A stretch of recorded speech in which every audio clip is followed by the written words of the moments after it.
Good morning, everybody. Glad to be here. I hope you can hear me. According to my display, it looks like you can hear me. So let me go ahead and switch over to the other monitor, and I'll see if my sound is going. Here we go. Good morning, everybody. Glad to be here. All right. So we do have sound, and it doesn't sound too bad. Then again, the way that I am, who knows? I'm just a quack. What can I say?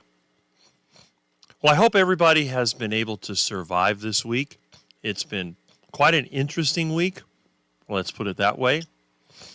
Most interesting, on September 11th, my friend had the big tree in front of his house blow on top of the roof, go through the roof. They disconnected his power. Now he's got to deal with a stupid county, and that's because the numbskull that was living there with him decided to call them, and it got on the news and everything like that. When my home got damaged by a tree, I called nobody. In fact, if I see a county car coming around, I throw rotten duck eggs at them. I tell them to go away. Come back with a warrant. By the time they come back, I've already got the damage fixed, and I don't have to deal with them anymore. But anyway, sometime today, I'm going to need to go over there, and since I always help my friends out, I will have to be giving some assistance in cutting down this tree. So if I do get a phone call sometime during this chat, I'm not going to play the audio here. You'll hear my end of talking, but probably sometime after lunch, I'll be going there. So we're going to keep the live stream a little bit on the shorter side today. Normal live streams with normal people never go more than an hour and a half. Mine, they range anywhere from 4 hours to 9 hours. 12 hours, I think, was our all-time record. That was just crazy. Also, the weather pattern is changing. We've had rain pretty much every day, and it looks like the weather pattern is changing, so the amount of rain should decrease. But anyway, enough about me. Let's go to the comments and let's see how everyone's doing. And we'll talk a little bit about what happened this week and any other comments that you want to make. My phone is connected as far as I know. So if somebody happens to call in, I have the button selected to line 3, which is the number that I use. The other 2 numbers that I use are not selected. So unless I see the telephone display come up, and again, my phone system is still broken, although one of my subscribers is trying to help me to locate a suitable motherboard so I can fix the phone system and get back to what is somewhat normal around here. All right, so let's see who was first. And our first commenter today was Lady June, who says good morning. And I say good morning. Now, I put this stream up a couple days ago, and by some miracle, YouTube did not delete it. So that's actually pretty surprising and very encouraging. So let's see. Let's hit these comments. We have a ton of comments. We have already, is that 20? I can't really see it if we have 20 or 30. Let's see.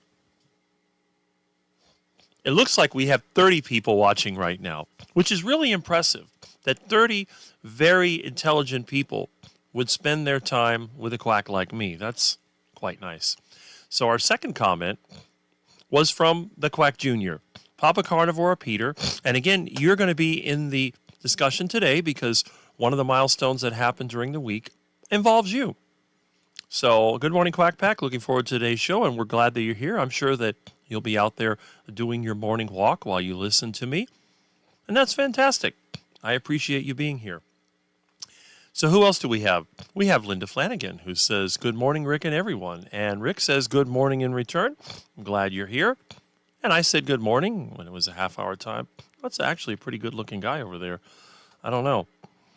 I think I saw him 25 years ago.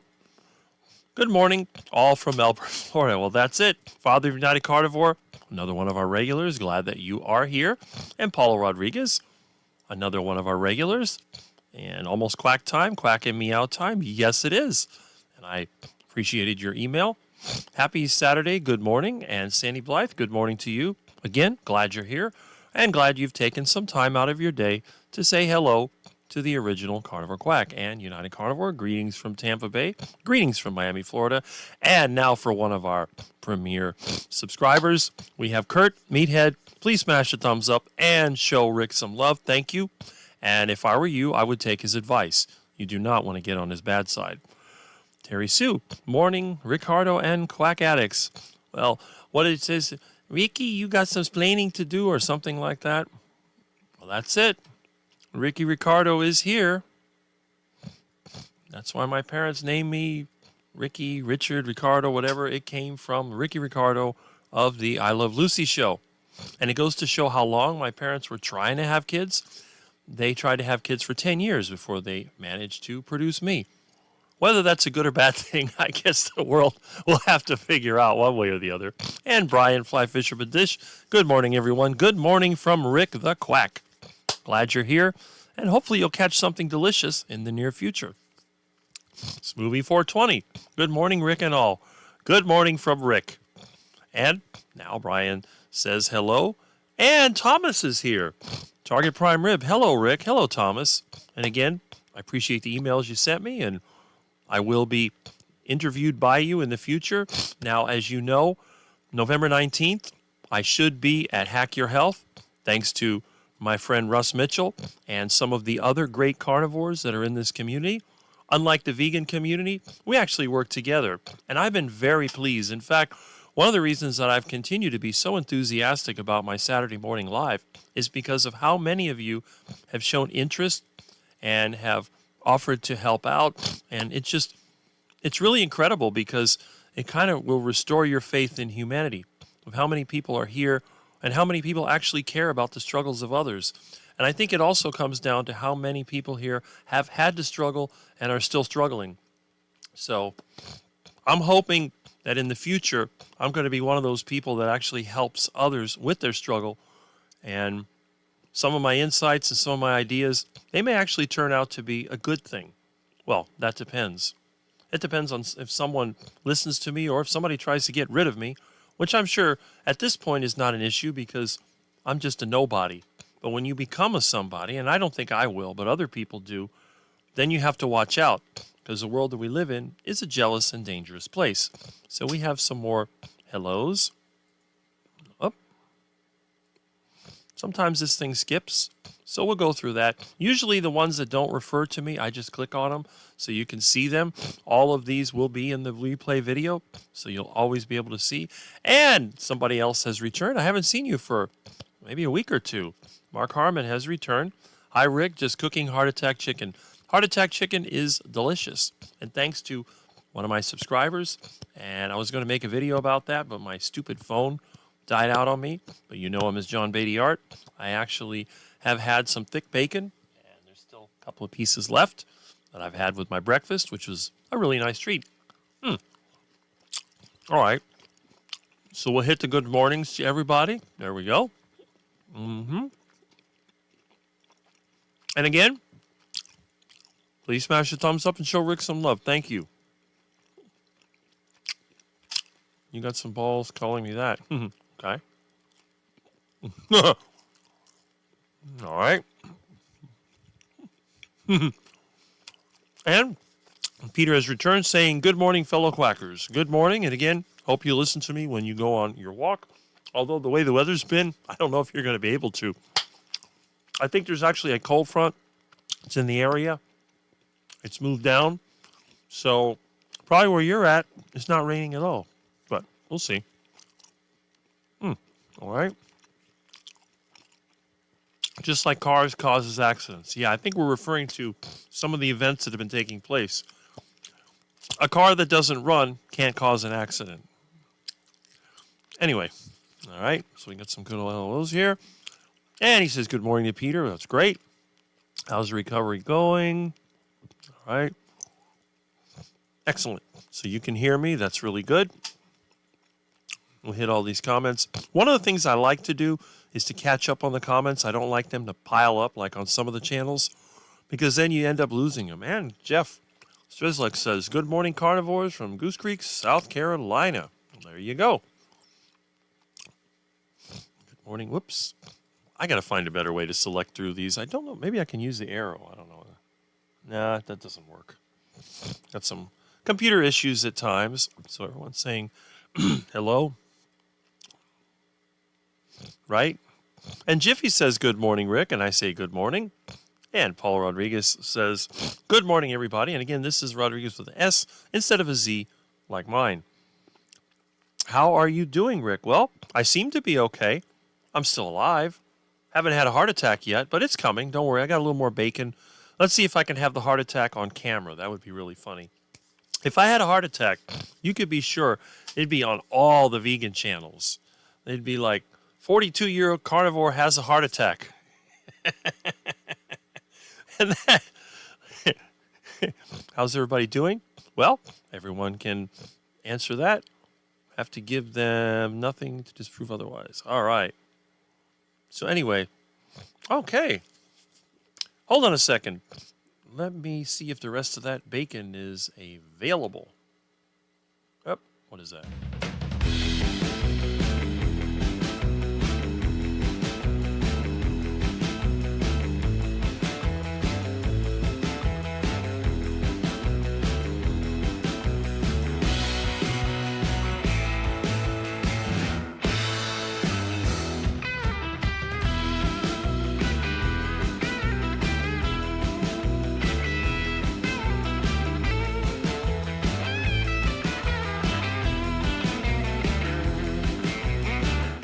Okay.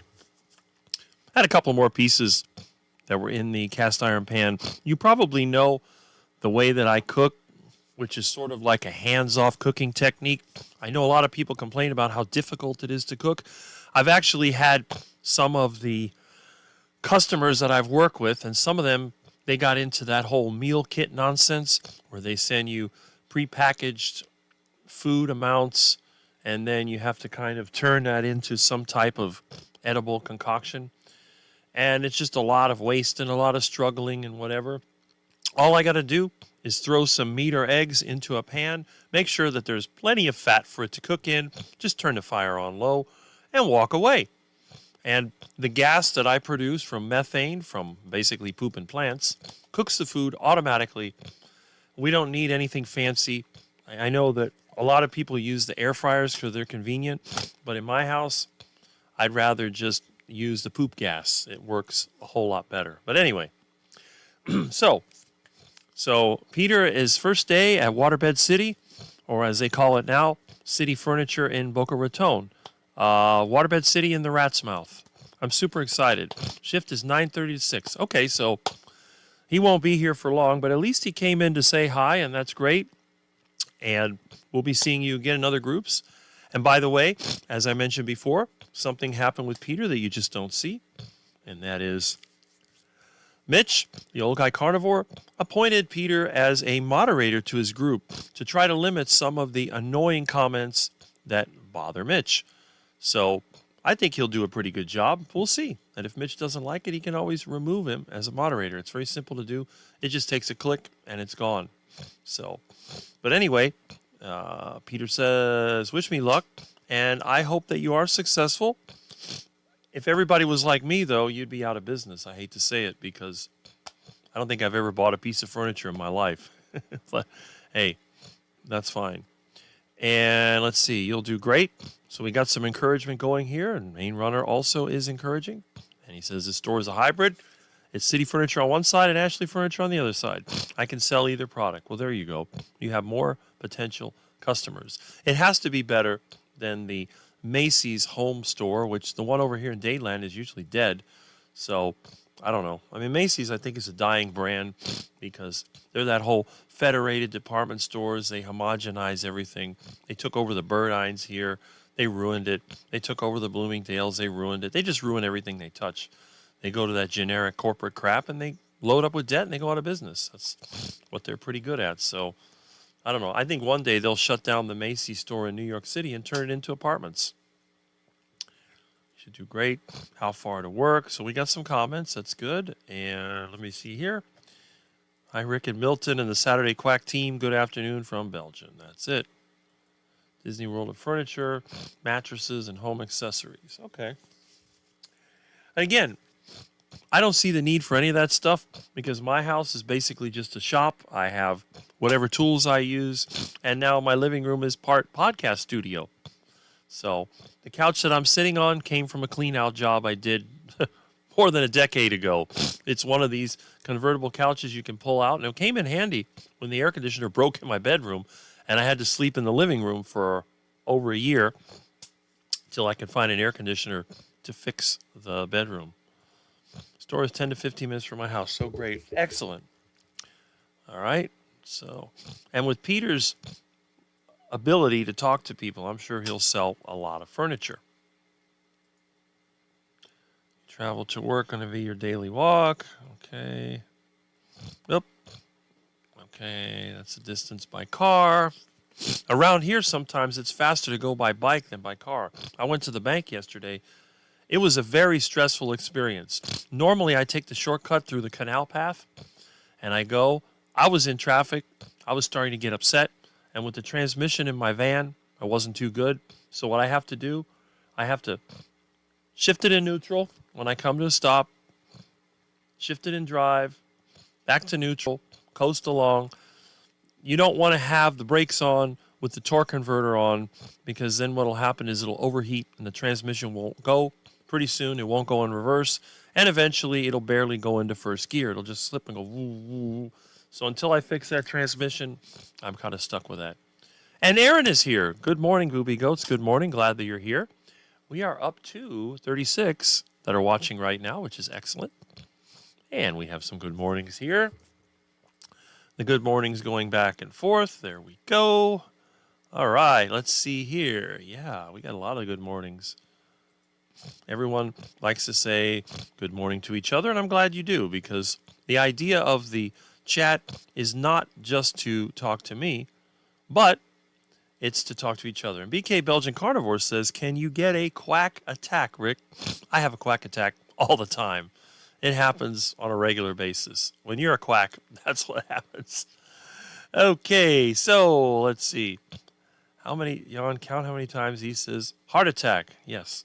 Heart attack is a very important part of my lifestyle. And you got to realize this is really, really, really a joke. I started the diet as a joke. I did not start the diet to do anything good. I'm not trying to heal humanity. I'm not trying to fix the world's problems. All I was trying to do is go against the system, which I believe was trying to ruin my life. They're telling you you need to do this and that and so on, but you can't have this. They don't have a problem with old people taking hormones like testosterone, and yet they deny you the source that your body produces it from, which is cholesterol. It doesn't make sense. They even give you drugs to try to lower your cholesterol, and then they inject you with testosterone. How does that work? Well, of course I know how it works. They just inject themselves in between, and they make money. The middleman is where the money is made, not the person who produces and not the consumer who's losing money. It's a middleman. And speaking of celebrity guests, we have Bob from Carnivore Talk saying, pop it in to say hi, friends. Well, that's good. Hopefully you'll pop in and stay for a while before you swim out with the rest of the ducks. And Kurt says good morning to his friend there, and I'm about to embark on my mandatory 12-hour drive home today. Vacation is officially over. Well, we'll be seeing you on Monday, because I know last week, since you were on vacation, unless you decide to rest, but there was no Carnivore Talk on Monday that I remember. I couldn't find it anyway. Okay, so we have Bob, have a safe drive. That is hopefully true. Hopefully I'll be making a drive up to Tampa in November if I can ever get the engine in my truck. The weather has just not cooperated, and I got too many people constantly calling me with their problems. I'm not saying that it's a bad thing. I'm just saying that it is a distraction. Lori Weitzel says, good morning, Rick and Quackers, and Rick says, good morning. And let's see, right there, work Peter, yes. Most of my furniture is secondhand. Or mine might be third hand, for all I know. Okay. Have a great day, Peter. Thanks, Michael. And Bob, there he is. He has the car symbol. And let's see. I won't be able to be here after 8. That's fine. After 9. Oh, that's okay. That's great. That's still another half an hour. So we're glad you're here. And I'm glad that you're able to work and make some good money. I work. I don't make good money. I make some money, but not a lot. But hopefully when I move out of here and I don't have to pay property taxes that are the size of somebody's rent, I'll have plenty of money and I'll be happy. Plus, if I'm on a nice agricultural property, which has very low taxes, I can also make money and I can also trade. Even if I have to trade avocados for beef, I'll do that. No problem. I don't have any problem growing fruits and vegetables. In fact, I seem to be one of the better people who can grow fruits and vegetables, even though I don't eat them. You'll have a good story. My place came furnished. RV. There you go. I'm sure you'll have some great stories. I agree it. Now, let's see. Rick, you mentioned in the beginning what you failed to email me. This is a hint. Okay. I'll figure it out eventually, but I've been pulled in like 20 different directions. Okay. Have a great day at work. Yes, Rick is right. Macy's is a dying brand. It used to be really amazing, but it's declined while City Furniture is growing, expanding into North Florida and Atlanta, and super profitable, huge opportunity. Yes, that's what I figured. I mean, Waterbed City was around in the 1980s. You had Nancy Stafford or whatever her name was, trying to entice everybody, the pretty gal, to buy the waterbed. And of course, if you have a pretty gal in a waterbed, you know what might come next. So that would inspire people to buy these things. And waterbeds were basically just a wooden box with the sides sticking up. When you try to sit on it, you hit that piece of wood, which was really uncomfortable. Then they came up with a soft-sided waterbed until they blew up. Then you had water all over the house, and you better hope you didn't live in a wooden house with a second floor where the water comes pouring through your drywall and collapses it, and you end up with a moldy disaster. Okay? See this on your drive back to Ohio. I forgot the fat, so baked chicken tonight. Okay.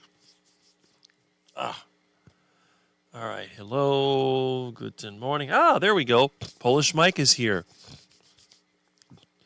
This is one of our hardcore carnivores, and you don't see him on too many more of the live streams because I think Polish Mike is tired of the BS that goes with a lot of the carnivore channels, so he comes here for a little dose of reality, and I'm glad you're here.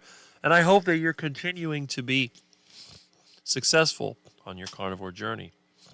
Please make sure to give Rick a like. Well, as Kurt said, also Peter says, and again, don't go against my subscribers. The result is never good. And he says good morning. And here's someone we haven't seen in a while. Supertune, good morning. Good morning, Quackers. Good morning. I'm glad that you're here. We have about 40 people right now, according to my count. So that's great. And Peter says hi to Mike. There you go. Rodriguez is Portuguese and Brazilian. Rodriguez is Spanish and American. That makes sense because my family on that side comes from Spain. Actually, Canary Islands is where, excuse me, I got an itchy thing going on because I got so much lard on my face. It attracts every little bit of dust, every particle, and probably every bit of mold flying around. And then there's the cat hair. That's the other thing. I may have to go there and wash myself with some homemade soap to get rid of this itching. Just came back from rucking, and now it's raining like hell. That's what waking up early does. Well, there you go. And again, giving yourself that weight-bearing exercise is going to continue to keep you strong and healthy, and that's great. So, Rick, how do you make your fuel for the stove? Well, I made a video on this about 15 years ago. It was deleted when YouTube deleted my channel temporarily. But basically what I do, I mix yard waste like grass clippings and branches with animal waste. My friends that have dogs and cats, I have them bring all their poop over here, and I dump it into a tank. I mix the two together with a little water, and then I use one of those drills, with the, the paddle for mixing mortar. I go up and down through the hole in the top of the IBC and then once it's all mixed and blended, I screw the cap on it and let it ferment for 2 weeks. And then I purge. The thing will start to bulge out. I'll purge the gases. Excuse me. I use a water trap so I don't have a big explosion. And ask me how I know. If you've ever had an IBC tank explode full of manure and water, it's a very messy and stinky situation. But I've got that down to a science now. Maybe I'll make a quick video of the tanks. I just want to put too much information on the internet because I don't need any more problems like I had the last time. But I have 4 IBC tanks fermenting, and once the fermentation is complete, then what I have to do is remove the tank. And I do kind of. What I do, I get water, I put water in the tank, I connect a hose to the bottom where the spout is, and I try to flush out all the compost, and then I remove the plastic tank from the cage, take it outside, turn it over, clean it all up the best I can with a hose, and then start the whole process over again. Load it up with poop. And the great thing is, it's a great source of fuel because it's environmentally responsible, and the waste product is compost. And that compost goes right into my yard, and it grows delicious mangoes, bananas, and even vegetables. Right now, my cabbages, I've been harvesting my cabbages, giving it to my friends. I got 10 jars of sauerkraut fermenting. I've got tomatoes that I harvest that are fermenting in bottles. I have onions that are fermenting. So I have a lot of vegetables and fruits. And again, I supply that to my friends. I have... Milton, what are you doing? Ugh. Milton is rearranging my dining room. Okay, but I have all these fruits and vegetables, and the great thing is I can give them away. And I do believe they make a good trading. If you want to trade with somebody, maybe, because I don't think everybody's going to be carnivore. I hope that everybody is not a carnivore, because if everybody is a carnivore, we don't have enough meat, and I'm going to be in big trouble. I'm already running low on beef all the time. I never used to have that problem. And, it's just, I don't know. If I could trade somebody a cow for a bunch of avocados, I'll be glad to do that, or at least part of a cow. That's fine. Okay, so let's see who else we have here. Naysayers tell me eating lots of fatty meat is going to kill me. Very hard to give myself a massive heart attack, but I just keep getting healthier and thinner. That is right, Peter. And you got to tell them. Anybody that knows you over time should see the progress. The fact that they don't recognize it is pretty bad. Oh, Silver Health Quest. I guess you must have changed your name. Good morning. Well, good morning, man. Good morning. Dying from eating meat is beautiful death. Yes, it is. And I tell everybody, I'd rather be beefy than be a vegetable. Peter, anxious to hear about what your coworkers say about your lunches. That'll be good. Hint. Oh, yes. Yes, I know what you mean now. Okay. Yes, I got it. All right. Thanks for reminding me. Yes. Morning, Rick and Milton. Well, good morning. And it's good to see you again, Juliet. Again, we got some great new people coming into the carnivore space. We need to get to know them, and we need to do things together. We have our lives, our interviews, and stuff like that. That's great. The more connections we make with like-minded people, the more success we're going to have. That's the beauty of networking. That's what we need to do. That's really the most important thing. I mean, we can eat really well. We can be individually healthy. But if everybody else around us is unhealthy, what exactly good is that? Now you're like the target for everybody else. My place also came with furniture. I also live in an RV. I have a school bus RV, but I just never, I don't use it anymore. But the furniture in there is all made by me. It's all steel. I tend to build all my furniture and cabinets out of steel. I may cover it with wood, but I like to make everything out of steel and concrete. Little dose of reality. Love it. Well, that's what you get here. Been 20 years for me. I love it. Okay. And Ellen is here. Good morning, Rick, Charger Mopar, and friends. So great to see you all. Glad to have you here. That's another one of Mitch's moderators. So if you don't know Ellen, she's been in several videos. I don't know if you've ever done a really long interview, but we know what you look like and we know who you are, and we're glad that you're here. All right, let's see. It'll be interesting. And there's Carnivore Keith. Good morning, folks. Good morning. I guess you're still in the process of moving, but I'm glad that you're here. And I don't know if you've gotten rid of your guitars and lightened up on your load before you move. Makes sense. So everybody's saying hello. So you are definitely popular here. I want to stay in chat. We're getting ready to go walk a dog in the pouring rain. Well, you got to do what you got to do. I agree with that. All right, let's see here. And the comments keep coming in strong. Too many names to name. Don't want to leave anyone out. Amazing. I know everyone. Well, that's it. Best group ever. Again, the carnivore community is so different than the vegan community, or almost any other community, because we all like to communicate with each other, and I think we do tend to work together. I don't think it's not like the raw vegan versus the cooked vegan versus the processed vegan. All these people, they battle it out. Carnivore is carnivore. Even the keto people tend to be with the carnivore people more than, let's say, a vegan with a vegetarian. A lot of the vegans and vegetarians, they fight with each other. And if you think about it, they should be rather close. In fact, my experience has been, and this is just me, the vegetarians are actually closer to the carnivores than they are to the vegans, because the vegans, they tend to be very, very extreme. All right? Maybe I'll check in later and you'll still be there. Otherwise, I'll listen as I can have fun. Well, that's great. I may be gone a little earlier today because I'll show you some pictures shortly. The tree fell on my friend's house in a storm, so I need to go over there and help.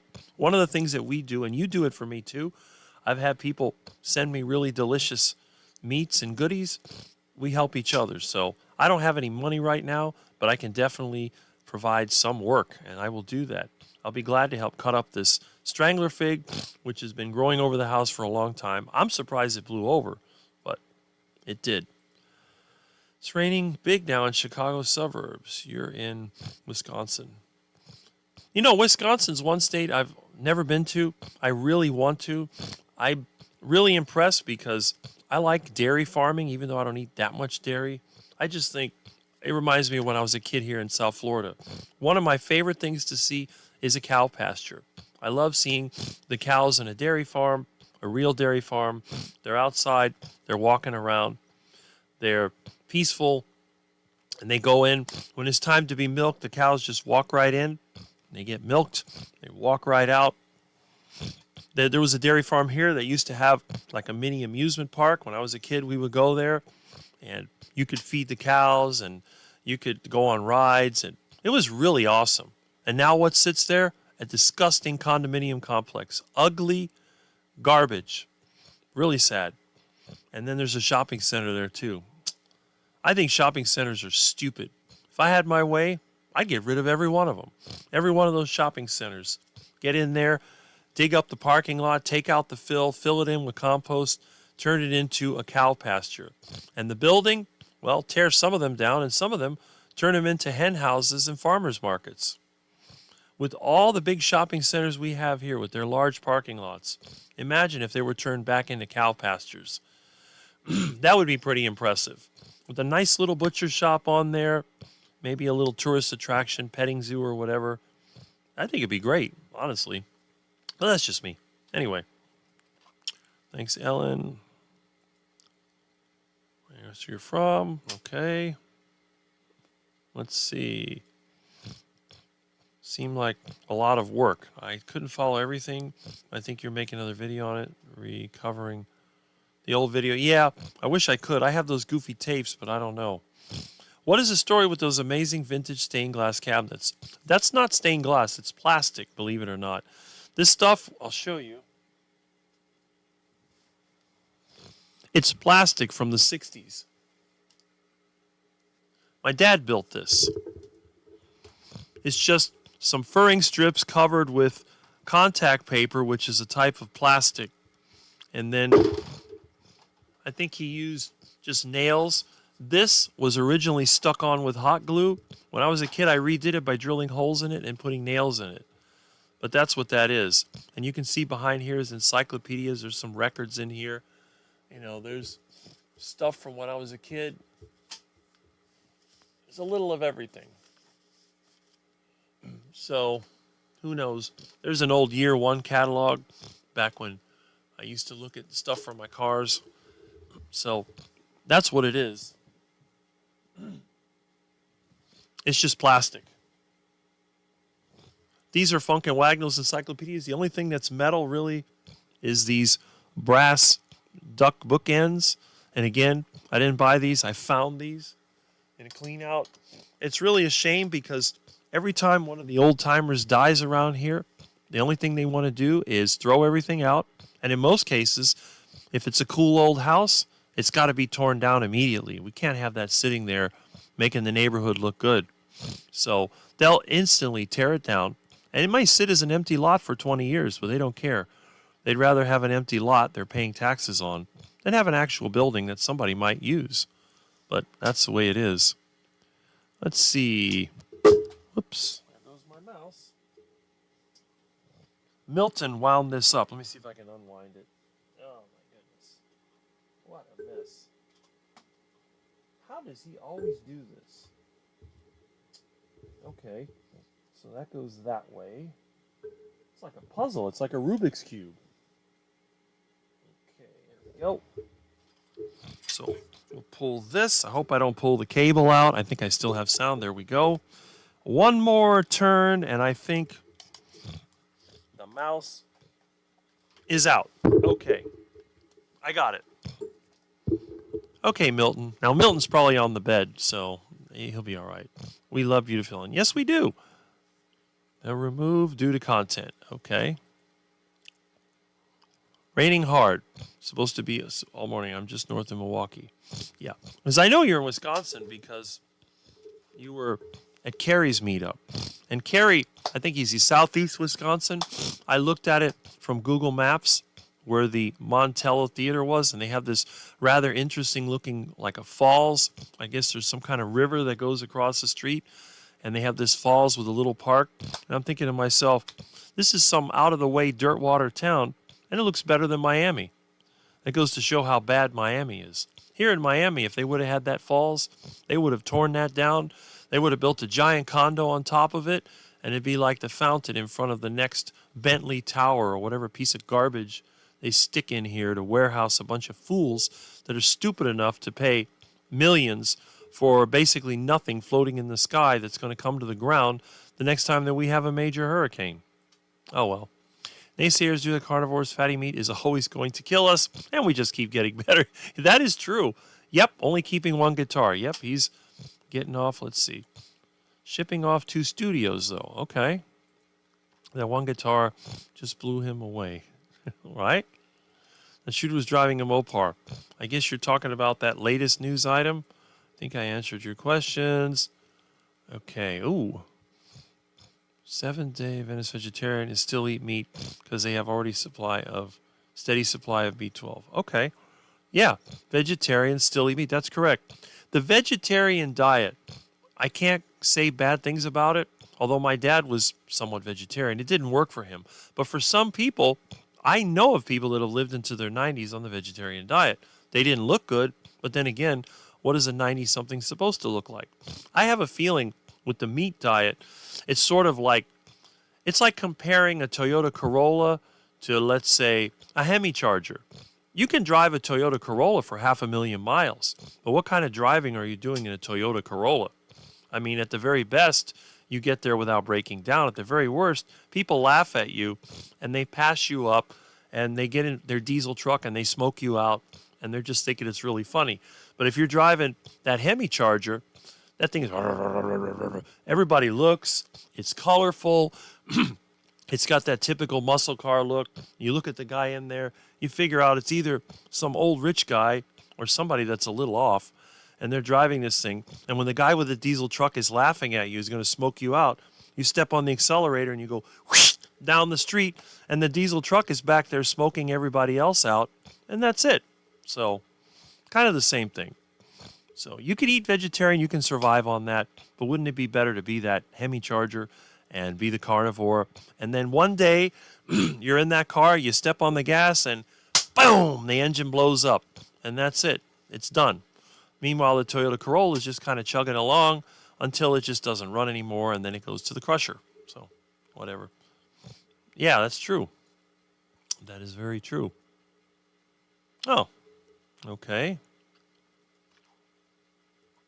School bus RV, yes. Yes, it's in the backyard, deteriorating. Maybe one day I'll get it going. I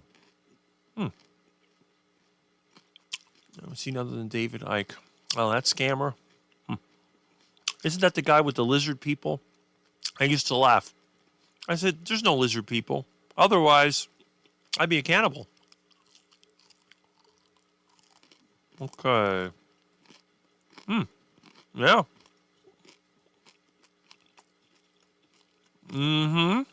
Yeah. That's right.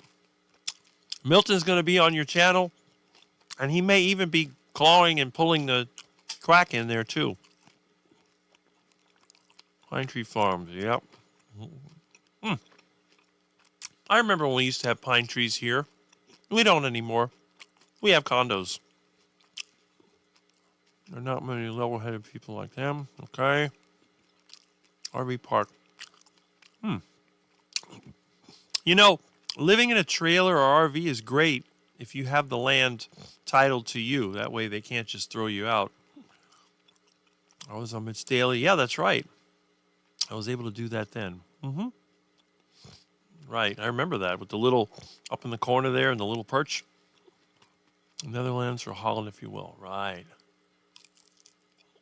Okay.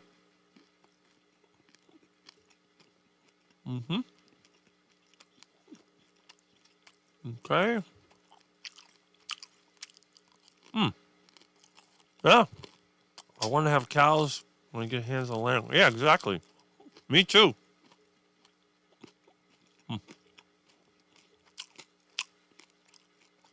Yes. No, Ellen. I mean, Labyrinth, you're absolutely right. Miami is a dump.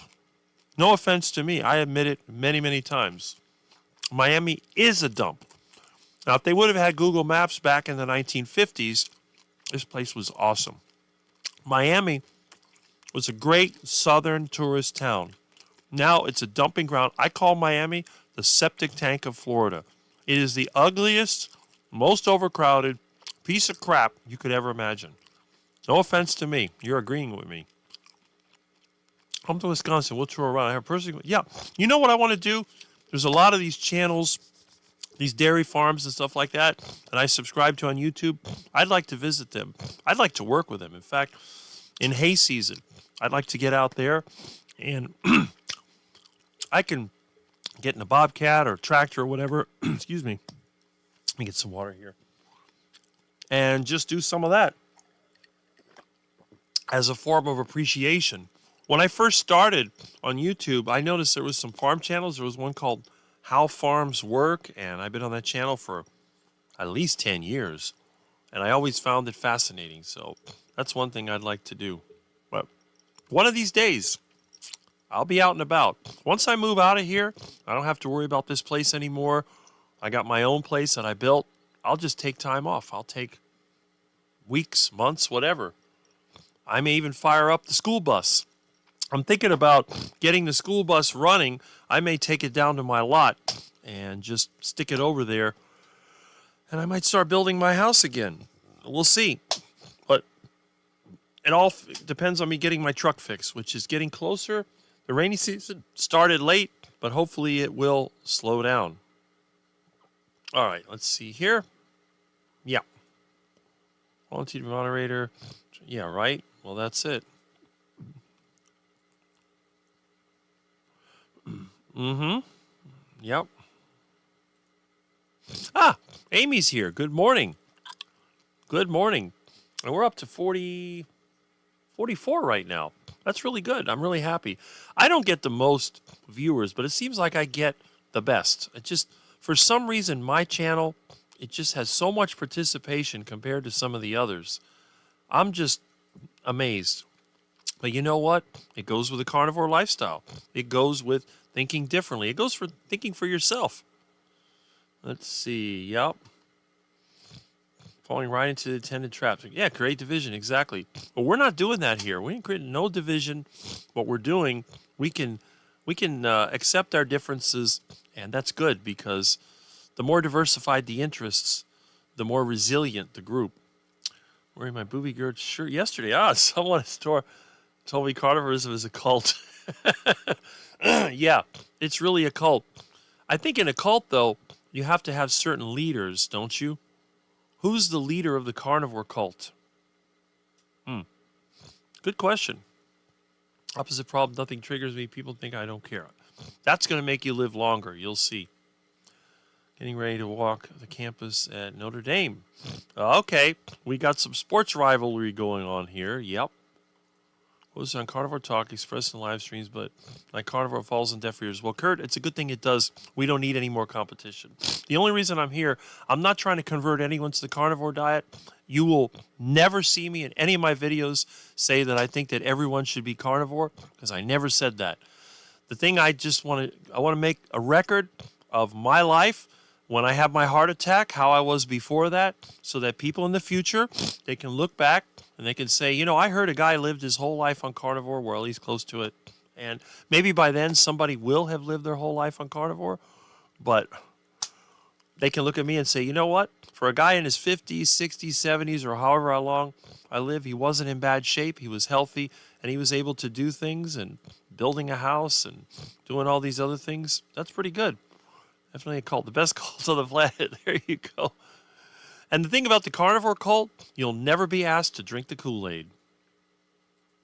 I'm about to head in my first day of work. Yes, in about 10 minutes. That's right. And again, glad you spent the time before work here. I'm really happy about that. Person was serious. That person was not joking. I'm sure it's vegan or vegetarian. We are terrible, horrible animal killers. Okay. I need to be more careful. I know Ike has some crazy ideas. He's right about a lot of viewpoints. I thought of him as a scammer, and he's overweight. You know, I tend to look down on people that have a massive gut, but that's just a bias that I have. I am prejudiced. I'm sorry to say it for any of you that are overweight. If you're telling me about these different things and you're not improving, now again, if you're fat to start with, that's fine, because people wake up at different rates. But if you are consistently obese, you're consistently unhealthy looking, and then you criticize the system, you've just lost my respect. But on the other hand, if you're improving, again, it's a mental thing that I have. Now, I'm not saying I don't like fat people because half my friends are fat. It's just the way it is. I love all my friends, fat or skinny or whatever. What I'm saying is when you become a public personality and you start putting your views out there, you need to have respect for your own health. If you don't respect your own health, if I see you eating duck food and you're talking about the system, I'm going to tune you out, because you're part of the system. If you are ruining your health with cheap crap, you're part of the system. Especially if you have money, because I know people like him, they got money. Now, if you're the homeless person trying to survive and you're eating out of the dumpster and you eat donuts, I'm not going to criticize you because you got to do what you got to do to survive. But if you're a personality, you have money, you have followers, and you don't take care of yourself, you lose my respect. That's it. Sorry. There you go. I was a truck driver and expert in heavy equipment, especially large crane operation. Excellent. It's one thing I've never dealt with is a crane, but that's all kind of regulated. I've operated all kinds of other heavy equipment, but whatever. Great message. Everything is about divide and conquer. Chase Hughes. I'm not sure who Chase Hughes is. Rude vegan, starving, get angry, crazy. Yes. Saw a commercial TV about Tuesday Night Football promoting meat. Oh, well, that's good. Maybe they'll go back to those commercials from the beef initiative. Beef, it's what's for dinner.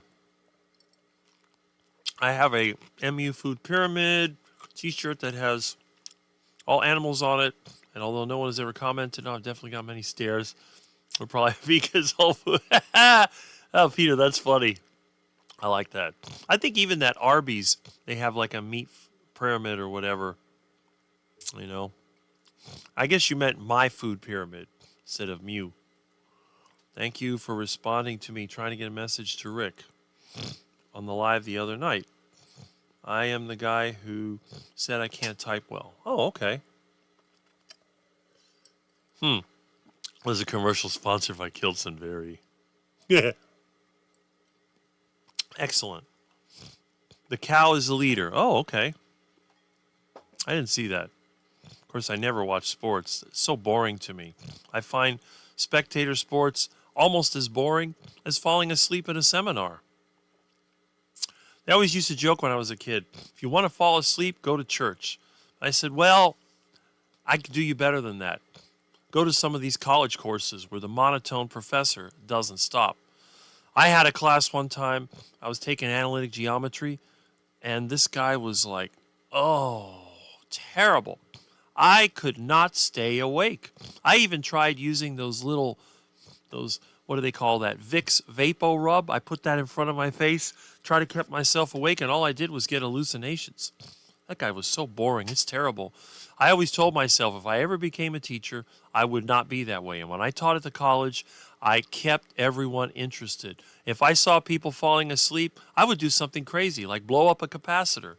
You know, they're getting bored with a lecture. I had a lecture where we're talking about electrostatic fields and how the capacitor works, and they were falling asleep. So I took an electrolytic, I hooked it backwards, cranked it up to 24 volts, started talking, and bam! Everybody woke up. I said, see, that's what happens when you try to reverse an electrostatic field too quickly. And that woke them up. So I always found ways of keeping everybody interested. There's just nothing worse than someone who is just going through the motions. And I hate that. If you're just going through the motions, you need to just let somebody else do it. Can't remember when the commercial went. Okay. I have to look for that. Okay. Looks pretty thin to me. I could be Alex Jones, but I do remember I saw David Icke and he had his gigantic gut. I don't know. Maybe he's Tofi, but I don't know. He's had a big gut the last time I saw him. Maybe he's gotten thin over the years. He gave me that kind of scammer vibe. I don't know what it is. It just didn't seem like it. I don't know if they do that on purpose so that the establishment laughs at them so they don't go after them. But that whole lizard people thing is the stupidest thing I've ever heard. But he did mention a lot about central bankers, if I remember correctly, which is correct.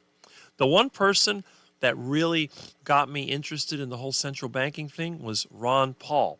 And back when I was in college, they had, I think George Bush was running for president or something like that. And then Ron Paul, he was on that show. What was the name of that idiot guy that used to smoke cigarettes constantly and make fun of people? He always said, zip it, zip it. What was his name? Downey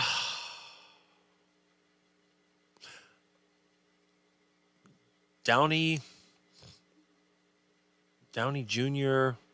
Was it Martin Downey Jr. or I don't know,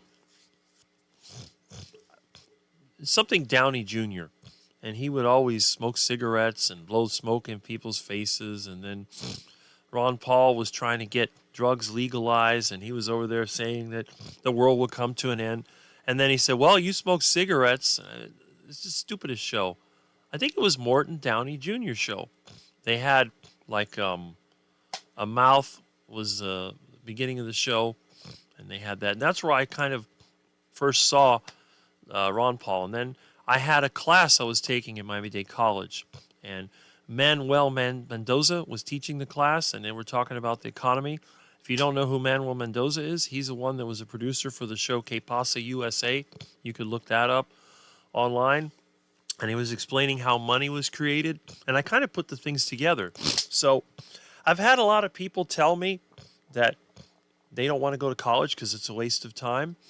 And they'd say, well, what do you think, Rick? I said, well, here's the way I think of it. I would never go into debt to go to college because that would be a waste of time. But if your grades are good and you get a scholarship and you're given that opportunity, I would take it. If you have the opportunity to go to college on their dime, why not take that opportunity? It's a great opportunity because even though they give you a lot of BS, there's actually some stuff you can use, especially when you're going to a local college, like a community college or university down the street. You're not going there to meet people. You're not going there to get drunk and mate and do all the other things that college kids do. You're going there to learn. It's like going to work, except you're not getting paid. But still, you're learning.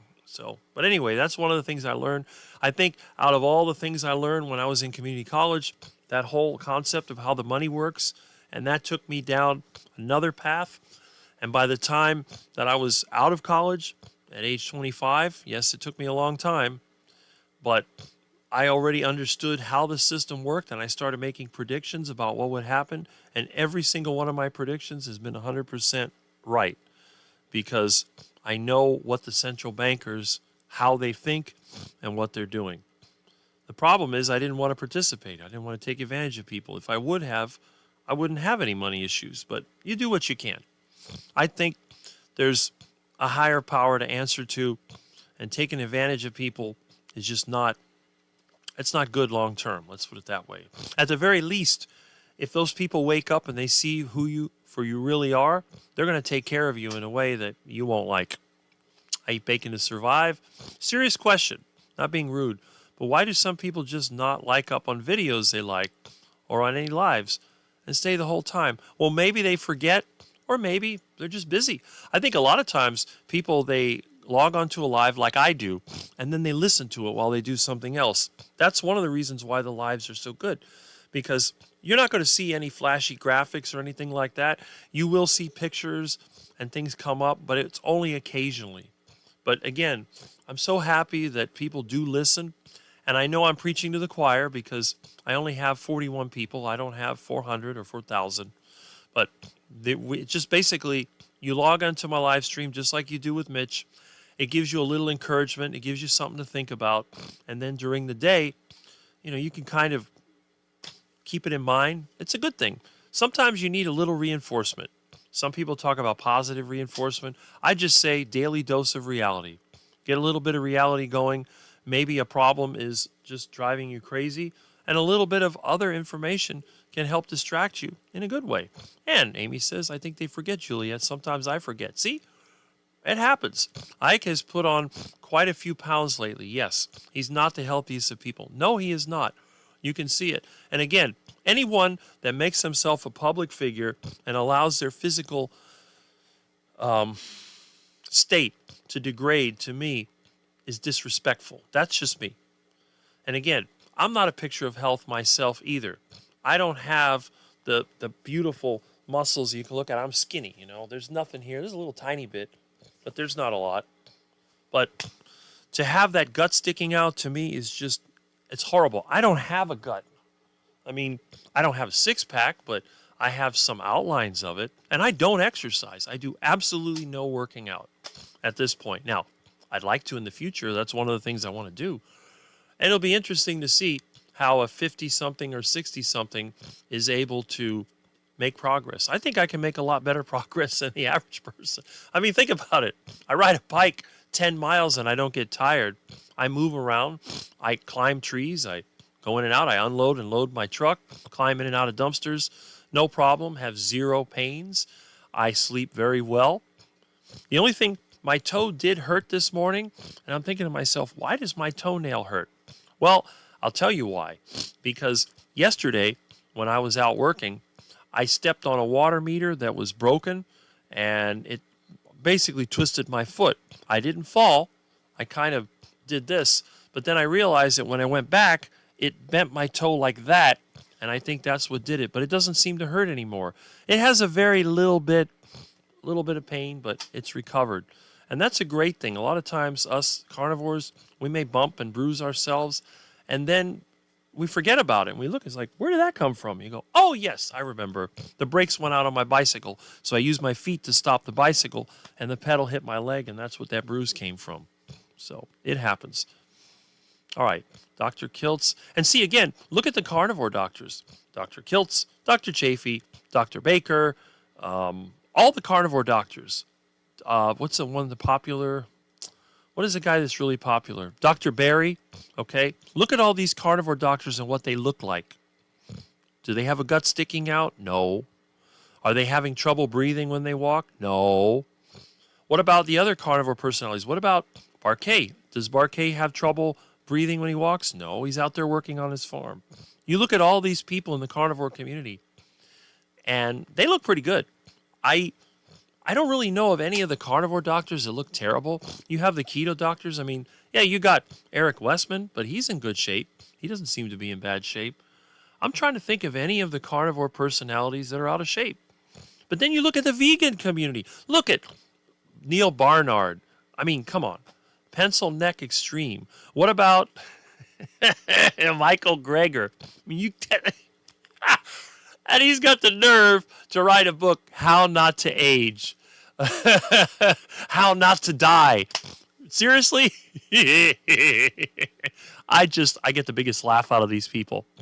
Now, I have to admit, I am biased. I've seen, there was that picture that Sean Baker put, Sean Baker with no shirt versus Dr. Greger with, I think it was a vegan t-shirt and the stomach was sticking out. I hope that wasn't computer generated, but it kind of looked like what I would expect out of him. And the way that he talks, he's always losing his train of thought. I don't think any of these vegan influencers could have a 12-hour live stream. That's impossible. Their voice is so weak. They are so boring. I just can't stand listening to them. Even the more popular ones, like that Chris guy with his Plant Chompers or Viva Longevity channel. He's always trying to question the carnivores. I mean, we all know that that's bad for you. So he tries to be personal, and he's the only vegan channel that hasn't banned me and responds to some of my comments. So I know you're not listening, but if Chris McCaskill is listening, I do congratulate you, and you're the only vegan channel that I'm still subscribed to. Well, I think I'm also technically subscribed to the Snake Oil Vegans channel, the, what is his name? The Raw Vegan Rising. I love to watch that when I need a good laugh, to talk about how much I need to poop and all the other funny things that are out there. It's really quite interesting. But anyway, okay, that's the Plant Sally. Lewis is here. There we go. Hello, Mr. Catman. Glad that you're here. And I'm gaining weight on carnivore. I'm eating strip, but maybe my body's telling me I'm too skinny. Well, that's it. I cannot gain weight on carnivore. I've tried by stuffing myself with 6 pounds of meat and a dozen eggs a day for years, and I never gained any weight. But then again, not everybody's 6'6" and works physically for a living. That is what I think too. I heard explanation, I don't remember it. Okay. And really, who cares? Hi, Louis the Cat Dad. There we go. Who cares what you weigh? I would rather be someone, again, I'm not saying that fat people are bad. What I hate is a gut. There's nothing I hate more than a big gut. But the thing is, if you're a muscular person and you're fat, I would rather be fat and muscular than be a gut, a skinny, big gut. That to me is the most unattractive and most unhealthy thing you could ever imagine. I know people that are fat, but they're fat all over. They have massive arms. They have massive legs. They got a gut, of course, but they're like, the gut doesn't even stick out. They're so fat all over. They're so big. it's not bad. Let's put it that way. But when you're skinny, if you're skinny like me, for example, and you have a gut that sticks out, that is the absolute most unattractive thing you can ever see. It's like the doctor that I had, the one that got me away from medicine. His neck was so fat, but his arms were skinnier than mine. And the thing is, fat people, their arms, they look, they're just, you know, mine doesn't have a lot of fat on it. It's just basically skin and bones and a tiny little bit of muscle. But it's a prejudice, and I don't think I'll ever be able to do that. Put a message similar to Hughes, which you approach, okay. Had a chemistry teacher. Yeah, those boring, it's terrible. But if you took one of my classes, you would never, ever fail. Nobody that attended my class ever failed. All the people that failed, they had quit. I had a bunch of students one time drop the class, and they almost canceled it. But the thing is, everybody that went through the class, I had the highest grade average. My lowest grade in that class was a C. Half the class got A's. So one of the other professors couldn't figure it out. So he was trying to figure out how so many people dropped and yet they did really well. Well, when they went to his class, because we were kind of friends, and they went to his class, which was a more advanced class. When he started giving the lessons, all my students were just going through it, no problem, no questions. But some of the other students were totally lost. So he says, Rick, I don't know what to say. All your students came to my class are doing well, but everybody else is behind. So now I got a problem. Do I give them the more advanced material and leave half the class behind? Or I'm like, you know, you've been doing this longer than I've been around. I'm just going to say, if I were you, I would just go with the lesson plan you set up from the beginning. If my students are a little ahead, that's fine, you know. But it's just when you get people frustrated, you get them lost, it's really hard to get them back. But if you never lose them in the first place, and a lot of times with me, people will just decide to stop talking to me. They'll leave. They don't even bother to try to have a conflict. They just say, I go away. And that's it. So the ones that come to me, we're all pretty much like-minded. Everything does good. Okay, Ellen says I got to shut this off. I'm getting late. All right, good. Keep wanting to chat. Well, we'll be here during the week. You see me on Tuesday. Don't forget, Russ, the Keto Cookout, Russ Mitchell, Tuesday night, 8:30. You can see me, and you can join in. So that's even better. All right. Speaking truth, making people laugh. That sounds like my channel. Professor Notre Dame would throw chalk and erasers at people's heads if they fell asleep. That must have been years ago. But I've done some crazy things too. I had an eraser throwing teacher was. Not Robert Downey. It's Morton Downey. Yes, Morton Downey. I remember now. Yep. I remember the Morton Downey Jr. show. Yes. Who can forget that? All right. I've never heard of Morton. Well, now you have. See, you're younger. That's why. The Richard Bay Show. I remember that one, too. There you are, Thomas. He's been here. He's been here for quite a while. But, yeah. All right. And Jeff says, have a great day, everyone. Well, glad you were here. And hopefully you'll return. Been here all along, Julie. Yeah, see? He's been here since the beginning. I can vouch for that. All right. Jeff has left. Okay. Dyeing my grays out for our live Thomas. Well, you don't have to. There's nothing wrong with gray hair. In fact, I don't even think, you look at Sean O'Mara. Okay, there's another one. Dr. Sean O'Mara, the carnivore with ferments. What is he? 60, 61, whatever. All gray hair. 100% gray hair. Does anybody think he's unattractive? No. Because he's got a good physique and, having gray hair doesn't make you unattractive. Having a bad physique does. And I don't care what you do to try to make yourself look better. If you have an unhealthy looking physique, then that's a shame. Now, people take it to the extreme. They go on hormones. They try to make themselves beefed up or whatever. And then that has a drawback as well, because you may have nuts the size of a gnat, and then you're going to lose your hair, because pretty much everybody that uses anabolic steroids loses their hair, because it just throws your hormones overboard. Now, again, if you're a person that's damaged, let's say you've done that before, you may have to take that stuff for the rest of your life. And if you want to be a serious bodybuilder, I think you do have to use anabolic steroids. There's no other way. You can't do that naturally. And if you could, you're one of a very, very small amount. But remember, everything comes with risks. There is no free lunch. There's always going to be a trade-off. Who's here?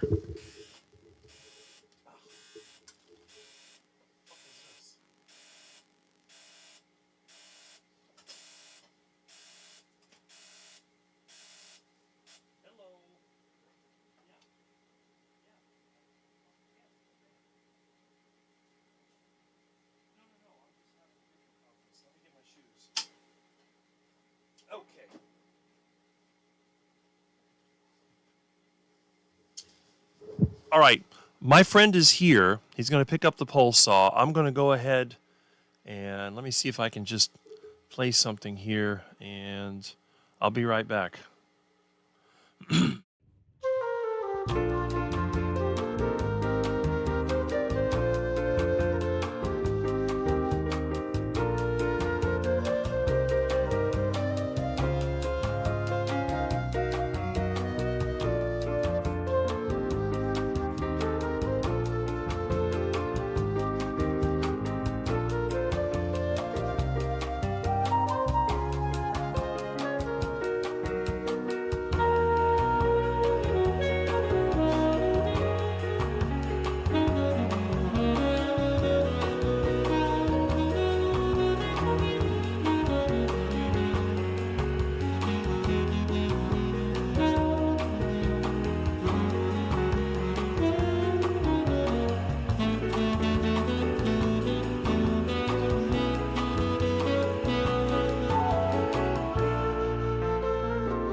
All right. Sorry about that. We had a little bit of a delay. My friend came over. I had the pole saw, and I gave that to him. He was talking. Now, lucky for him, he's had several kids, so his son that lives upstate is coming down. His other son is working there. He's got a couple of friends that are working, so he probably doesn't need me to do anything at this point. So I'll be able to continue with my live stream. But anyway, they're going to be in the process of taking out this tree. And, oh, hold on. I forgot to give him something. I will be right back. This won't take long. I hope. What is this? Oh, 29. Okay. Hold on a second. Let me just give this back to him.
Okay, very nice. All right, let's get back to the comments. And let's see, Amy said, I would become a welder and make bank if I could do it over. Yes, welders do make money. Also, a friend of mine is becoming an elevator mechanic. Evidently, they make money as well. No surprise with all the high-rise here. I can't keep up. I find a different stream to watch. Yeah, I agree with that. Let's see. Stretch marks from gaining weight on carnivore. So I know I'm getting bigger. Hopefully my body's just healing. Huh. Okay. Increasing my fat for hormone health. Okay. Doesn't look so good on a guy. Well, it depends on where they are. It depends on where they are. Fourth fast day of my ADF. Okay, good. Thomas is fasting. Doesn't look good on women either. Okay, well. Depends on where it is. I think women usually get it around the belly when they're having children. And the comments have gotten away from me. That's one of the things. Okay. My knee is also swelling and painful too. Oxalate dumping. Okay. Loose skin on my belly. Love handles, but hopefully over time it will tighten up. Yeah, hopefully that is the case. Oxalate dumping. Better not be texting on the new job. Casey, if Vegetable Police is super out there. Yeah, that is true. That's a weird channel right there. And Garuda Engines has returned. Hello to North Miami. A FUPA is the most unattractive thing on a woman. All right. I'm working on your relief. Not working until 9:30. Excellent. Well, it's already beyond that point because I was out there talking to my friend. Okay.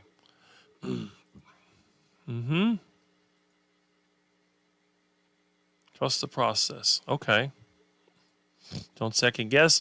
Good morning, Rick, Milton, and Quacks. Well, good morning, Jimette. Glad that you are here. Let's see. Julie. I'll catch up eventually. You'll see. I dyed my hair too, started going gray at age 19. I'm not ready to go gray yet. Well, I'm ready to go gray yet. I don't dye my hair, but I guess it's so covered with lard it never would. And cops are there. Run away. Shh, I'm outside Rick's. There you go. All right. Okay. Yeah. Dye your hair if you want. It doesn't matter. I call it elevator music. That's what I call it. My dad was a redhead. I love the red hair. She does dye her hair red. Best of IGA. Mattress shopping. Trusting the process. Your hair looks great. Yes. That's a grocery. They actually have one down south called Tropical Market. It's like a grocer's group. International Grocers, something like IGA.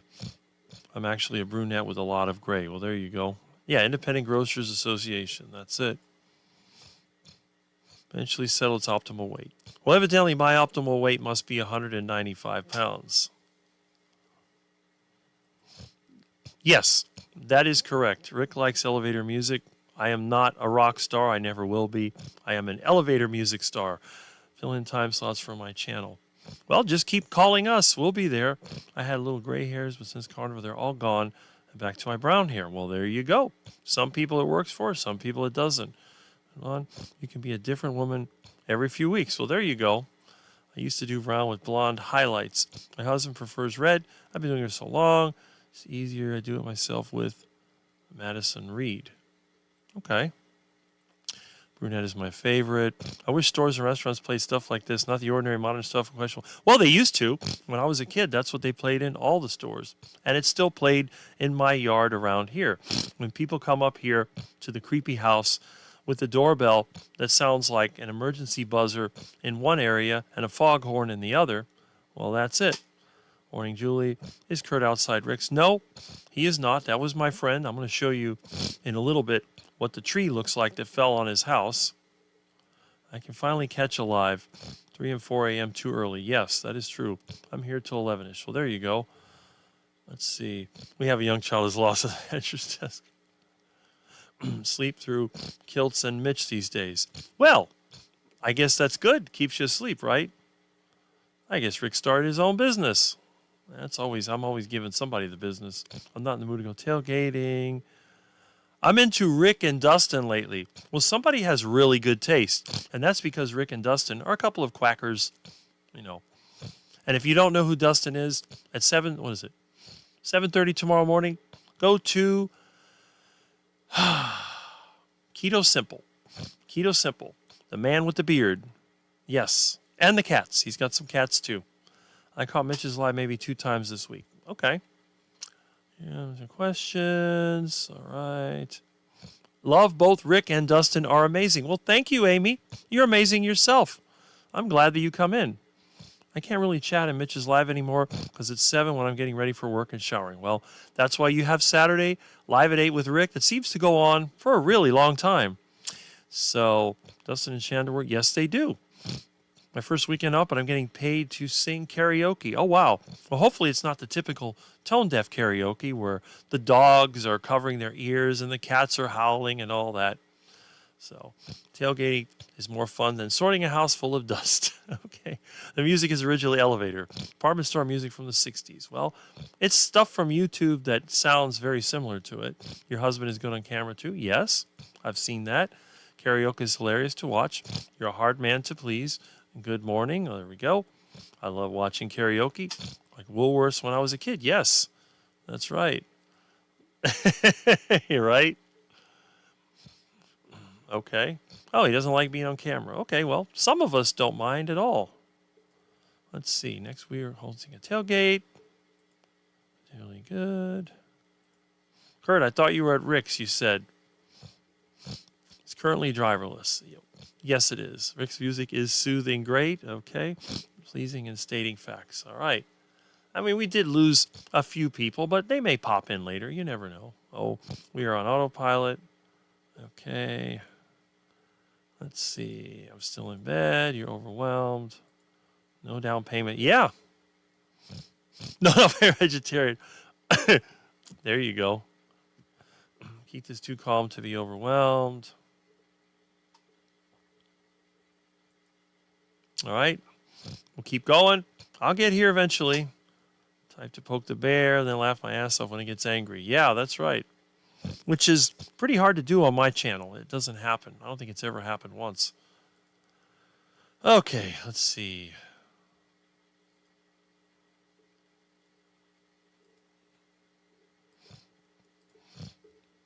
All right, I'll be running out of a few. Be back. Well, we'll be here. Easiest first. I'll finish one project before I start another. And I'm getting there. I will get there. You will see. It's only a matter of time. My live is different than everybody else's because I always catch every single one of these chats. Welding, hard on health. That's true. Underwater, only dangerous. Welded too many years, I won't go back to it. There's only a certain amount of welding you can do before you get tired of it. And he kind of does. Yep. There's a reason why they pay good money for it. It's a good bicycle ride to town. There you go. Screenshots last week, some with Milton. One is Rick's black, lively hair. Okay. That's funny. Short of you driving, thinking that chalky stuff. Okay. Keto simple, yes. I'm fine as assist, consult a surgeon. Yeah, I got one of those too, right here on the arm. Been there for 30 years or whatever. Okay, I'm hoping my interviews I've scheduled will help convince others to contact me to come on my show themselves. It is all about stories and for me to have a reason to keep going. Well, that's good. I will be there, like I said. When somebody else doesn't show, you can always rely on the quack to fill the space. And I've done it on several channels, and that's the way that I am. And I have caught up with the comments. Unlike most people, I always catch up with the comments. All right, so now that we've done the speed round, let me show you a little something about what my friend's dealing with. And we'll go ahead and we'll open this up. Now, let me go and move this over here. And let's see, we'll move this over to this side. And we'll go ahead and, let's see. Became acceptable for the host to walk away for an indefinite period of time. Well, I always come back, don't I? Love Rick's, I take a shower, wash my hair, and he is still there when I'm done. Yes, that's right. Work hard, play hard like I did in my younger years. We still do that. So let me go ahead to the desktop, and I'm going to show you what my friend is dealing with here. So we'll go ahead and, why can't I get this to open? I'm on the wrong screen. All right, here we go. Okay. All right, let me move this over here. This is what his house looks like. And let me go back over here. Where are the files? They're here. Let's see. Up.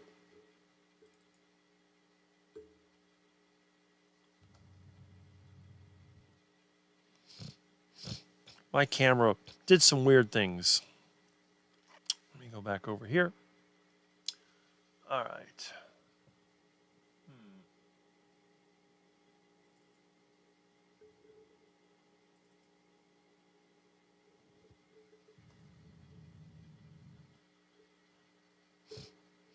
Why is this not working? All right.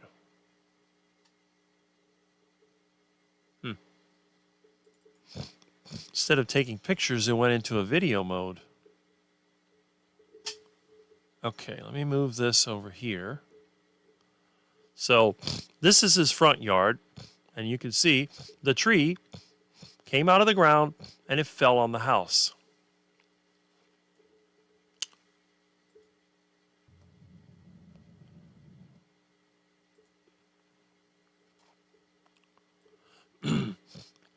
Just broke off in the roots. What happened was the power company cut like half the tree off for the power lines, and when it regrew, it grew into a sail and it just blew over.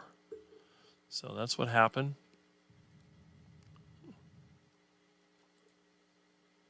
There's his front yard. You know it's a friend of mine because he's got old cars.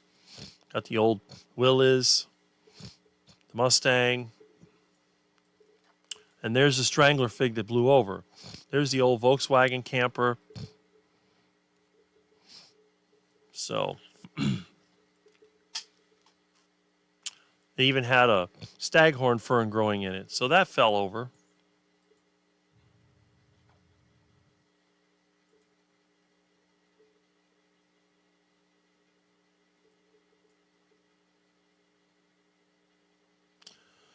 And there we go. Okay. Anyway, that's what he's dealing with. So let's see how the comments are going. We have, let's see, intermissions. People still hang around. Dedicated cultist. Okay. Take a break in your life comes handy for us too. Well, that's true. We can put regular ones in there. It's like when you go to the movie. In the old days, you used to have intermission. Let's all go to the lobby. Let's all go to the lobby. Let's all go to the lobby to get yourself a duck. All right. He passed over a decade ago. All right. Now we're heading home. Rick's submitting us to see what veganism does to you. Plants are trying to kill us. Yes. Yes, they are. And let's see. Perfect hurt. That tree. Wow, look at the roots. Big tree. It is a big tree. This thing was about 50 feet tall. And you can tell it's in Miami because where else do you have palm trees? Look at all the palm trees. His yard, similar to mine, just not as densely covered with trees, but he does have trees. I'm really surprised this strangler fig blew over. The problem is the ground here, these are the coral rocks that make up the ground. They have little holes in them. And the soil here is only maybe 6 inches thick maximum. The tree grows outward. The wind picked up and blew the tree right on the house. And that was it. So, you know, they put a little line there. Danger, do not enter. I'm not sure what that was all about, but that's what happened. And they disconnected the power, so he's having to run off an extension cord from the next door house. All right.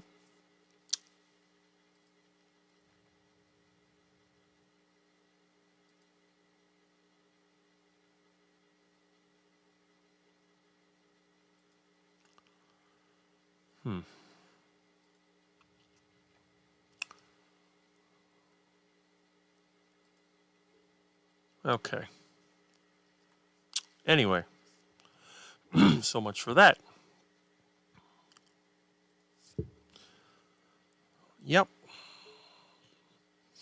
Glad your friend is okay. He was actually out working when it happened, but the lady that he rents a room to was there, and she's the one that I guess called the county, the fire department, or whatever, and started unnecessary trouble.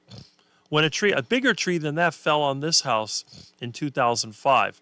We had Hurricane Wilma blow it. It went through the roof. But by the end of the day, I had the hole fixed, and nobody came. I tell everybody, if the house gets damaged, the first thing I do, I put a 6-foot chain link fence in front of the house, and I cover it up with shade cloth. If anyone comes here, I tell them, get out. Don't come here without a warrant, period. And by the time they go through the system, I've already got the damage repaired. I did have somebody come back from the building department. I told them there was no damage. It's just a tree. And they left me alone.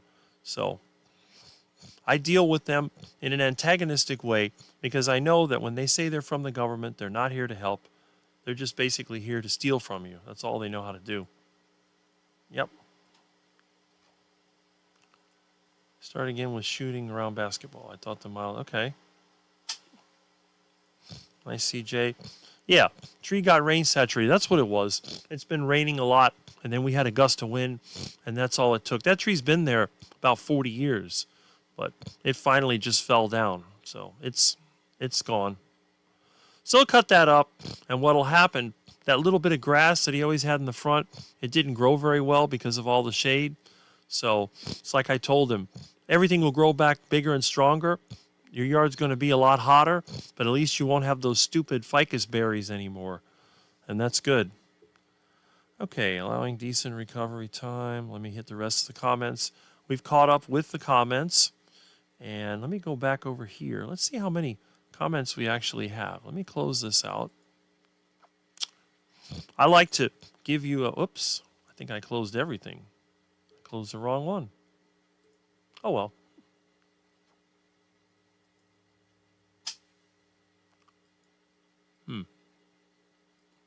All right.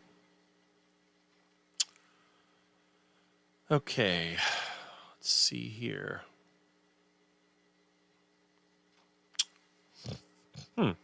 Interesting. I found an article about Japan. This is odd.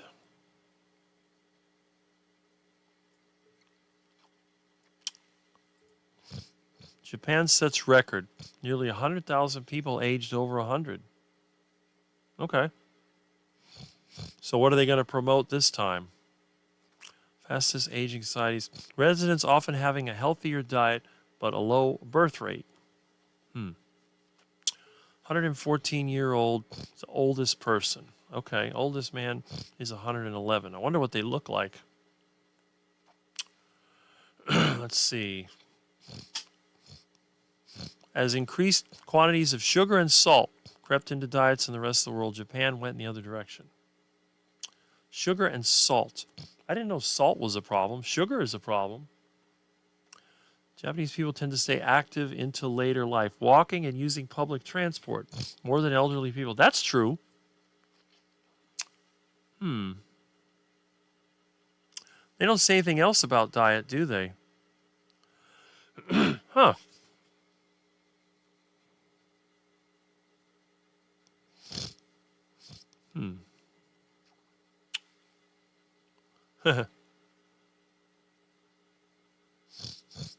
Misaccounting, patchy record keeping, and suspicions that some families have tried to hide the deaths of elderly relatives in order to claim their pensions. The oldest man in Tokyo, 111, was found in his family home 32 years after his death. Okay. That's it. Okay. Well, anyway, that is kind of interesting. I don't know how old these people are. It doesn't say.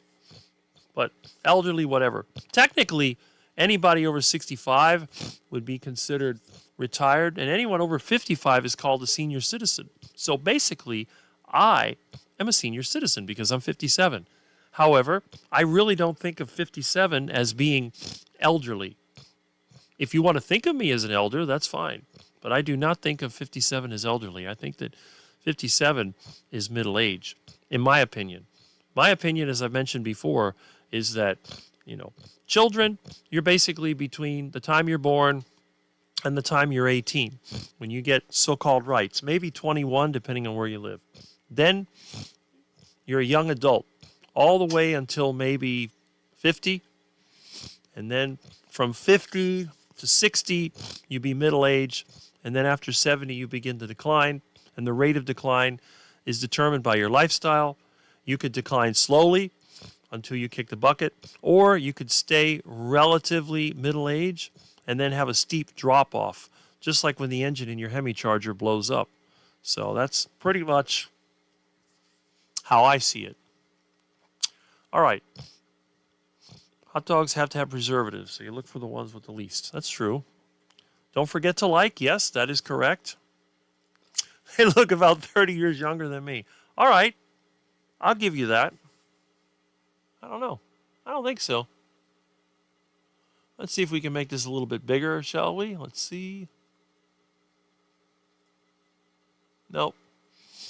Well, maybe. Okay. The image does get larger. I would assume they're probably 80s, maybe 90s max, but look pretty good. I mean, these are probably 60s, 70s over here. It's a mix of old people. The thing is that in today's technical world, if elderly people keep themselves as healthy as possible, using modern technology, I think some of them could do quite well, and they could still be quite successful. You don't have to be physically able to work outside hard. All you have to do is keep your mind going and be able to do things using your experience. You could probably be productive until the day you kick the bucket. And when you kick the bucket, hey, that's it. I'm sure people get offended by some of the terminology I use, like kick the bucket. Yeah, we're going to kick the bucket. And speaking of kicking the bucket, I wonder where our favorite elderly YouTubers are today. We got all these news stories. Let me go over here to my favorite YouTuber. Where is he? There we go. We'll go to my favorite YouTuber. I know the guy's a quack, but what can I say?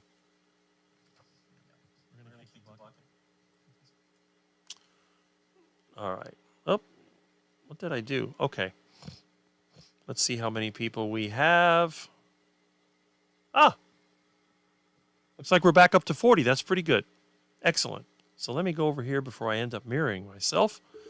And we'll go to me so you can see the total quack. I wonder if hot dogs are Carnivore as ingredients, I can't even pronounce. No, if it's got anything other than meat in it, it's not, well, pure carnivore, maybe mostly carnivore.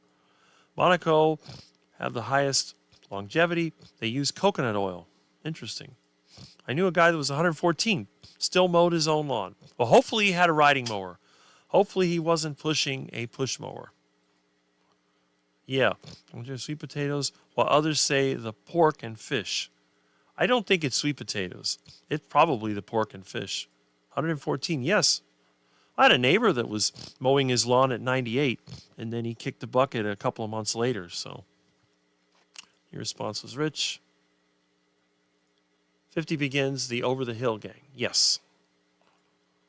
He was a real cool old fellow. Died in his sleep. That's what happens. All the old people that are healthy, they just drop dead at night. I guess they're probably dreaming about some gal they had, and they're really getting into it, and then boom, kick the bucket. Pushing up daisies, yes.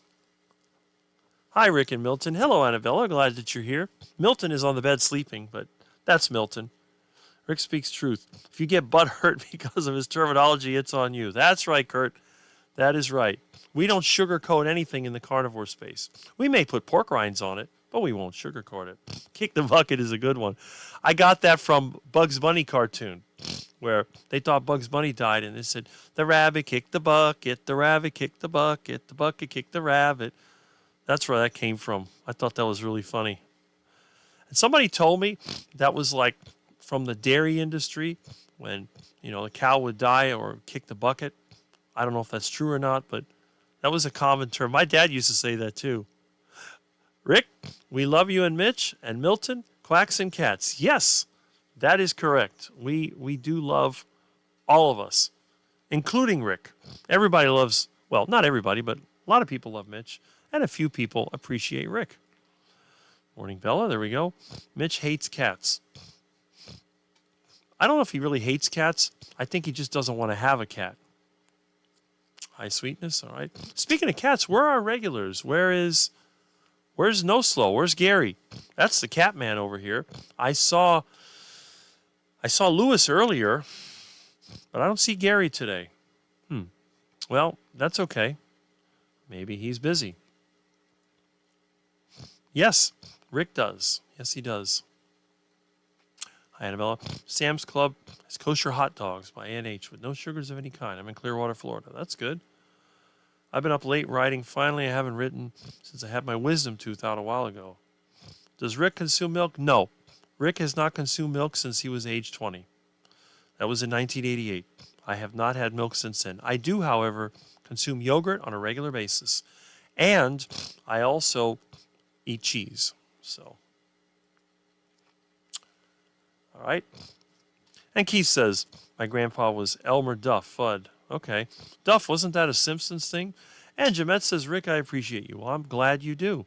And I appreciate you being here. So we're caught up again. Anyway, let's talk about the week. So what happened last week? Well, we know that the previous Friday, Mitch had a bit of a meltdown because he was frustrated with some of the comments. People started bringing up religion and some of this other stuff. And he got frustrated. And then instead of having the live panel on Sunday, he went into a bit of a rant to explain his position. And then during the week, this came up a couple of times, and he actually reacted to one of my comments where I had mentioned the idea that entropy will lead to, the dead end of evolution comes with entropy, which is basically a scientific concept, but I guess he mistook it for a religious concept, which it's not. I've learned several things, and one of those things is when you're on a public forum and you're talking to a group of people, you don't talk religion and you don't talk politics because you're going to make enemies with at least half of the group. You don't do that. People don't come to Rick's live stream to listen to politics and religion. If you want to talk about those things, you do it on a personal basis, not in front of me. Now, if this was a religious channel, if I was a pastor or priest or whatever, then it would be a religious channel and we'd be talking about scripture and religious matters. However, this is a social, carnivore, sustainable living type channel where we talk about different things. So we do not get upset about other people's religious or political beliefs. Now, most of the people I know, they tend to be what you would call far right in politics. I don't know anyone that would be considered left. And then you also have the libertarians and the free thinkers. But I don't argue politics because every time they talk politics, I bring out it's a giant scam and that every one of these people is only looking out for themselves. And they have to agree because that is the case. So you'll never see me get mad. I have people post comments about political things, about religious things, and I'll read them. I'll make my little opinion and move on.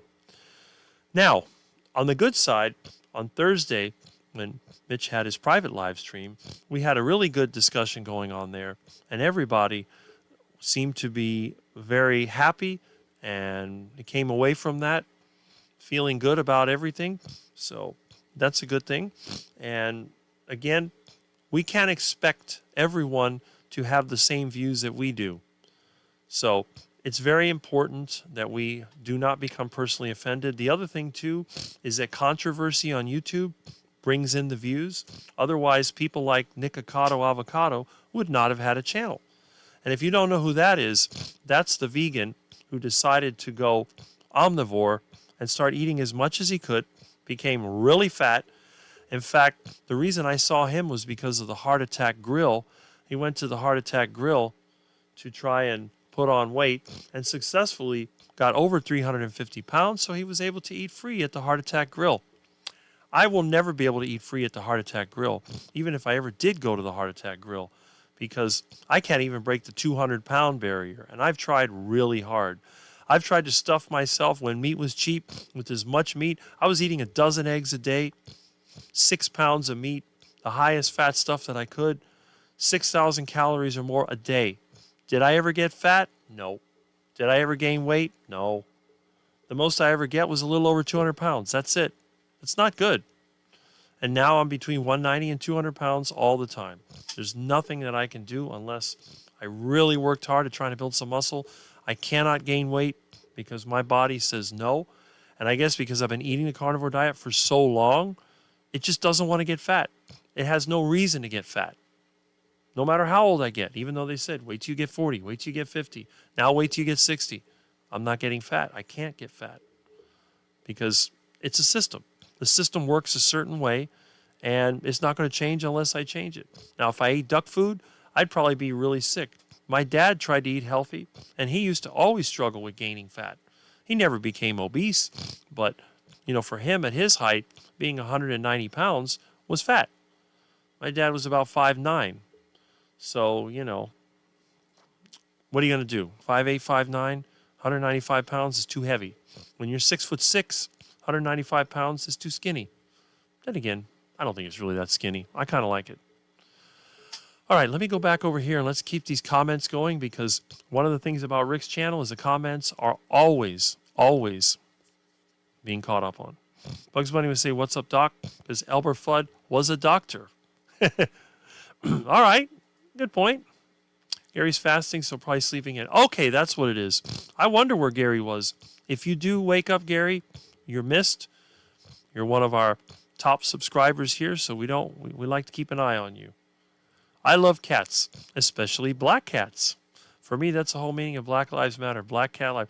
I agree with that. I love black cats, and it's sad that most people, when you go to a place to adopt cats, usually the black ones are left behind.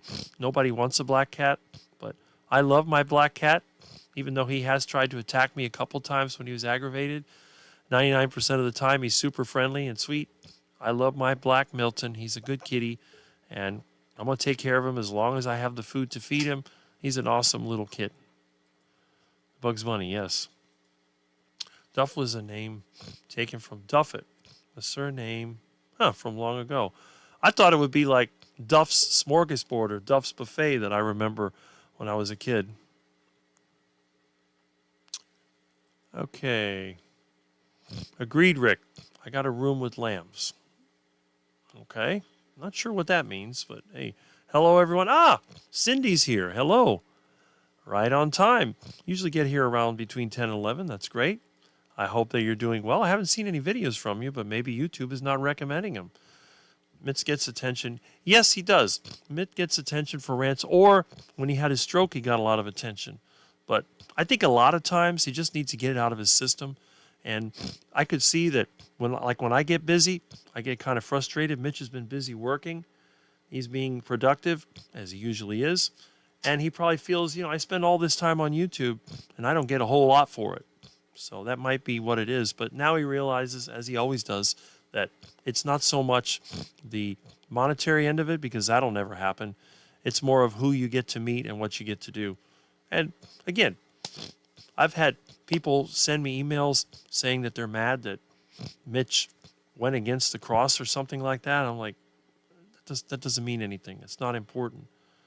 The main thing is you just have to understand people get frustrated and people feel like they're not getting through. And I get through that at times myself. I get frustrated trying to tell people my views, and they look at me like, what do you know? And that's it. So, but again, on any live stream, there are unwritten rules. On my live stream, it's more free than others, and I rarely have a problem because I'm not a big shot. Right now, I got 37 people watching. It's not that many. If I had 300 people watching, it'd be a different story. But this is fine. What I meant is I love black cats. That's it. Yeah, exactly. Black cats are awesome cats. I love them. They're very nice. And both of the black cats I've had, they make this cute little sound when they look at you. They go, burp, burp, burp, burp. When I was first given Milton by my neighbor, he gave me a collar that had a little bell on it that would ring, and he promptly got caught in that and ripped it off, and I was afraid that he would strangle himself, so I didn't bother to put it back on. But then after a few months living with me, he developed like my first cat did. He would go, burp, burp, burp, burp. It's so cute. Such a nice little thing. None of the other cats I ever had did that, made that cute little sound. So I love my little cat. He's awesome. Let's see about rich rants getting attention. Some people thrive for attention, whether it is negative or positive. Okay. Yeah. There are a lot of carnivore Christians. I think there's plenty of room for there to be mutual respect and kindness where you can respect each other's beliefs. And when it comes to religion, as you know, I believe in God, Christian myself, and I don't hide that. But the thing is, I don't push it in your face because there's a time for that. There's a time when you do that. But what you want to do, you want to set the example. You want people to be attracted to you. You can't talk to them about stuff like that. When you drive them away with a bunch of Bible-thumping nonsense, you tell them you're going to go to hell, and you tell them that you're heathen and all that other stuff. And I've known people that did that, and it doesn't work. It's like, you ever heard of the Westboro Baptist Church? You ever seen those people, see what they do? How many people do they attract with that? Nobody. They just do it because they're narcissistic and they want to look like they're important. So, we're out there warning people, but you're not really doing anything good. Think about it. The whole idea of being a Christian in its basic form has been turned around because whether or not you believe that Jesus existed, and again, there's evidence that he did and there's evidence that he didn't. It's a matter of faith. And you could say, well, let's assume that he did exist. And let's assume that the Bible writings were correct in their description of him. He never attempted to become king. He never attempted to get power or a name for himself. He just did what he had to do, and they rewarded him by killing him. So that's kind of the way it always is. When you tell people something that affects the power structure, that affects the people that run the system, they will do whatever they can to get rid of you, whether it's discredit you or eliminate you. And that's why a lot of times, as I've mentioned before in my videos, you have like the court jester in the king's court. They could say anything he wanted to, and they would not execute him because they knew it was all a joke. He wore silly clothes and acted weird and said all these things, and they would tolerate it. But if somebody else did it in a serious way, their head would come off. But again, you have to respect each other's beliefs. You don't have to believe them. You don't have to support them. The only thing that you have to do is don't get in the way of other people. People have the right to determine what they believe, whether it's based on some type of scientific information, whether it's based on faith, or whether it's based on a little of both. That is your decision, and I will never try to change that. But again, it's very important that you don't try to dominate others by force. If you want to convince somebody of something, the best thing to do is give them the information, lead by example, and see what they do. And on the other side, they should not interfere with you. That would be like the vegans telling us we can't eat meat. That should not be accepted either. You should be able to do both. That's my only complaint. The vegans, I don't have a problem with them. Again, I give them fruits and vegetables that are my friends, and I do it out of a kind and giving heart. I am not trying to poison them with plants. I do not believe that all plants are trying to kill you. I do believe that the majority of plants are toxic, but I do believe that some plant material is beneficial for some people. And that is where I disagree with some of the carnivores. I know the plants are trying to kill you thing is really popular, but look at how many people have quit the carnivore diet and have had to gone back to eating plants. I think that after thousands of years of farming, and we know absolutely with archaeological evidence that farming has been around for thousands of years, people have adapted.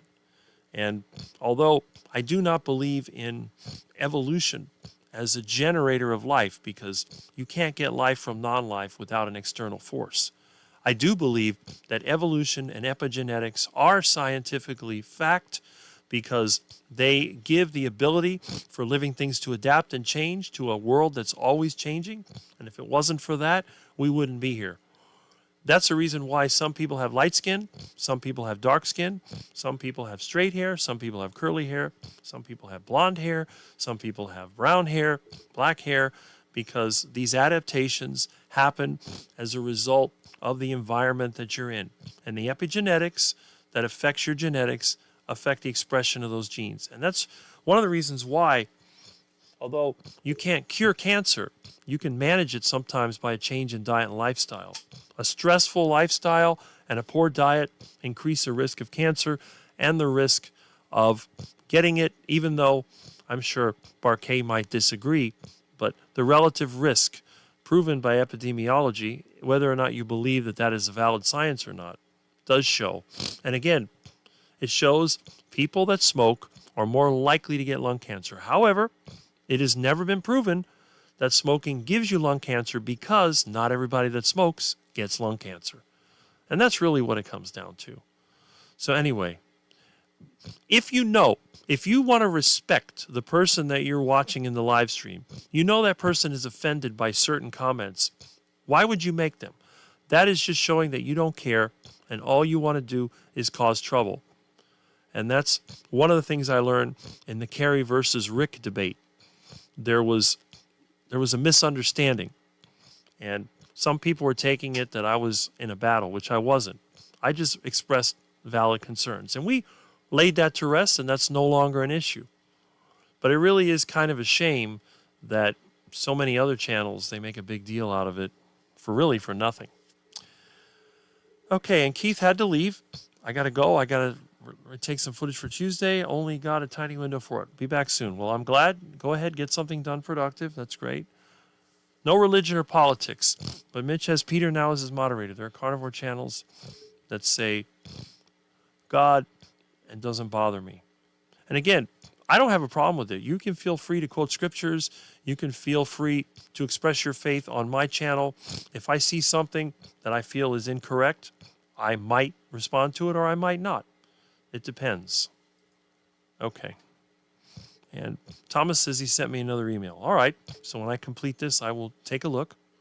I know Thomas was trying to get interviews for his channel, and I told him, get all the important people first, and then when the other persons are not available, feel free to call me, because if you want to fill a few hours up on your chat with an interview, feel free to do so. I will relate my story, and because my mind works in different ways, I will add little things to my story that I didn't mention before.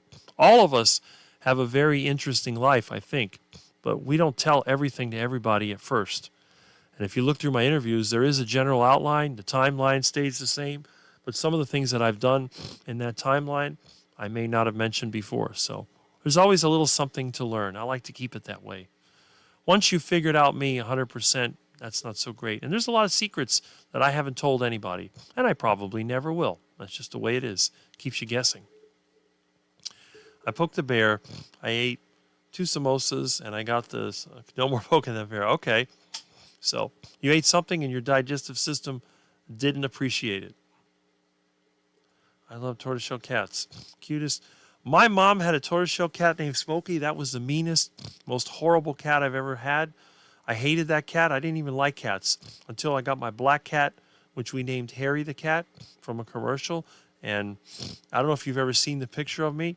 I can grab it, but I got a picture in front of this same house with my very first black cat. He was a gorgeous, friendly cat, and he actually attacked a couple of bullies that were bothering me. He was my little companion. He followed me everywhere, just like Milton does. I love black cats. My mom said, that's your shadow, that beautiful black cat. And he was a beautiful black cat. Yeah, mischievous, meow. There you go. And that's it. The comments are coming in strong again. Room and lands are personal views on the world. Yes, okay, that makes sense. I just posted 2 videos this past week. Okay, excellent. I have to look around. I just don't have enough time to catch everybody's videos.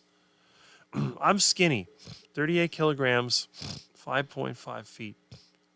I had depression. I think it was the food I ate. Well, I don't know if you're male or female, but if I were you, I'd hit the heart attack diet. Get as much fatty meat as you can. Learn to love the meat. If you can afford it, eat as much as possible. I don't think you're going to stay skinny. I mean, am I skinny? I'm 6'6", 195 pounds. I have arms and legs like a toothpick, but I don't have a gut. I don't think I'm really that skinny. I mean, my neck, you might say, well, you're a pencil neck or whatever, but I wear those shirts, and when I button them, they're always pretty tight around the neck. What are they? 14-inch, 15-inch, whatever they are. So I'm not that skinny.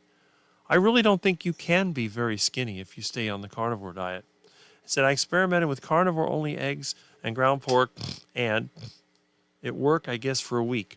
Okay, so you had some issues. If you're not eating a carnivore diet, and I've always recommended this, what you should do is simply add more meat to your existing diet. Now, if you're eating processed food, get rid of that. But you can eat fruits and vegetables. Traditional fruits and vegetables, even if you're eating crap like potatoes, is still better than eating processed food that comes in a bag or box. So that's what I would do. Okay, had to go watch something with hubby back catching up. Well, good. I'm glad that you're here. You're free. Feel free to go in and out as much as you want. That's what my live stream is for. I'm not giving you my view. I'm just going through the comments and adding little segments to it.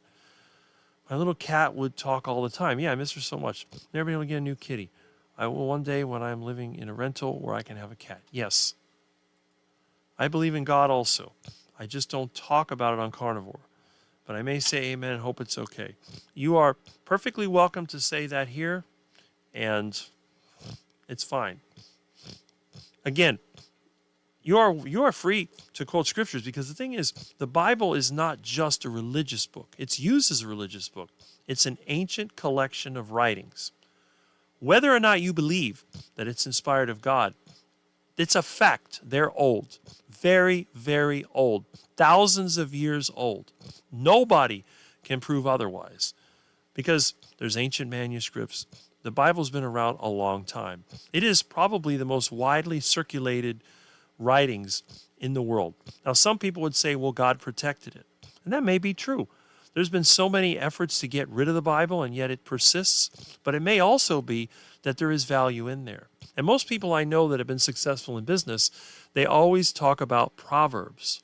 Now, depending on the scripture you read, if you were to read something like Leviticus, it's just boring. It's kind of silly.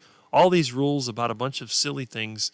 But that was what the ancient nation of Israel had to live under. And by the way, there was an ancient nation of Israel. We know that. These things existed.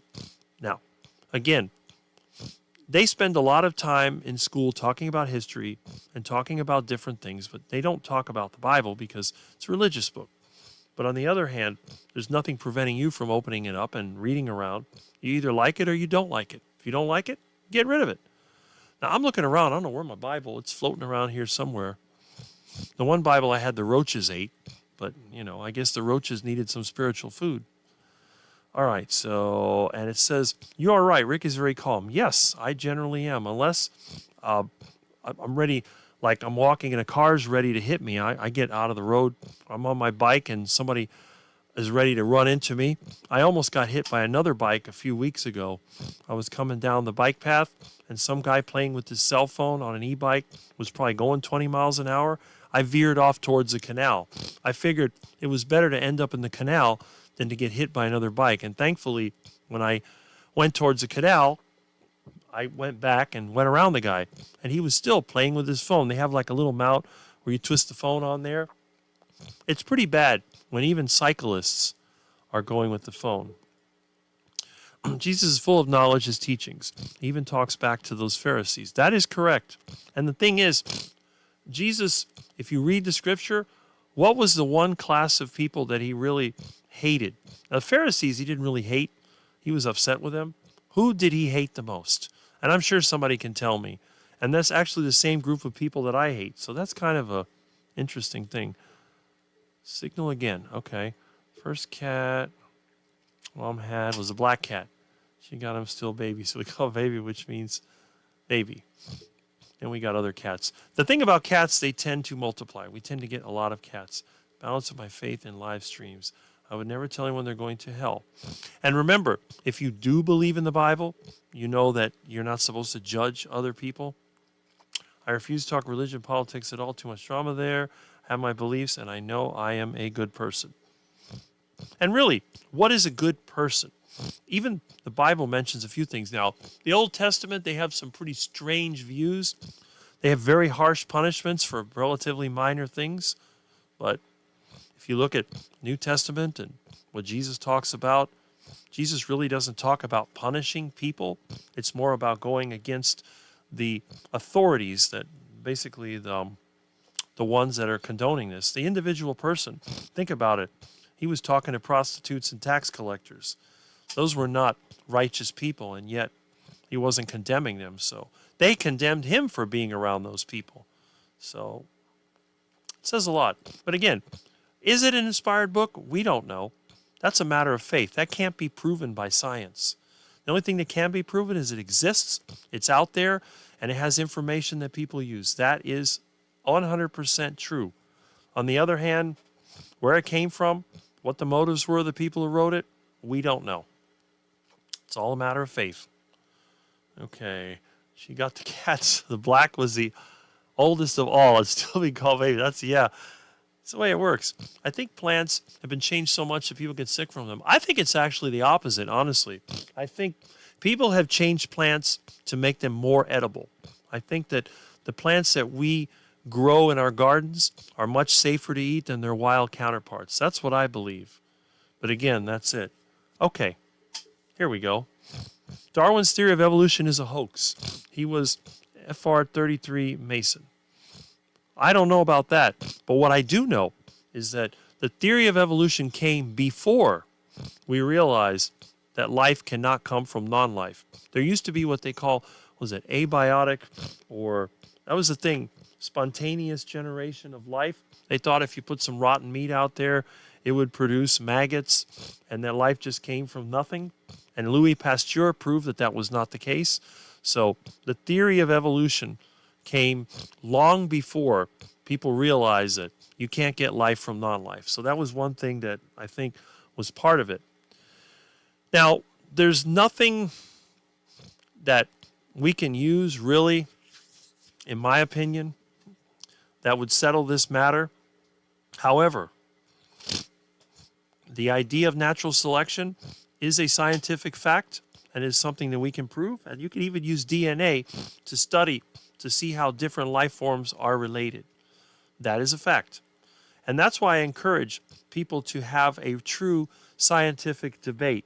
The problem is when you try to do that, the religious people typically go into a fit and they insist that, no, this can't be right and that's wrong. And then the so-called scientific people, they insist that there is no God and that the religious thing is invalid, and you end up with a battle going on. So you know what the Rick method is? I don't debate them. I got no reason to debate them. Now, if I made a video about evolution versus creation, I would make sure that I got as much evidence as I could, and I might even have a discussion with other people. That would be something that I would do. But for the Live at 8 with Rick, this is not going to be a major part of it. I mentioned it a little bit in response to comments, and I leave it at that. Because I know where this goes. When you get people against each other, it's happened in my channel. You get two people arguing over something. One of them gets offended and never comes back. That's the way that it works. So I don't go there. That's it. All right. Eat head. I've added fried plantains and gets flares up around my neck. Maybe because I eat too much. 2 pieces doesn't seem... Well, the problem is plantains are loaded with carbohydrates. And what did you fry them in? Did you fry them in seed oils? No wonder you're going to get inflammation. If you fry them in beef tallow, probably not so much. And as Bart K always talks about Randall cycle, you don't want to mix sugars and fats. That's the worst thing you can do. And what is a plantain? Fried plantain, sugars and fats. So that could be it. And again, every YouTube channel, it has its sort of association. When I think of Anthony Chafee, plants are trying to kill you. Think of Bart K, Randall cycle. You know, when I think of Sean Baker, I think about somebody looking at or criticizing a video while eating a steak. Everyone is associated with something. When somebody sees me, they probably think of Rick's microphone, Rick's background, Rick's sinus condition, Rick's hair. There's all these things that goes with it. But the word I've been associated with most is entropy, because I believe that is the one thing that is our common enemy. The common enemy of everybody is the second law of thermodynamics. That's it. It's that simple. That's how I view everything. It goes to every system, and that's just the way it is. I don't think the plant's trying to kill us, as they're protecting themselves just as we should. Yes, exactly. That's exactly it. Plants don't care. As long as we don't try to kill them, they're not going to bother us. I've had trouble with my leg. You can't keep a good carnivore down for long. I'm determined to be well no matter how long it takes. Excellent. See, that's the attitude you want. A good attitude isn't going to heal you, but it's going to help you to get healed for sure. Yes. Still waiting on you to give me a date for live. Okay. So what is September 26th? Let's see. Let's check the calendar here. September 26th. A Friday. You want to do September 26th? Sign me up, send me an email. We'll do September 26th. Okay? What your theory of Jesus riding in the ground, Rick, personally? Jesus riding in the ground. I'm not familiar what you mean. Jesus riding in the ground. How'd you choose Milton's name? My neighbor that found him in the road found him during Hurricane Milton. So he said, maybe you should call him Milton. I was going to call him Shadow or Black Menace, but I decided to call him Milton because it just seemed different. Rick, you never seem to get upset. You are relaxing to listen to. Oh, I get upset at times, but it's very rare. And when it happens, it's really bad. I have no reason to get upset now. I'm sitting in my mildew-infested home with a nice cold air conditioner and about 43 great people. So what do I have to get upset about? Now, if I'm sitting in traffic with a bunch of idiots tooting the horn, I may get a little bit upset. It happens. That's why a lot of times I'll ride the bicycle, because at least with the bicycle, I have an out. When you're sitting in traffic, you're basically trapped. You have nowhere to go. But when you're on a bicycle, sometimes you can cut through a parking lot or some other place. I go sometimes through walkways, wherever I want to go, and not many people are going to stop you. You drive your car the wrong way down the road, they'll give you a ticket or arrest you. You go down the road on a bicycle, they're not going to bother. Especially if you dress homeless like I do, they don't bother you. So, okay. Carnivores seem to be relaxed people. Yes. Yes, because we're getting what we need. We're not starving. When somebody's starving, they're not going to be very pleasant. It's like Milton. When Milton has plenty to eat, he falls asleep. But when he's starving, he'll attack your leg. Let's see. Pain is going away. Yep. Like a child telling a parent, it hurts when I pinch here. Stop pinching and see if it still hurts. Yeah, exactly. That's like, who is it that always says, I think it's Dr. Kiltz. What do you do when you're suffering from poison ivy? You stay out of the poison ivy. That's it. I have poison ivy disease. Well, stay out of the poison ivy. That's a good point in the good book. Yes, it is. It is. Man interpreted and wrote the Bible. That is correct. The Bible never claims to be God's word directly. It says that all scripture is inspired of God and beneficial. And it lists the different things it can do. It doesn't say that God wrote it because he didn't. Man wrote the Bible and man interprets the Bible. So if you put too much into it, it's just going to drive you crazy. You just have to develop your own faith if that's what you want to do. And if you go and you examine the Bible and you find that there's too many contradictions and it's not for you, well, that's your choice. You have that choice. And that's the thing. You always want to have that choice. You don't want to be drawn into something that is just being told to you. You need to make that your own. If you don't, well, then you're relying on somebody else. And then you're basically a cult member. And when they tell you to drink the Kool-Aid, you'll drink the Kool-Aid. All right? If you got some dark-haired guy with glasses telling you to drink the Kool-Aid, don't do it, please. You're better off listening to the dark-haired guy without glasses telling you to eat iguana. You have to limit plantains to WPs, I guess. I've experimented with plantains, and I can tell you right now, I can eat maybe 2 plantains before I lose interest. But I've tried to see how many plantains I could eat, and one time I ate 5 of them just to see what would happen. And nothing happened. The only thing I got was a lot more poop. When I went to the bathroom, it just came out a lot more than it normally did. So plantains don't have any bad effect on me. They don't bother me. What does have a bad effect on me is potatoes, especially mashed potatoes, which are disgusting. I remember as a kid being forced to eat those horrible things. It's even worse with the gravy. It's nasty. I get horrible, like the stuff comes up in my throat. I get diarrhea, gas, absolutely horrible. Plantains, not so bad. Potatoes, really bad. That's one of the reasons I came up with the Rick heart attack diet. Never eat any raw leaves, stems, roots, or seeds. And seeds are the worst. No one should ever, ever eat a seed. All raw seeds are toxic with the exception of coconuts. Coconuts seem to be edible. They don't bother me. I don't really like the taste, but I can eat coconuts and they don't bother me. But again, everyone's different. Everybody has, and I think it's saturated fat in the coconuts that helps me, but it's hard to say. Now, Paul says, I just had another comment removed by YouTube. I wrote about Darwin and the theory of evolution. A few more details that just cannot be mentioned publicly in the beautiful democracy-free agree. Yeah, exactly. That YouTube does some weird things, and it doesn't even show me when they remove the comments. Okay. All right, let's see. Still being interpreted. I'm so much stronger. Yes, physically, mentally, and carnivore. Exactly. Seems to be the reason people get offended about religion. I really don't know. I really don't know. Because the way I figure it, if you have a strong faith in your religion, why would you get offended? Doesn't the Bible say that if they attack your religion, that means that you are on the right track or something like that? I forget how the scripture goes, but when they, as I think Jesus said, if they came after me, they'll come after you also. So why are you worried about it? You should never get offended. If you really believe that stuff, you should be happy that people criticize you about it.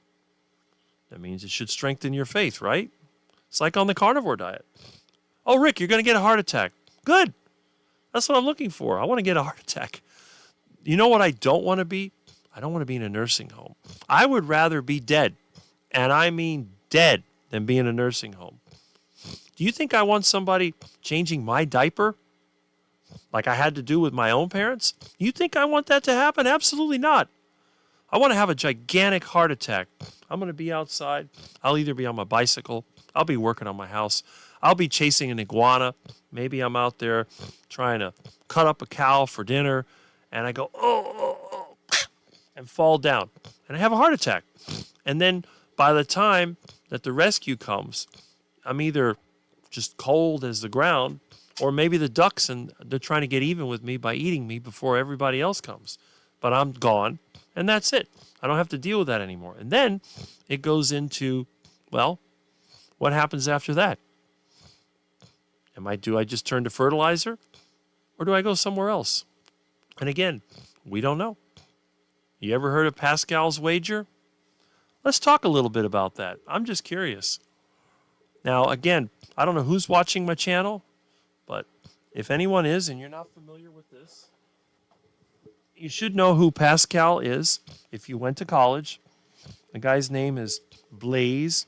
No, not like 420. It's spelled a little differently. Blaise Pascal. It was a mathematician, and he came up with called Pascal's wager. Let's see.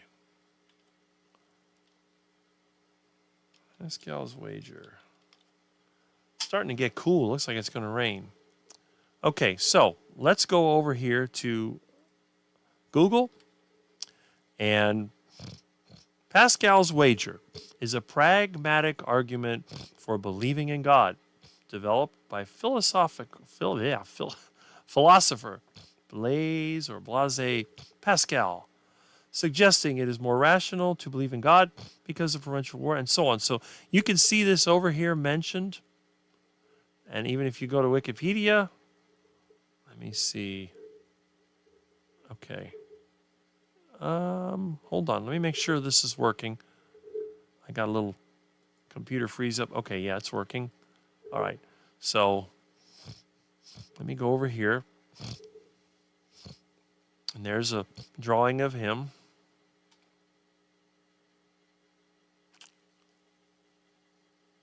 Okay. See if they have a diagram. I don't see the diagram. There we go. There's a chart right here. God exists, God does not exist, and so on. So if you want to read about that, that's a little something you might want to consider. I use that a lot. Okay.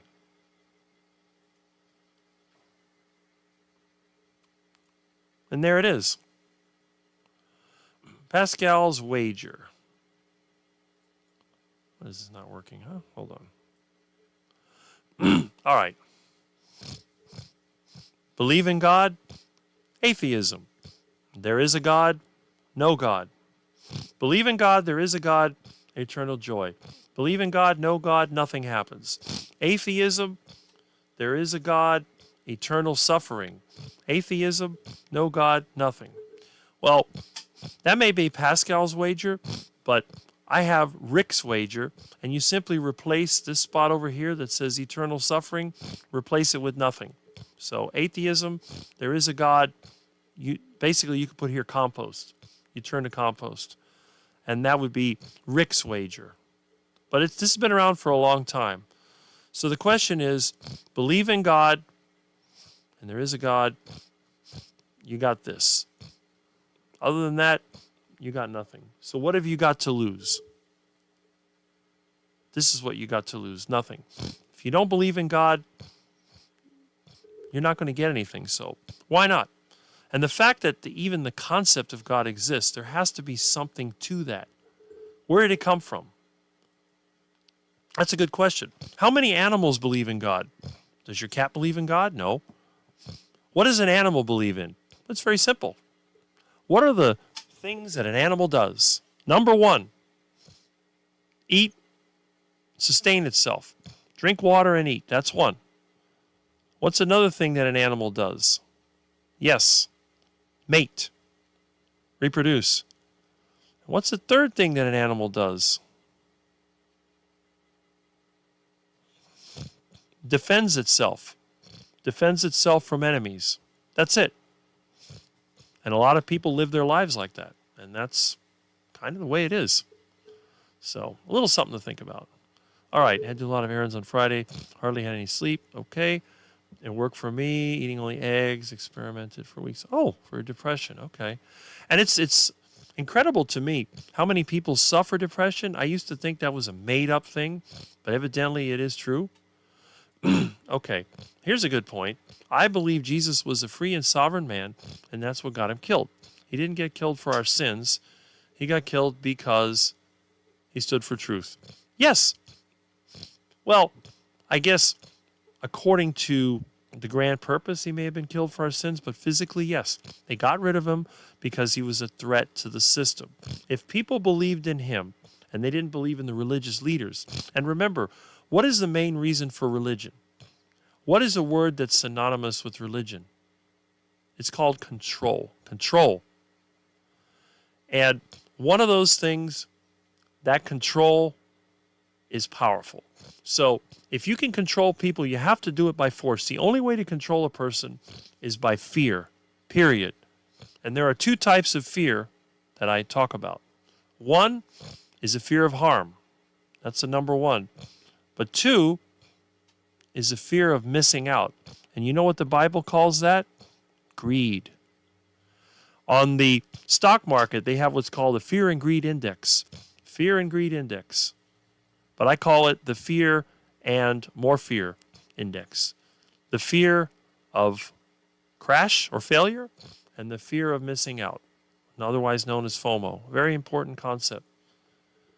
But yes, I agree with that 100%. When Jesus comes back, Rick, I want to meet you in paradise and give you plantains. Well, that's great. That is great. Probably drink some wine if allowed, even though I hate wine, but hey, whatever. If I make it into paradise and I see anybody I recognize, I hope that you will come up and say hello to me. But if it's real paradise, I think there'll be a big fat steak waiting for me. You know, if you look at the arrangement that was set up for Israel, wasn't animal sacrifice a very important part of that arrangement? Why would they sacrifice animals? What was the reasoning behind that? That is interesting. You think about these people like Ellen G. White and all these vegetarian and vegan religious people. Why did they have animal sacrifice? That's a good question. Something to think about. And the Noah story, whether you believe it or not, is it possible that all the animals could have fit on a boat? No, of course not. Is it possible that there was a flood? Yes. Do I think the flood covered the entire earth? No, I don't believe that. It doesn't make sense. It's physically impossible. But it is possible that the region where people lived in, the known, wherever humans started out, could have been flooded, and there could have been massive death. It could have happened. But the thing is, because of the way it's written, we just don't know. So I'm not going to worry about it. It doesn't matter. Whatever happened, happened. Do I believe there was a flood? Yes. It wasn't just the Bible that had all these flood events. There's other writings, ancient writings, that talk about a flood. All right? But, again, if, let's say humans were only living in one part of the earth and they got flooded out, they were not living on the rest of the earth. And think about this too. What could have caused a flood? It could have been a lot of things. Massive climate change. There could have been an asteroid. Anything could have happened. Anything could have caused that. I believe that in order for something to be written and to be believed by so many people, there has to be truth behind it. Does it get changed over time? Yes. Things get changed over time. People make up stories and conspiracies and all this. Things change over time. But I think the basic foundation of a lot of these things is in some real event. But anyway, I'm not qualified to really explain anything about that. I'm just giving you my opinion. I'm glad you found carnivore. That's a pretty nice. Yeah. It's the cutest noise they make. I just love cats. Cats have been also around since ancient times. Had depression, eating made me feel so good. So now I'm skinny. Okay. I think of ducks and Milton when I think of you, Rick, plus the 40-year-old carnivore. You mean the 40-year carnivore? the 57-year-old carnivore. I started hearing Dr. Berry first, then Chafee, then the smaller channels. There's so many new carnivore channels. And, we have to recognize, well, I would say the big catalyst for all the channels coming up was Carrie at Homestead How, who encouraged everyone to start carnivore channels. So the big burst in carnivore channels came in 2023, and that was a result of Carrie from Homestead How. And another shout out for our friend Carrie. Hopefully I'll be able to meet him in person in a couple of months. It is funny, we are fast becoming a society that doesn't accept others' points of view as seen in recent events. Yes, and we'll talk a little bit about that. This is getting worse. It's getting worse. Yes, many carnivore channels. Rick is truly the one that has been carnivore the longest. He should have a lot more subscribers, but he has us. But the thing is, most people are not carnivore. Why would they subscribe to my channel? You have to realize that. If I was doing stupid things like gaining weight like Nikocado Avocado, I'd have millions of subscribers. Or these dumb things like some of these other channels. What's that one that everybody watches? Mr. Beast or whatever? No. I'll never get that many subscribers. Of course, I get about one a day. That's pretty good. My subscriber count is increasing, although slowly. It's not decreasing. I've never lost a mass of subscribers. So I think what it is, my channel is one of those channels where like only a certain group of people. It's like when you have the Mensa group and you have all the very intelligent, high IQ people getting together. This is sort of like the carnivore version of that. The people that come to my group, they tend to be the most outspoken and the most interesting of the group. This is not the place for the followers. This is a place for the free thinkers. Watching Dr. Anthony help me when I was first starting carnivore. He never encourages reckless fasting with, which is what I needed. I had heart damage from starving myself. Well, there you go. And my channel, I don't do fasting. I don't fast. Although technically I do a 12 to 13 hour fast because I eat dinner before 8 and I eat breakfast after 8. So that's about right. Amy's so true. Cindy says, I'll send that email later today. Thank you, Rick. I have to go. Well, I'm glad you were here and I will respond to your email. Rick attracts those of us that are a tad cuckoo. Yes, this is where the nuts go. This is definitely the place. America don't do civil war, especially when... Well, yeah, I hope not. Because the problem is if we have a civil war, the next step is going to be North Korea. So we do not want that. We do not want a revolution done that way. Because the banksters, the people in power, will get complete control. The revolution has to take place by nonviolent, non-participation, and basically by discrediting the system, by eroding it, just like termites eating my house, until one day it collapses. But a direct attack always leads to disaster and unnecessary suffering. But remember, the bankers, the money changers, they love war because it makes them filthy rich. And they laugh while the idiots kill each other. They love that. So the angrier people get, the happier they are. If you want to make them really frustrated, eat meat and build things. And get rid of the parasites at the top. That includes your local government. These people are constantly harassing you, making your life difficult. They take from you, and they give you nothing in return. It's actually, I think, I saw a video one time. They were talking about decadence or whatever it is. When the society becomes decadent, it starts to fail. Because what ends up happening is basically there's nothing productive happening. You're creating all this debt, and people are living it up by buying things, but they're not producing anything. They're taking advantage of people. That's what happened to Rome. Rome didn't collapse. Rome rusted out. And there's nothing worse than rusting away. That's what's happening to the U.S. It's rusting away because the bankers, the people at the top, have taken over and they ruined our lives. They've made it so expensive to live because they've convinced people that going into debt is the way around it. And my thing is this: don't go into debt. Refuse to go into debt. Starve them. If you hate the parasites, cut them off. The best way to cut them off is don't go into debt. And the best way to avoid debt, don't get sick. And the best way to avoid getting sick, don't stress yourself out going into debt, and don't eat duck food. unless you want to waddle around and quack and be thrown into the duck pond.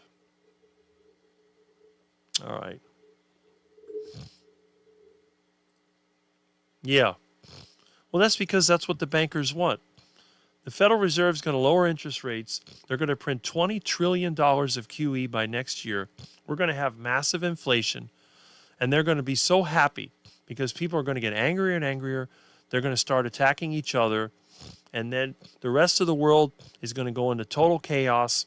A lot of these African and South American and other poor nations, Asian countries, are going to go into chaos. They're going to come over here to the U.S. in a massive migration, and it's just going to keep dividing the people and keep stealing from their future and lowering their living standards. And the banksters are going to get more and more wealth. They're going to live on private islands. They're going to live in gated communities. They don't have to look at us. They don't have to deal with us.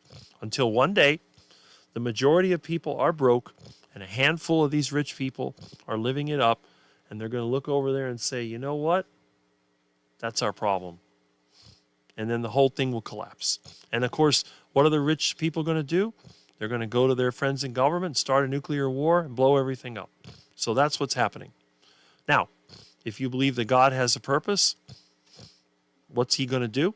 He's going to say, all right, I've had it, and take control of the situation. But until then, don't expect things to get better. Let's put it that way. Dr. Chafee doesn't encourage fasting. Yes. Well, look at Dr. Chafee. Does he look like somebody that fasts? I mean, come on.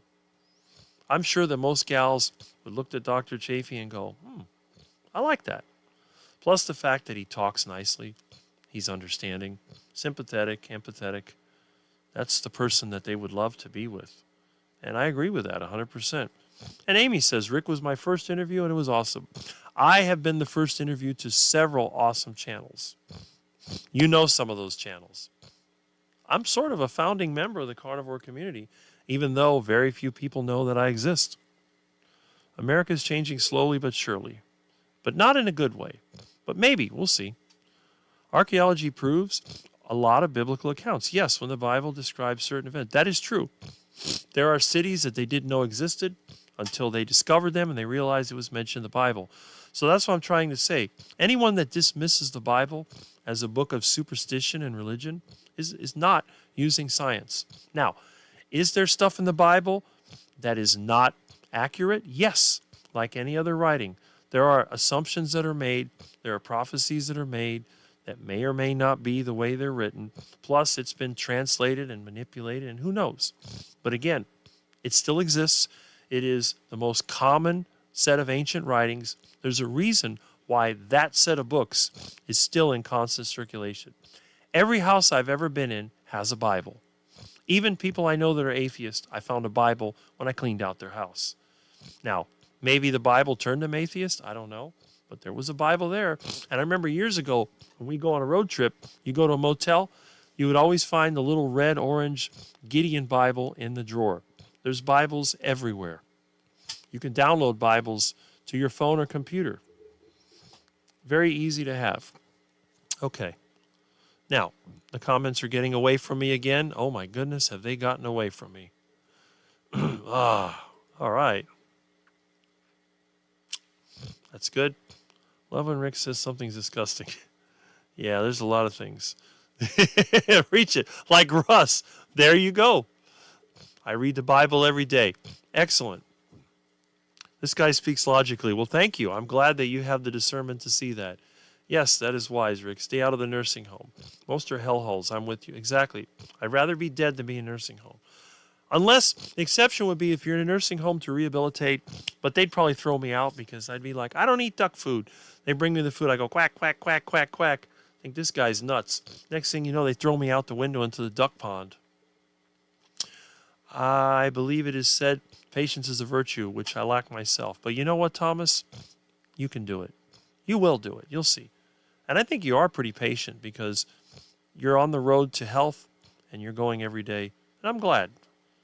I don't like to see people fail. I like to see people succeed. It's great that you read the Bible every day. I pray every day. Yes. And prayer can, people, you may have clinical depression, which is a chemical thing, but I think sometimes people get a depression because they feel alone. And especially in the world we have today where relationships are distorted, having that personal relationship with God through his son Jesus Christ can help a lot of people.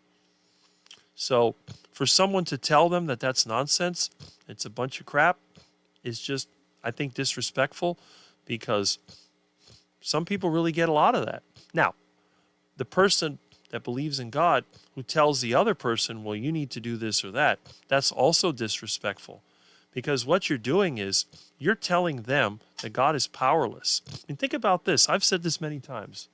You see somebody that's sinful, maybe they're an adulterer, sleeping around with other gals or guys or whatever, or maybe they're just doing something you don't like. And you tell them, well, you need to accept Jesus or you're going to go to hell. Well, what are you doing? You're judging them. And at the same time, you're saying that if you don't listen to me, God's not going to help you. So it's basically disrespecting what you believe. So my view is this. If a person asks you what you should do you believe in God? Yes. You say, sure. They ask you, do you think I should believe in God? And you're a believer. You say, yes, and I'll show you what to do. But if they don't say that, why do you tell them, you're going to go and do this or that? You don't know what the person's going to do. That person may be on a bad path, and something happens, and one day there's a turnaround. They change their attitude. Just like the people that are self-righteous, that really are the worst. These are the ones that think that they have a special position because they gave their life to Christ, and everything they do is going to be blessed because of God. And then they go and cheat people and do bad things and whatever. And they wonder when somebody comes back after them why they weren't able to get away with it. Well, it's because you did the wrong thing. You may, I think, what does the scripture say? You have a belief in God, but you prove false to its power. That really, and that's worse than not even being a believer. And again, I tell people, you really believe in that book? Open that book and read through it. And start quoting scriptures. Oop, I hear a truck. Let's see. All right. Nope, that's the neighbor. Let me grab this while I'm here. All right, let me get you a little something. Okay. What I'm going to do, I'm going to have a little bit of a side here now. I talked about my cat, my first cat. You want to see an early picture of me when I was, I don't know, is this a Polaroid? I think this is a Polaroid. Looks like it's kind of going bad. I'm going to have to scan these pictures. But here's a picture of me in the mid-1970s.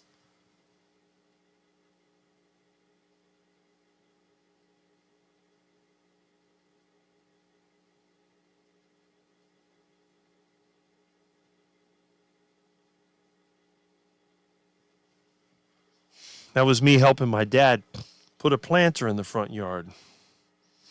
Here's a picture of me when I was about 10 years old, when I was getting my first cat.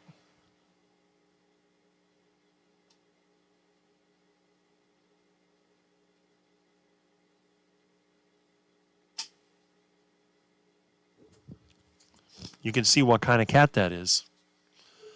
All right, let me go over here. Let me hit the current comments. All right. Why is this not working? Oh, there we go. Cute pic. There we go. All right. And there's actually, here's a picture of my dad with my cat.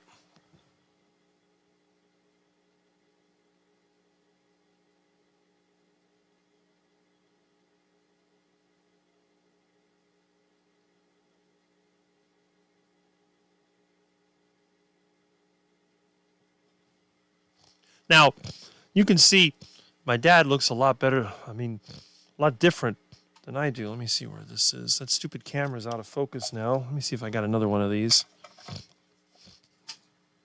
I think this is my dad with my mom's cat.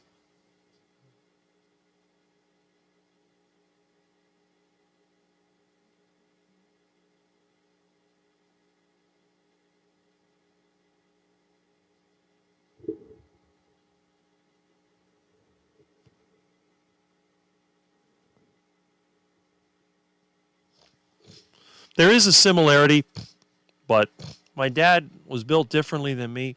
I tend to be more on the lean side. I'm a lot taller. I've always been skinny. So it's nice to have some of these old Polaroid pictures. I think it's kind of nice. So, and now the camera's cloudy. Let me see if I can fix this. Hold on. Okay, we'll go to that one and we'll go back. There we go. Okay, that fixed it. All right. Now, I need to scan this and make a video about sort of my history. I'm sure somebody would like to see that. Let me see. My keto carnivore shows through my actions I am a believer. Yes. I like that also. Patience. Right. Prayer keeps me all the pain I've been in. And again, whether or not you believe God is real, and I think most of us do believe in God, we know that there has to be a creator, there has to be an external force that allows us to exist, because the world is basically trying to kill us through the second law of thermodynamics, which is entropy. So an outside force is needed to keep the life going. However, the way that we use this belief is very important, because under no circumstances should a belief in anything that is not provable physically be used to force other people to live their lives a certain way.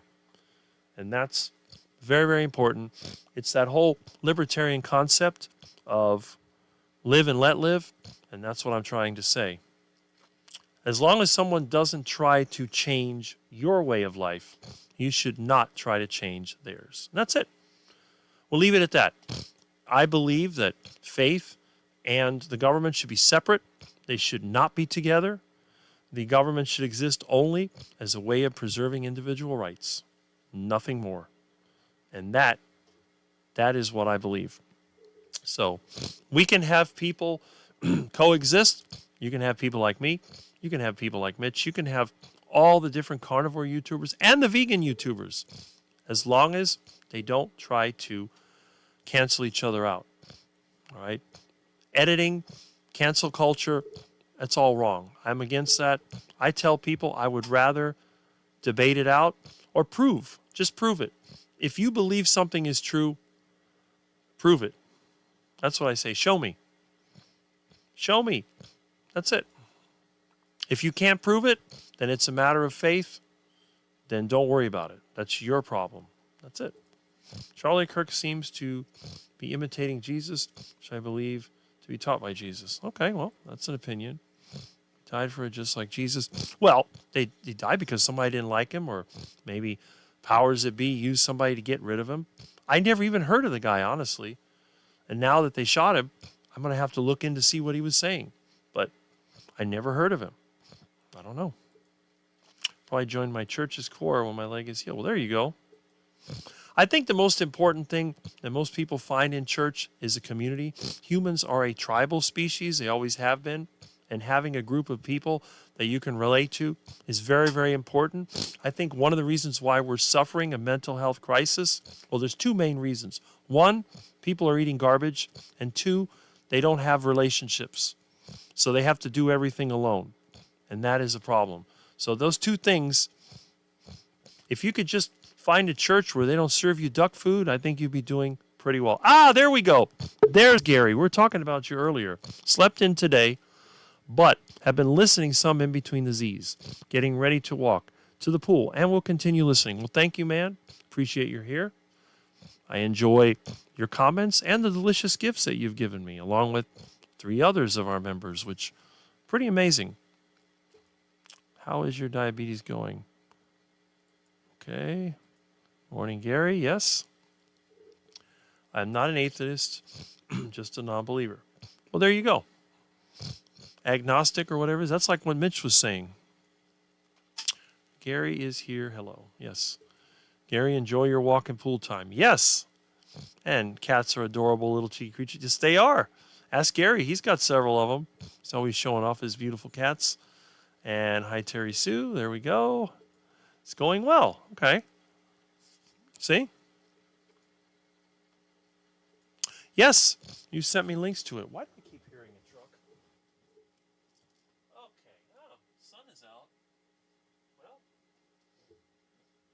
so nice. Nice and cool in here, let me tell you. Where are the rest of my pictures? Oh, well. Okay. Let's see. I got a nice porterhouse steak, which is a New York strip. Oh, yes. Eggs have been cheaper. Okay. About Charlie Kirk. We will talk a little bit about that. Last weekend, someone said he wins the race. I love George Carlin. Most sacrifice because we need to live real food, and on and on. All right. I also, Carnivore by Jordan Peterson. Good morning, sweetie. Charlie loved Jesus. He was a family man. Oh, by the way, Jesus never had a family. So anyone who's a family man who says they're imitating Jesus actually is not. But hey, the family was encouraged, and it is to this day. But that's interesting to mention that. But see, when they shot this guy, not only did they get rid of him, but they impacted his family. Why would anybody do that? I am 100% against assassinating people. That's just wrong. What I would rather do, this is the way I would like to do it. Let's say you had somebody I didn't like. For example, Jerome Powell in the Federal Reserve. This is a detestable man. I would never assassinate him. What I would do, I would simply get rid of the Federal Reserve and make him work. These parasites on Wall Street that are stealing from us, make them work. Very simple. Hey, guys, I got a cattle ranch. Who wants to shovel manure? Oh. We have a phone call. Let's get the phone going. Hello. Yeah, can you address the new person in the room? Thank you. New person in the room. Okay. Yes. OGC just arrived. Ah, I don't see it. Yep. Okay. All right, I'll let you go. Bye. All right.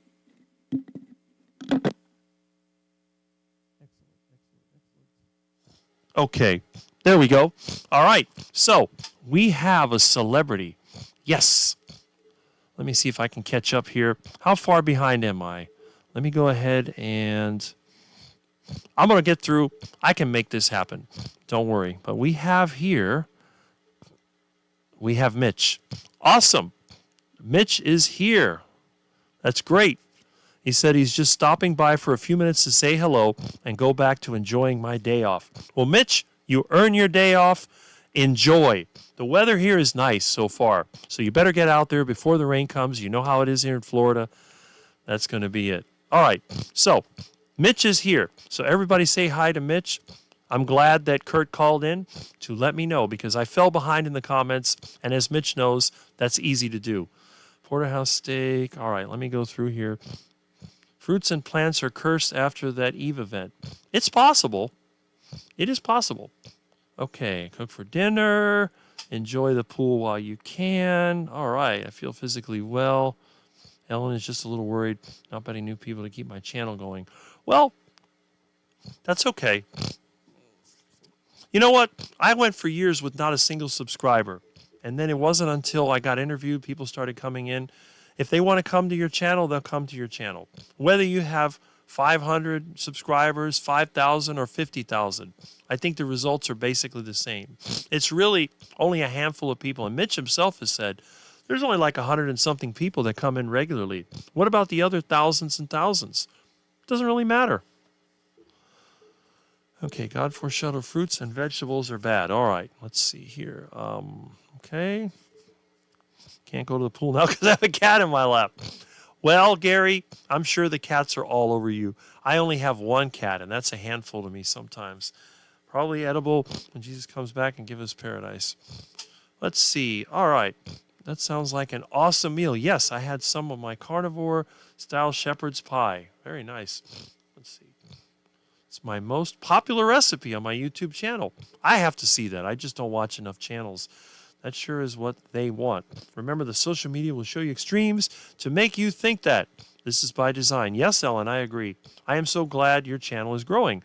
Mine's been growing a lot recently. I've had over 500 views with my chuck steak recipe. Excellent. I came across this theory, it was a grape, that was okay. Oh, we don't know any of that. That's all just speculation. But that's okay. You can't disturb the cat. All right, yeah, the cat, once they sit on you, that's it. Ancient Romans got sick with lead poisoning because they used lead. The word plum bum or plumbing, that was the word they used for lead. So it's obvious, especially if the water was acidic. All right, sounds good. Shepherd's pie. And all right, Ellen says something important here. Exactly, Rick. They want people angry and attacking each other. Don't fall into the trap, people. Exactly. And remember, if someone is offended by something you do and you're their friend, wouldn't you want to be nice to them? Wouldn't you want to avoid offending them? Yes. You don't want to push the button of somebody unless you do that all the time for fun. But, come on. People don't need extra stress. Constant credit card. They want you in debt. They want you in debt. It's been so shocking. Princess Diana will die. Yeah, that's true. Although, I have to admit, Princess Diana died. It wasn't really, I didn't think about it much. I even forgot about it. I hate to say it, and I'm not trying to be cold, but unless I know somebody personally, their death doesn't really affect me. I mean, I may think about it a couple times, but now, if one of the people in my live stream had died, then it would be a really big deal because that's just natural. That's the way humans are tribal. We tend to like to look out for those of us that we know on a personal level. Yeah, truth usually falls on, that's correct. That's right. Let's see. Death opens up gate to people's brain. Charlie Kirk. Well, yeah, I mean, it's sort of like, look at what's happening. Who's next? That's the thing. Who's next? All the word is the stage. And Diana was an amazing woman. But again, I never met her. She didn't know who I was, so what difference does it make? What can I say? Somebody crashed into a concrete pole. I know other people that have crashed into concrete poles and died that had more to me than anybody else, but that's okay. All right, and main runner has returned. That's good. Thank you so much. And let's see. Yeah, think about this logic. What if people just plants and tase animals and trade food? Yeah, exactly. Barter. If you work outside of the system, you starve the parasites. The only way the parasites make money is when you handle money. If you never handle money, they can't get a cut of it. You can't get it. What is, 50% of nothing? It's nothing. It took me 1.5 years to no longer need diabetes medicine. It took years to get sick. And that's a good point, Thomas. Nothing happens overnight. Pole position in God's race. Yeah, there you go. That's it. She was our Queen of Hearts, especially, I think, for people in Commonwealth countries like England and Australia. Be careful out there, Rick. I try to be. I try to be as careful as possible. Yeah, good movie for you, Soylent Green. It's a good old movie. I mentioned that last week, too. What is the secret of Soylent Green? Yep, and I guess you like the pics. Oh, you look cute, Rick. I wonder which one. Rick, a black kitty. Yeah. How cute. I'll watch it now. I guess the Soylent Green. You can actually watch that on the Internet Archive. And let's see. Is that the same house? Yes, it is the same house as now. I remember that song, Queen of Hearts. I don't know why they govern anticipation. The reason they do that is because people are generally selfish and they like to lord it over others. You think guys' bananas are GMO? Bananas have been selectively bred and they're clones of each other. They're not technically GMO, but technically they would be. So it's kind of like in between. I see similarity. Yeah, exactly. Rick talks about Soylent Green is interesting, but I won't give the plot away. But it could happen here and now. Hey, at least Soylent Green is probably better than, vegan. If you don't grow them, yes. Your dad was a good-looking man. Well, I think it runs in the family. It must run in the family. As you can see, what is that? Oh, okay. Good-looking man. I think I like it too, these kinds of genre. How old were you? You got taller than your dad. I was probably 16 years old. I was still shorter than my dad. At 15, I was like 16, 17. I just grew like mad. I got to find a picture of me from that time. We were very poor. We didn't have a lot of pictures because back then we were using these Polaroids. You can see they have a little thing on the bottom. And the Polaroid film was expensive, so we didn't take many pictures. Yes, I have pictures of Mom. I think I've shown a couple, but I'll have to find some. Yeah, she was not tall. He was asked about gun violence when he said, "Is this including gang violence?" when he was shot. Really? Wow. Interesting. I have pictures. Let me see if I can find some. Nothing but duck food. See, that's it. The men are lucky as they do a barbecue once a month. That's true. What is the standard of believing something, Ricks? You don't have to answer. My standard of believing is simple. There has to be some proof. There has to be some type of physical proof, or it just has to be reasonable enough that I would believe it. Charlie Crucifies reminds me. Well, I mentioned that too, actually. And there's Mitch's comment. And if you're still here, Mitch, I hope that you're ready to enjoy your day off. It's well deserved. You earn it. Asked about gun violence when he was shot in the neck. Unbelievable. Unbelievable. I wonder if the shooter could hear that and then did it at that moment. Well, hopefully, if they did catch the right guy, because I know sometimes they just find somebody to stick it with, but if he really is guilty, I hope that they will make an example out of him. I do believe they should do the same thing to him that he did to somebody else. So they should put the guy out in a group of people and have him start talking about what he believes. And then at some moment, that's it. You meet the same fate as the person that you did. That's what I would do. But I have a strange way of thinking of things. Hi, Mitch. The best revenge is living a good life. That's true. I agree. Hi, Mitch. So we got a lot of hellos for Mitch. I'm back for a few minutes. Well, Keith, if you're here. And Mitch said hi to everybody. If you're still here, let's see.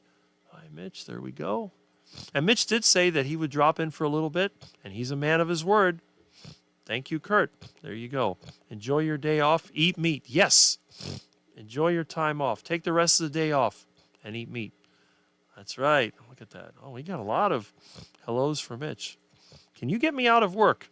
If he would, if he could, he would. Let's see. Simply tell your boss that I gave you the day off at ESA. Probably has to get in touch with me.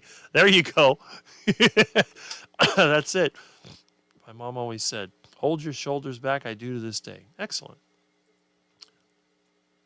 Mitch, you forgot. Eat meat. Yes. God is the only one has judgment. Right. Making me so angry about the people making judgmental comments on social media. Well, social media is social media. It has nothing to do with the real world. Actually, all is good. I'm filled up until 11:04 with Dr. Nelson. 3 more. There we go. Excellent. Quacksters and Mitchfits assemble. Sorry I am late. Well, you have work to do. You have to do that work. And when you have time off, you're always welcome here with the Quacks. And that's great. Thankfully, I don't have any debt. Very smart. That's a good thing. Remember, the debtor is a slave to the lender. That's also in the Bible. I was sad when Boyd Lamb said, yeah, I agree. See you all 7 o'clock tomorrow. Remember, he changed the time on Saturday. 7 tomorrow morning. And right after Rick, take the rest of the day off and eat meat. Well, thank you, Mitch. Good advice as always. And again, if you want to see real wisdom from a real person who's lived a productive life, if you're not on Mitch's channel, you're missing out.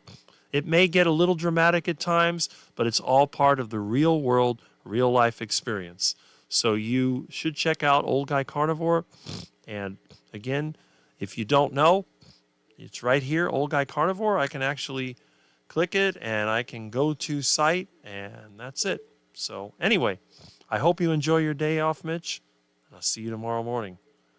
Do you like musicals? I've seen musicals. I guess I kind of do, but I haven't really watched any movies in a while, so hard to say. And let's see, by Mitch, 7 a.m. alarm set. Thanks, Mitch. Enjoy the rest of your day. And I see that that comment is being reflected here. Bananas are a herb. Just a bit of trivia. Yes, and not the kind of herb that most people seem to like, but yes, they are the largest fruiting herb on earth.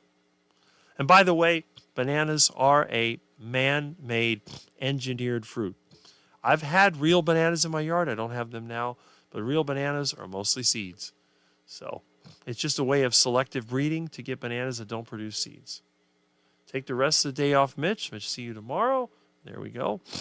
It shows my luck. A dog just came up to me. I was sitting on the bench and tried to pee. That's pretty bad. I've never seen a cat do that, but I have seen dogs do that.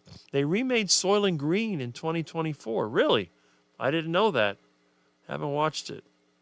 I just remember the one with Charlton Heston and what was the guy's name that was the bad guy in the Ten Commandments?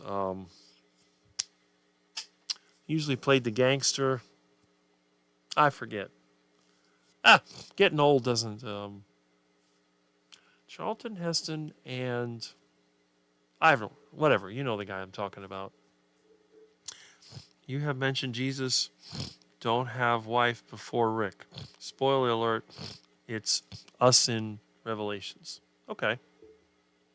Interesting. Utah has a firing squad. Well, there you go. But I think they really need to do it, set up the canopy, have the guy there with a microphone, and have him try to explain himself and see if he can talk his way through it or if he starts sniveling and crying and whatever else. But, you did that to somebody else. Now you deserve to have it done to you. That's it. You know what they say? Do unto others as you would like them to do to you. So if you did that to somebody else, it needs to be done to you. That's it. Simple. Oh, no. Yeah. Really interesting. The dog died here statue. Oh, boy. I have a pre-cinematic copy of the book. Make room, make room. Okay. I wonder if that's related to that movie. A 22-year-old, it may happen to him. Firing squad in his state. If that really is the person that did it.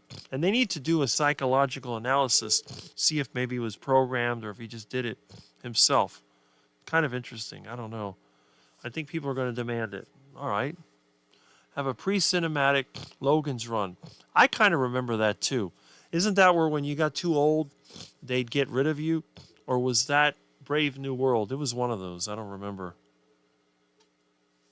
Wasn't the Make Room before Soylent Green came out? Okay. I'm learning something new. That's cool. Good collectible. I struggle with the death penalty. I'm for it, but my religion preaches against it. I don't know. I hate to say it, but I use the death penalty even with my duck flock, as you probably know. What happens when one of the male ducks is killing ducklings and destroying the females, being aggressive, and being a problem?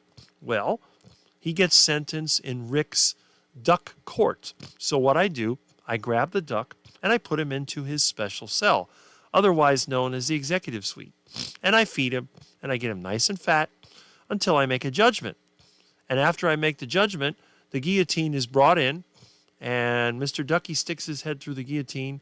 And once his head is removed, then Mr. Ducky ends up in my kitchen. I've been craving duck seriously lately. So, in a way, I'm already using the death penalty for Mr. Ducky. Mr. Ducky is really tasty. All right, enough of that. Okay, probably will. All right. Okay, so we have caught up with the comments. That's really good. And we haven't had any, well, we had Kurt call in to let me know that Mitch was here. And that's another great thing about my live stream.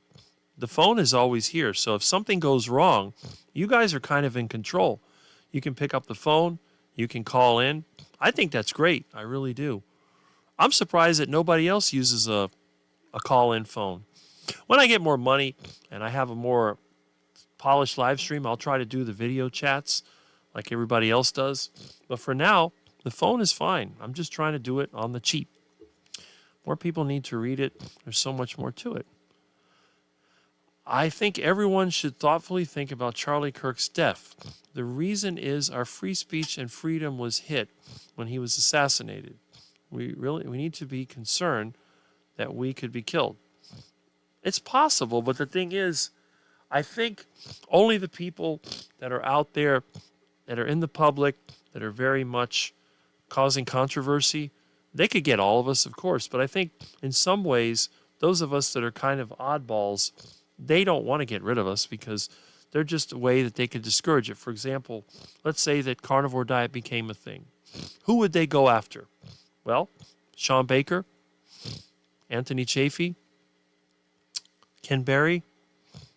I mean, weird things have already happened to Ken Berry. So, didn't his house and office burn down? So it's not uncommon. But who are the least likely to go after? The people that are in this group, the quacks. Can you imagine they wanted to get rid of Rick the quack? What is that going to do? That's just going to make more people want to try carnivore. But if Rick keeps walking around, chasing after ducks and iguanas, dealing with his sinus condition, driving junky old cars, they'll go, look, you don't want to be a carnivore. You might end up like this guy over there. Do you want to end up like that? Poor, with a roof that leaks and a car that's falling apart, and you drive down the road and you look through the floor and then you see an iguana and you pick it up and you cook it up and you throw meat on the engine. You live by yourself. You've never had a girlfriend. What a loser. That's we're not going to mess with that guy. He's just a waste of time. It's like when they break in the house in this neighborhood. You're looking for a house to break in to steal stuff. You see the house that looks like an empty lot. It's got bars on the window. It's got junk in the yard. You go through the yard and you hear creaking noises because you're stepping on scrap metal and branches. You see a front door that's rusted out and damaged. Like, am I going to go in there? You look in the window. You see junk everywhere. It's like, nah. You look across the street, 3 brand new cars. Everything they have is new. Oh, there's money in there. I'm going to take that. So that's what it is. But yeah, it's good to think about. Philippines national hero was a guy talking to the Japanese, encouraging people to fight. He was a Christian, believe. Oh, so okay. Yeah, watch for pigeons or watch for ducks. Have you ever seen where the duck is flying and then it goes into glide mode and poops a steady stream of poop? I've had that happen. I was driving my truck. A duck flew over my truck and pooped right on the windshield. Almost like it did it on purpose so I would crash. A friend said, oh, put the windshield wipers on. No, you turn the windshield tire to cover the whole windshield. So I went over to the canal. I got a bucket of water and dumped it on there, turned the windshield wipers on, and got the duck poop off. All right. For having our free thoughts and words, yes. I think that to a patsy like Oswald, yeah, exactly. They often look for people that are mentally deficient that they can convince to do these things. Who knows? They may even use chemical means or whatever. We don't really know. I mean, how do you know? I don't see too many pigeons here. I worry more about seagulls. Yeah, right? Freedom of speech. But is it free anymore? No, it isn't. None of it is free. When was the last time you got sick or flu? I had the flu. This year's actually been less than average. I usually get the flu 3 times a year. I got the flu in March. I was sick for about 2 days.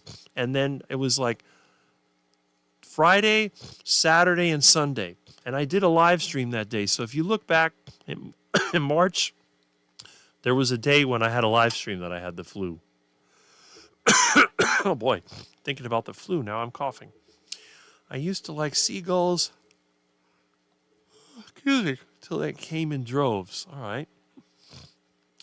I heard they may have found the killer some young 20. Yeah, that's what I saw. He told his dad and he turned him in. Well, I'm glad that his dad turned him in. But the question is, did he really do it? That's the question. Could be a mentally ill person pretending like they did it. Who knows? We don't know. I'm always skillful. Seagulls can be very aggressive for sure, especially if you have food. Well, ducks can be aggressive too if you have food. That's what I think. Same script. This was organized by much higher, forces. I don't expect to know the truth. You never do. It's always funny how within 48 hours, they always find somebody to take the fall for any of these things. Power of Big Food, ADA has shown to have ties as far as funding with them. Yeah, exactly. Oh, excuse me. You know what? Let me see. I have some more pictures. Let me see if I can find a picture of my mother. For those of you that are watching, let me go ahead and give you a little interlude.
Okay, I think the only place I'm going to have that is in the safe. I have some old pictures of me. I actually have a picture of my uncle and grandfather I found.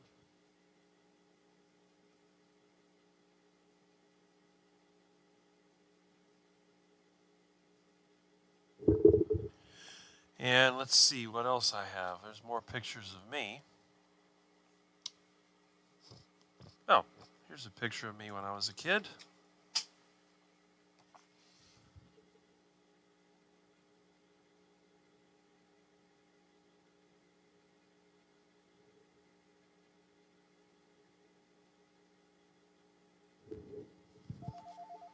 Oh, a phone call.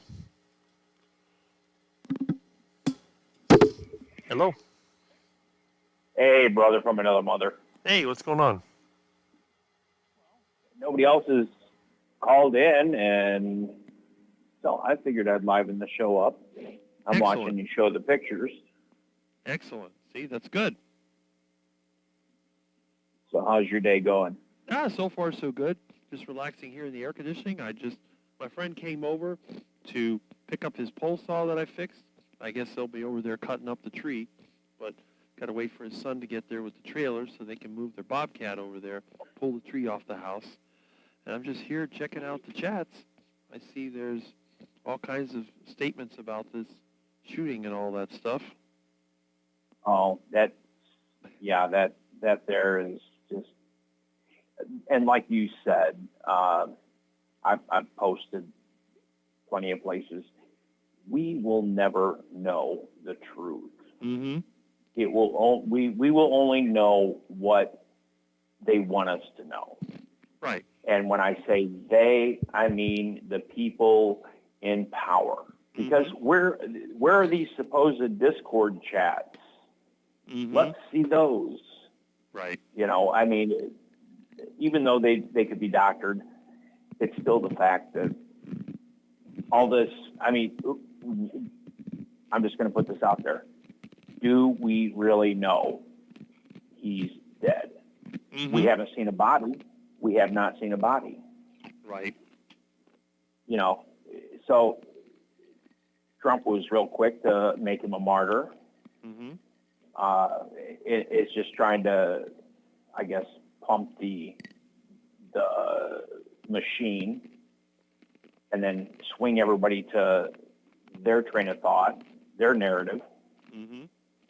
You know, this is why people gotta wake the F up. Right. And stop believing everything you see and hear. Mm-hmm. Do your own thinking. Mm-hmm. Think for yourself. There you go. And the best thing we can do is block the noise. Mm-hmm. Block the noise because, again, I feel sorry for his family if he's truly dead. Mm-hmm. But like you mentioned earlier, I don't know the man.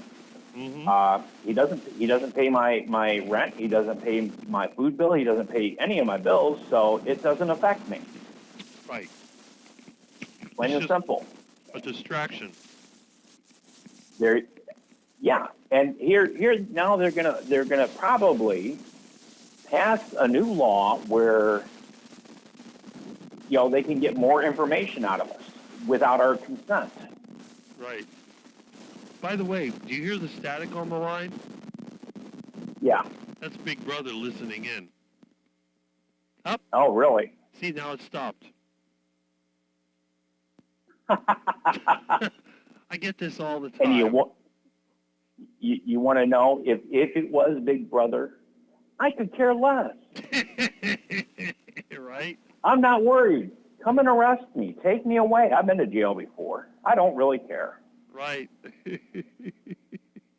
I mean, my wife may not be happy, but I don't really care. Yeah. So it's very, very, it's very sad that, I know you're joking. So yeah. It's just sad that, this is what the world has come to.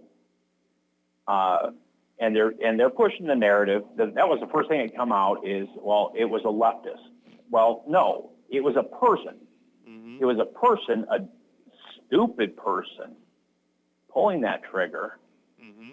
And regardless of their political views, they didn't, there's a lot of people that they don't like what other people have to say. And then they're not addressing the real issue.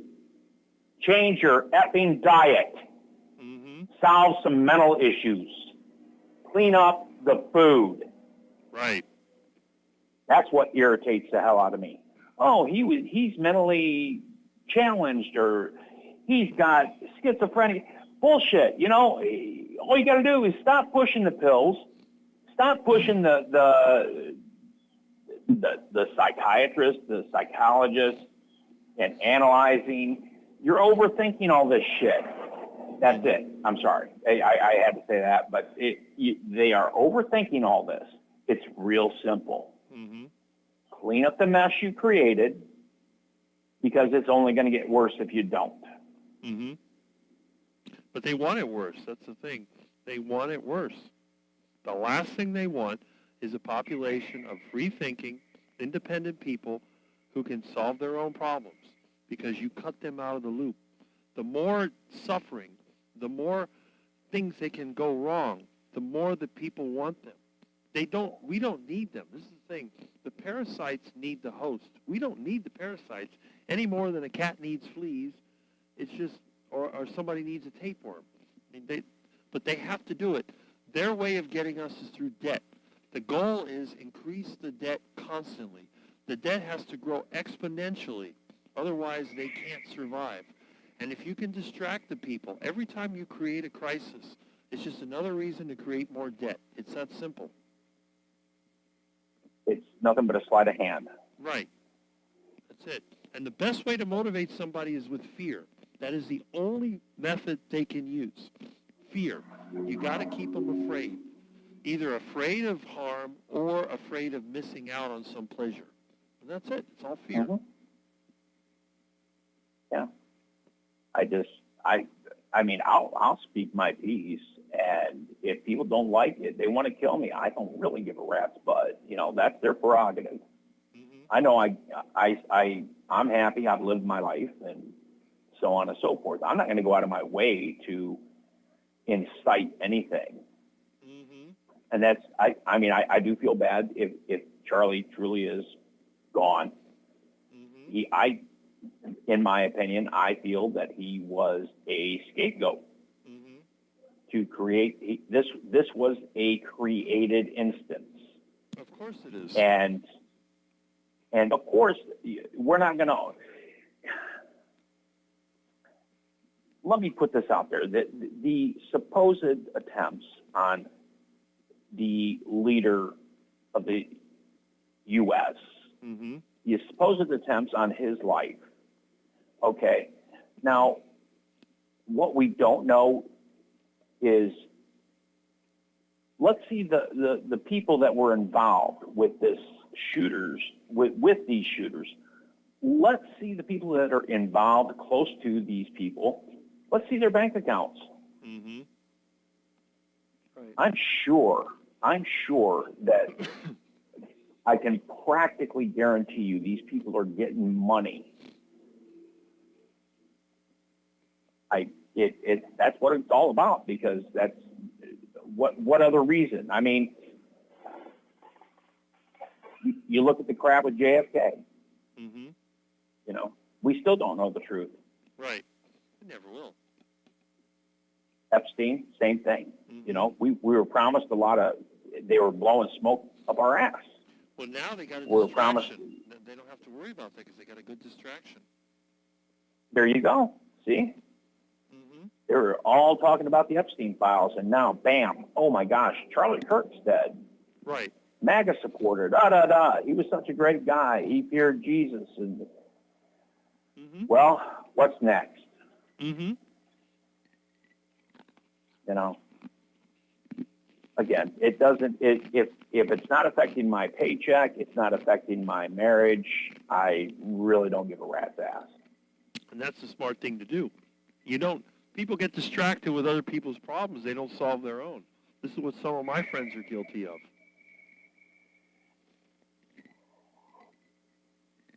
But when you have talked to these people and tried to explain to them that to get them to think for themselves, what happens, Rick? We get mad. What happens? Tell me. Yeah. Because they don't believe you. Mm-hmm.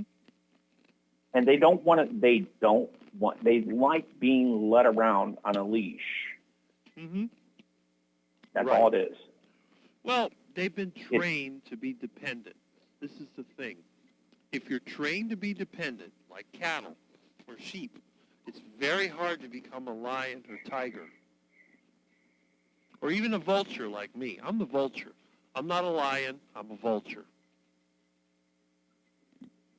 There you go. I'm more of a pit bull. I think you know that. Yep. So now I need to address the elephant in the room, seeing how I spoke in whatever, like, I don't know, I can't think of the word, but where I was being mysterious when I was talking to you at the beginning of the live stream. Mm-hmm. When are you going to get me that information? Because I asked you for information and then I emailed you 2 or 3 times and you, oh, I know you're being pulled 20 different ways, Rick. Honestly, I got to look at the email. I check my email once a day if I'm lucky. I got to admit, I know. I just don't. But you know what? You can always call me when I'm offline to remind me. You have my number. That's permitting that I have seclusion. Mm-hmm. Right. Because if I don't have seclusion, then it's difficult. That's true. See, that's the one thing I forget because I'm pretty much always secluded. There's nobody listening to me. You're one of the lucky ones. I mean, don't get me wrong. I love my wife. I love my family. It's just the understanding that I need alone time, where I need my time with people that can understand me or try to understand me. Mm-hmm. And when they aren't on the same wavelength, they get upset Mm-hmm. because they don't understand. Right. I see So, Annabella made a comment that she thinks it's insulting to everyone mourning him that he didn't die. But what we're talking about here is theoretical. We're not making a statement. We're just saying we want you Right. to think. That's the problem, because it's like when people were saying 9/11 is an inside job. They got insulted by that. It's like, well, we're just trying to get you to think of the alternatives. None of us are saying this is what happened. We're just saying, is it possible? That's a good question. because again, you got to look at the situation. Who was that? Osama bin Laden. They said they killed him. They said they dumped his body out in the middle of the ocean. How true is that? I don't believe it. How true?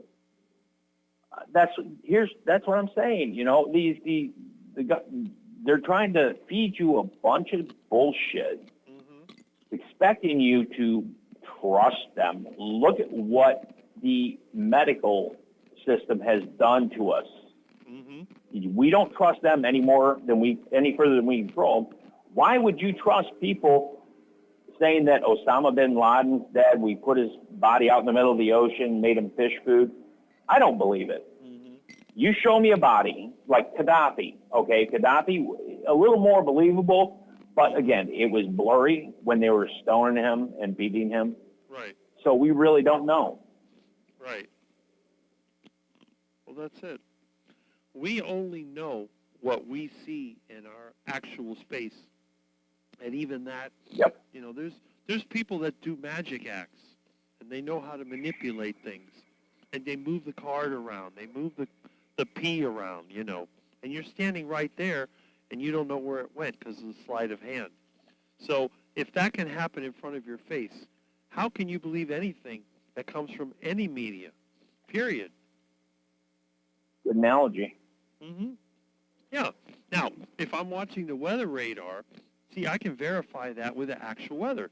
I look at the weather radar. It shows my neighborhood with a cloud over it. I walk outside and the sun is out, and I'm like, no, that weather radar is wrong. I walk outside and I see a big dark cloud and it's raining. I know it's right.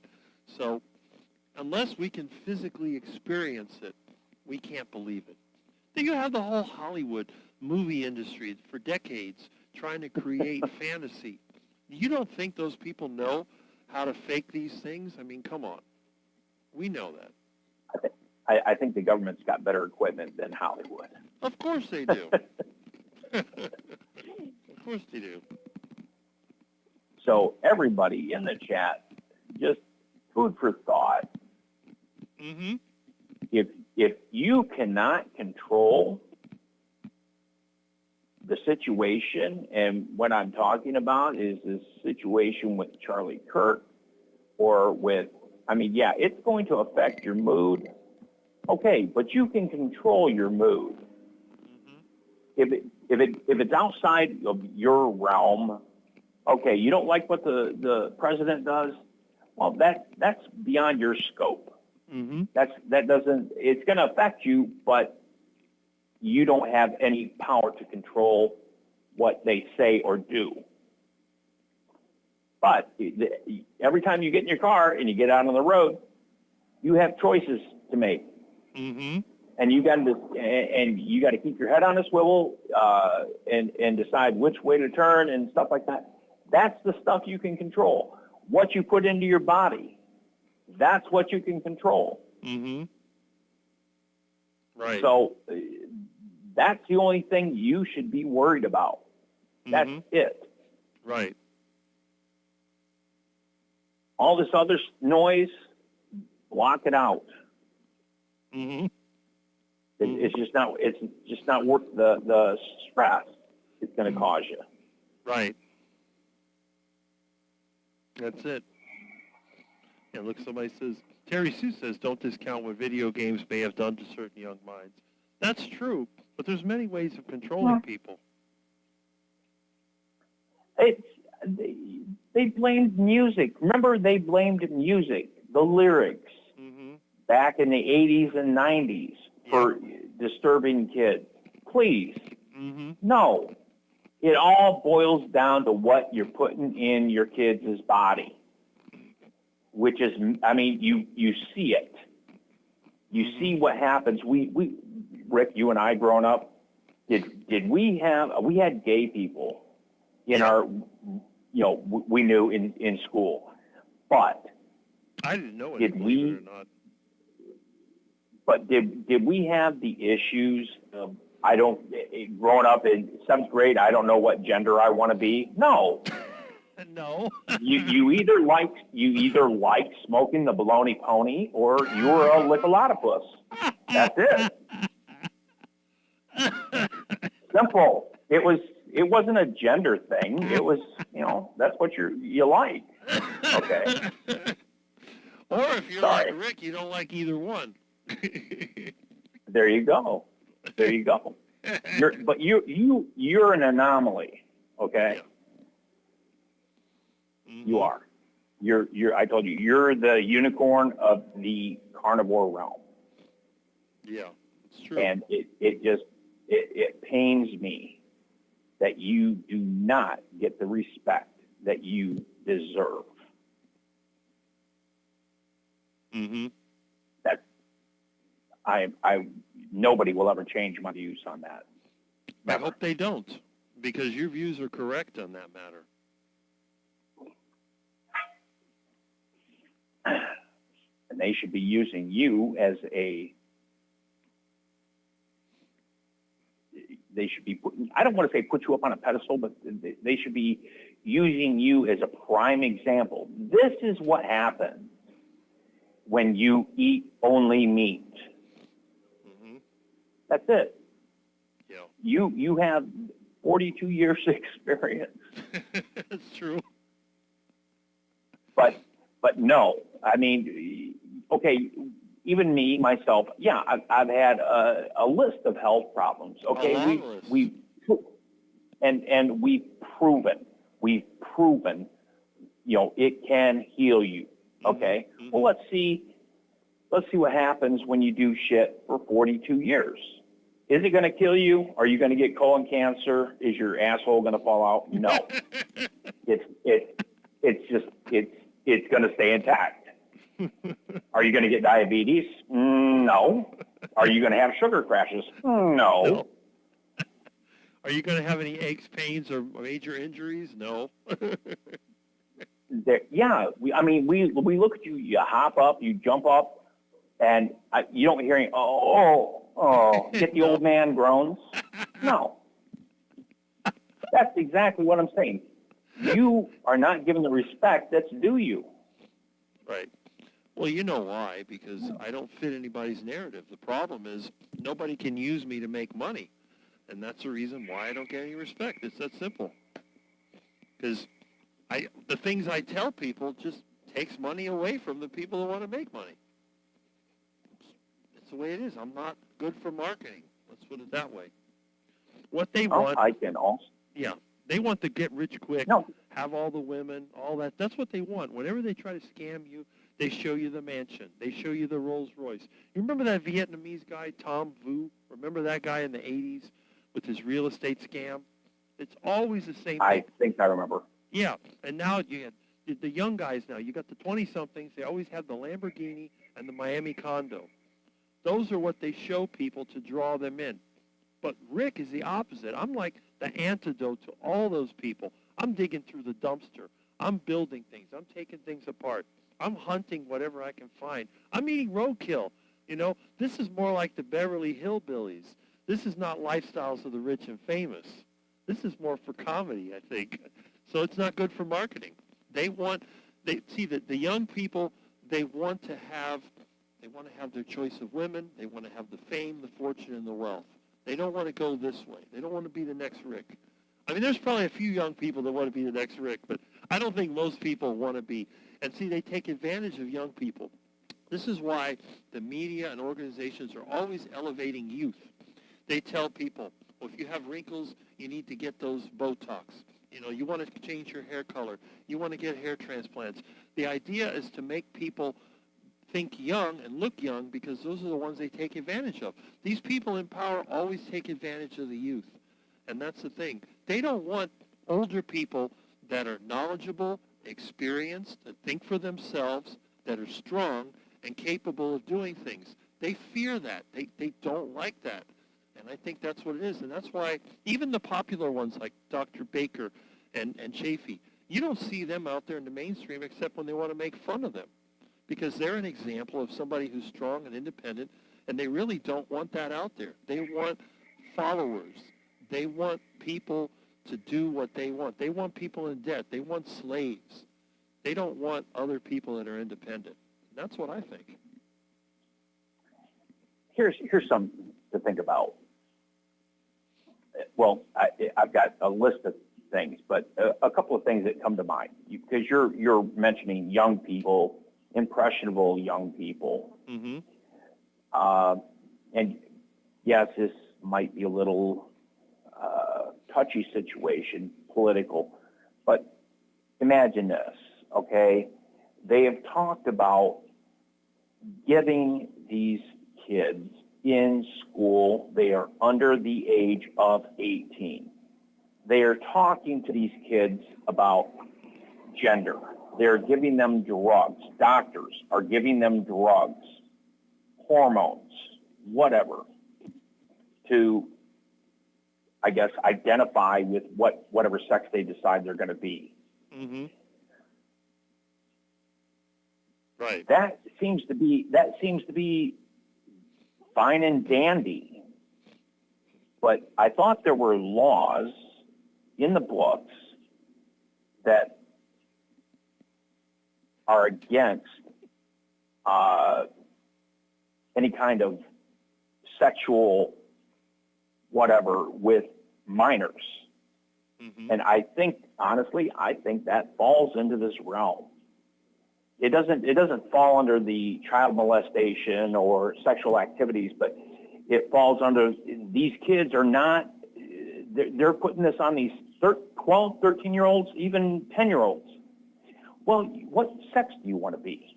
Well, I'm not even old enough to have sex, so why do I care? Mm-hmm. That's what it should be. Yeah. You know, these doctors and teachers and even the lawmakers, they all need to be thrown in jail for pushing that agenda. Right. And the other thing with, like, we all know the food pyramid, the cholesterol was all a scam. Yes. It was for money. Mm-hmm. Just like with some certain medicine that we were told to take a few years ago that it was going to prevent us from getting sick. Mm-hmm. So anyways, why are we not suing the government?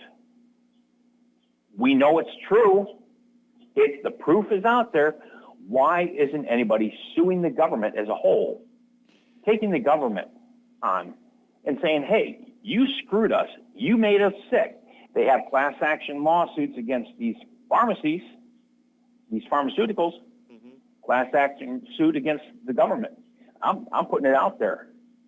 I mean, if I knew an attorney that would take it on and you could get enough people, I'd take them. I would. It's not about the money. It's about the fact that, you know, you screwed everybody. Right. You screwed the pooch. You Right. took all our money. You took our health. And you're walking away scot-free. You people the government's killing us. Mm-hmm. So that's my other thing for now. Right. So what's your think on that? What do you think on that? Those two things. I'll tell you, really what it comes down to when it comes to the court system is basically rigged. You have to realize that it's all a lawyer-based system. Finding a good one is going to be tough, and then the judges are all lawyers. I think they're all kind of in for it. The court system is never going to give you real justice unless there's a lot of pressure from the public, and it's being watched, because that's the way it works with these systems. If most people aren't watching, they'll just dismiss it without prejudice. But if for some reason a lot of people got involved in it, then they would have to take up the matter. But that is a good point. But still, now someone says that my voice sounds different. Let me switch handsets. Maybe that'll fix it. Okay. Well. Okay, does that sound any better now? Hopefully it does. Yep. Okay. Sounds better to me. This handset, I think, this thing is really old. This is from like the 60s. These go bad. I need to find a source for them. So yeah, it's a handset. Have you ever seen another live stream where they changed the handset? This one is one of the amplified ones. It's a newer one. It has a condenser mic. Okay. So anyway, yeah, because I see that was comment. I love this real-time thing because, let me see if I can get the camera to focus again here. Yep, I remember them. Yeah. Little magnet inside. Yeah, it's got carbon grains. They get compacted over time. Yep. Tipper-gore. Okay, so yeah. But yeah, the problem is, you know, it's just getting the justice out of the court system is very tricky unless you have public pressure. That's the problem. Okay. Distorted, but still a bit weak and muffled. Okay. Sounds good. Yeah, I don't know. I got this, you know, it might be, let me see, this mixer. Hold on, this thing. I don't know. I got this all the way up. Oh, well. I'm using some pretty old equipment. I may have to, I got the amplifier boosted up. Yeah, it's a little bit, shows it being low. That's weird. May need a little adjustment. Let me use my specialized adjusting system. Tap the amplifier a little bit. Oh, well. Uh-oh. Looks like I lost it. Did I lose it? Oh, hold on. I think I lost it. No. I think my amplifying mixer, something's going. Who knows? I seem to be losing my signal. It's blurry now, Rick. Yeah, it's the camera. I got this old stuff. Let me see here. I got no signal. I hope, I guess, I mean, it's showing up. It's just showing up kind of weak. So I don't know what's going on. Oh, well. You got the new mixer, didn't you?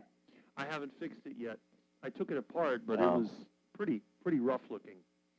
But that's Gotcha. okay. I'll get it eventually. I'm hoping.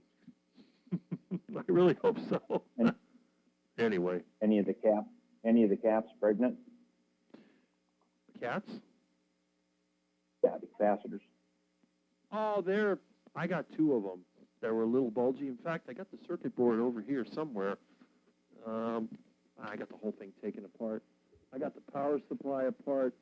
I just basically, I pulled it. It was one of those Yamaha powered mixers that has like the speaker output, and it's got the inductor, the transformer, everything looked good. It had some water damage, I guess. I don't know what happened to it, but there's rust on some of the parts, but I think it's fixable. So whenever I get a piece of gear like that that's been sitting around, I disassemble the whole thing, and then I go ahead and try to remove some of the rust. See, I got over here the processor board. It's right here. Oh, nice. It's all stripped. Power supply.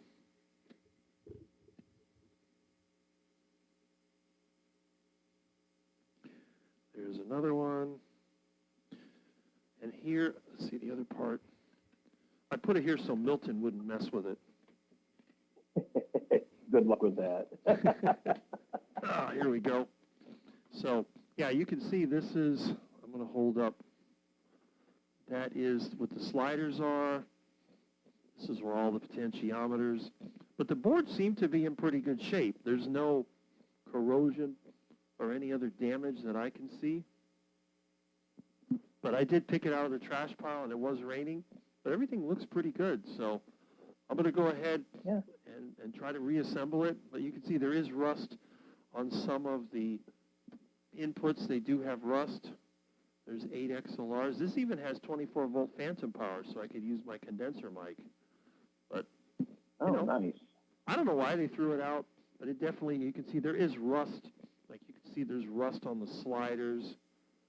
There's, it's got some rust. But I'll get some phosphoric acid and clean it up. And, I already put diesel all over it to try to displace the water. When I first got it, I dumped diesel on it. That's a good way to, that's why it smells kind of like diesel. But, yeah, hopefully I'll be able to make it work. If not, it'll go in the scrapper pile. But, the Yamaha mixers, yeah. I just because I don't know, you said that you wanted to displace the water. Mm-hmm. The other thing you could do, as much as you are against rains, and I know people, plug your ears. You could put it in a bag of rice. Right. That's funny. It's funny. Every time I tried that, it made it worse. I'm just putting it out there. Yeah. Like those cell phones. Oh, put it in rice. Put it in rice. Okay. And I'm like, what does that do? Oh, it dries it out. Yeah, but the battery, it's already wet. You've already got oxidation going. When I had a cell phone one time, it fell in the water. The first thing I did, I ripped it apart and I pulled the battery out of it. Then I threw it in a container of diesel because I was on the job. And the funny thing is, it sat there all day in that diesel. When I brought my phone home, I went ahead, cleaned it up, I put it all back together, and I had to dry it out. But it worked. It actually worked very well, and there was no damage. But another time, the exact same phone got dropped in water, and I tried the rice method. I tried like a desiccant, and it didn't work. It blew it. It destroyed it. Wow. But yeah, you can see some of these capacitors. There's a couple that are bulged out. Not many, though. I'm really surprised that usually there's a lot more. There's a couple here that are bulgy. I can see like 2 or 3 of them. And what I'll probably do before I put it back together, I'll go ahead and get my desoldering, pull them out, put new capacitors in there. I think it'll work, honestly, because this is a real power supply. I mean, it is a switching power supply, but it's got a real inductor, real transformer. It's got good-sized capacitors. It seems to be in good shape. I think this could be fixed. The fuses are still good. So maybe what it was, I think somebody may have put this into a shed, and it got moisture in it, and they probably looked at it, and they go, oh, it's junk, and they threw it in the trash pile. That's probably what happened. That's usually people will do that, especially with electronics, and they're not using it anymore. Right. It could have been, a family members and the kid moved out or whatever. And they're like, okay, I don't need this crap in my garage anymore. Right. They threw it away. Yep, totally agree. But like I said, I always take everything apart. Plus, I don't like bringing stuff in the house that may have roaches in it, so I disassembled. There were dead roaches, but I disassembled it, and that's it. So we'll see. But since the circuit boards don't have any obvious corrosion, I figured, well, I'll give it a shot. If I pulled it open and the whole circuit board was corroded, I would have dumped it. But there's potential. I'll spend probably an hour tinkering with it, but if it works, great. If not, it's scrap. I mean, that right there, that piece of equipment would probably cost you, what, $150, $200? Yeah, or more. So, yeah, it's, you get an hour or two of your time put into it, it's well worth it. Right. And I do want to build a newer and better studio. What I want to do, basically, I know everybody does the digital processing and they use a streaming service. I'd like to just do all analog and then up to digital. So I could go have a analog to digital converter going right up to the internet and then just do everything analog. That's kind of like the way I like it. Plus, I love the phone patch, which nobody else uses except me. I'm the exception to the rule. So if I can get it, then I'll go ahead and I'll just keep doing it. Even if I did have like a video feed where you could join in, I'd keep the phone feed just for the people that want to do voice only. Not everybody wants their face on camera. Yeah, well, I mean, we got to get more people, though. Come on, look at how many people you get on Saturdays, about 50. But there's select few people that are willing to call in. I mean, I'm sure if Carol Grandma was at her house, I'm sure she would call in. And Oh, talk. yeah, she always does. So, yeah, Rick doesn't bite people. Nope. Unless you happen to have a tail and you have feathers or scales, then, yeah, you might get bitten.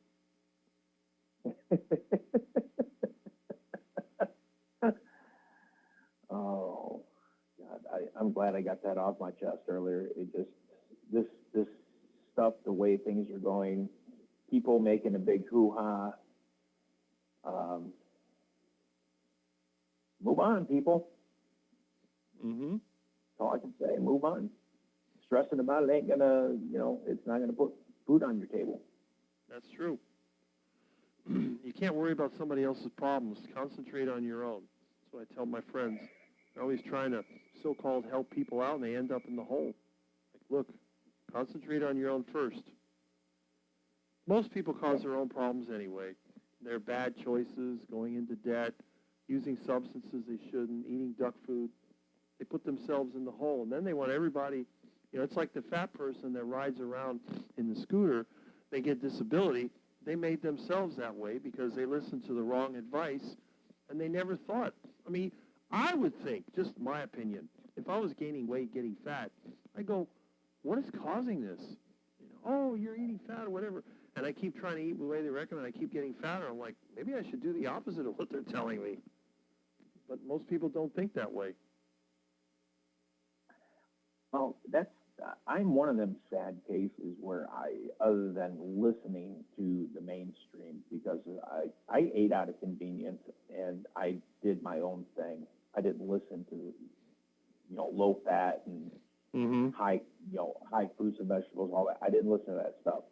I rode around the cart, and nothing woke me up until my doctor, after prescribing metformin, he prescribed Ozempic. And I'm like, I'm done. I got to figure something out because I'm on death's door. So I got to figure this out. And here I am today. Right. Yeah, I used to ride around in the carts. I remember that. I was fat. I was miserable. All I could think about is poor me, poor me. But I wasn't smart enough to think for myself for years, decades. I didn't think. I felt sorry for myself. But you don't Poor me. anymore. No. See? That's the key. Nope. So yeah, I feel great, and recovering after surgery. Mm-hmm. And I just found out yesterday, and I saw this coming, but people at work, they're like sheep.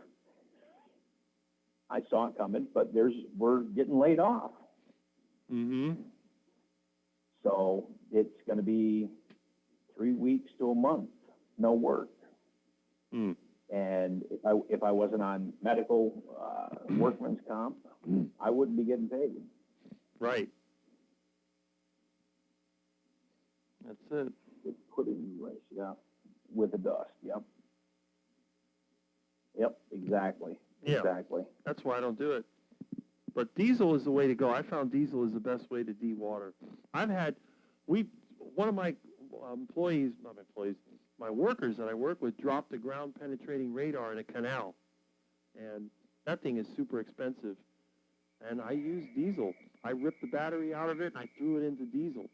And I actually took it apart when I went back to the office. Well, it fell in the water. Oh, that happened before. It's ruined. I'm like, well, we'll see. And you know what? After drying it out, it worked fine. So, I don't know. It's that electrolysis.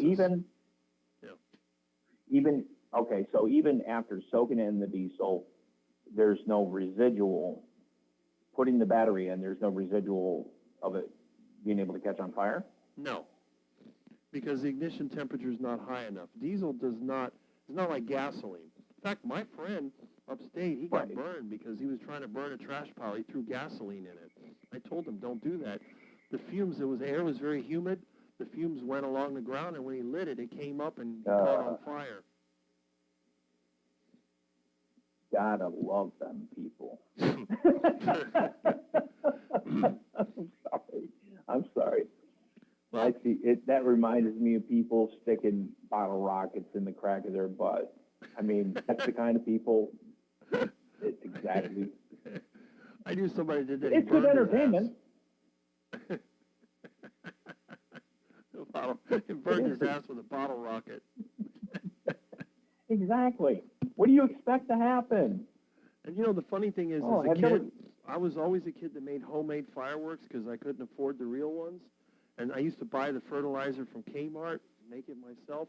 I never got hurt even once. And I knew kids almost blew their hand off with a stupid M80. They're over there lighting this thing. It's got a fuse that's only a couple of inches long, and they go to throw it, and the thing blew up as soon as he threw it. It damaged his fingers. It almost blew his hand off. I'm like, what an idiot.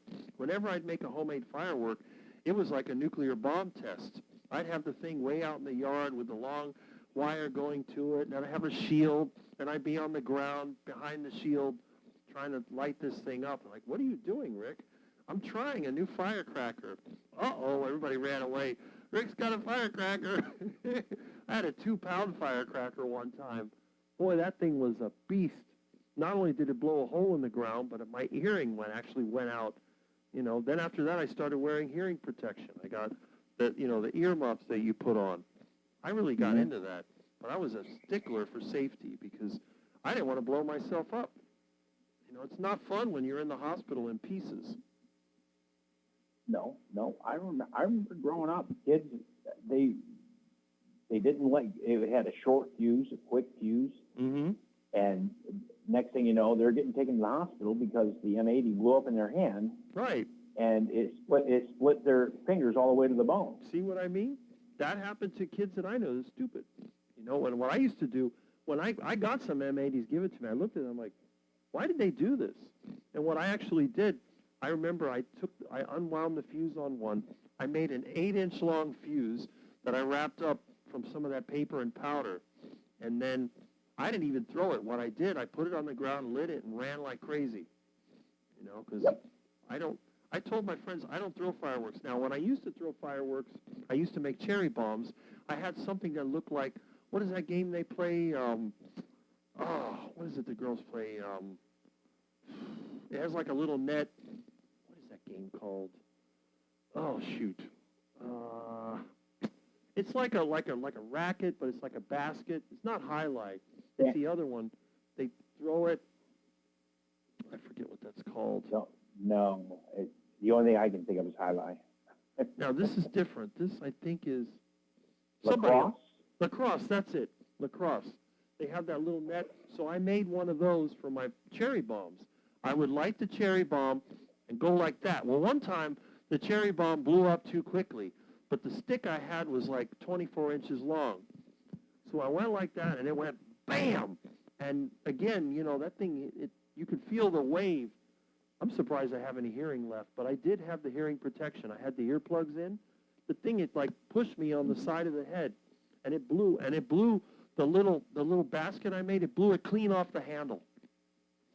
So that's why I told him, you don't throw these things. It blow your hand off. Because we were throwing them out there in the field. You get it in, woo, and it go way out there into the woods, and then bam, you'd see like the cloud, you know, the debris coming up. And then I made a launcher. That was the other thing. I had a spring-loaded launcher. And one time it got stuck. And I ended up throwing the whole launcher, and the whole thing blew up, and it unwound. It, like, uncoiled. It looked like a grenade went off. I was a crazy kid, but I loved playing with the fireworks, homemade fireworks, because Dade County, I mean, fireworks were never really illegal in Florida, but they wouldn't sell anything in Dade County to this day. If it flies or explodes, it's illegal. So you had to go down, you know, upstate, or you had to go to South Carolina or whatever. My friends would buy that stuff, Right. and I was jealous. So I go, you know what? I could make this myself. Next thing you know. But Rick, Yeah. you try that shit today, it ain't gonna happen. No. The FBI is gonna be knocking on your door. Well, Kid you not. it was bad enough when they sent 8 police cars over here when I made the bottle rocket, the Rick version of a bottle rocket. This rocket was so powerful, it went up in the air and went way up. It had to be a few hundred feet. And then it blew up, but the problem was it didn't all go off. So part of it fell back down. And when it landed in the middle of the street, it exploded. And it was a massive, massive explosion. And it even blew part of the asphalt off. It was so powerful. Hey, Rick, Yeah. Lamb's just made a comment, but now we have a better understanding why you are the only child. if our first one's going to be like this, we aren't going to have any more. Well, it took my parents 10 years to have their first kid, and I guess after that, it wasn't worth trying anymore. Well, not after doing all that fireworks stuff, no. Well, I have to admit, I did get a bad influence from those cartoons I watched. I watched way too many Roadrunner and Bugs Bunny and Tom and Jerry. It just, you know, I had TNT. I never understood what TNT was until I tried to make it. And believe me, it didn't work. I could never make TNT. I tried so hard, but I made something similar with lacquer thinner and a few other items. Oh, boy. Yeah, you kids nowadays, you can't do that stuff. No. See, Amy says she prefer to call in and not be on camera. That's good. There you go. But yeah, back when we were growing up, that was the stuff that we did, and you could get away with it, and nobody. I mean, okay, you might have an accident and shit happens, but the fact is, people understood. Kids weren't out there being reckless trying to kill people. Mm-hmm. They were out there just to have fun. Mm-hmm. Yep. Plain and simple. As stupid as we were. I don't want to say you, Rick, but as stupid as people like myself was. We just wanted to have fun. Yeah.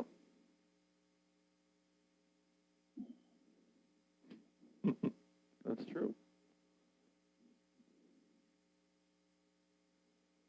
Acetylene balloon bombs. Really tough. The other one was, remember the Addams Family? They always used to send the kids to play with dynamite. Yep. I thought, oh, that's fun. Play with dynamite. That's Rick. That's Rick. What was really fun Because, you know, you watch, like, for example, the Roadrunner.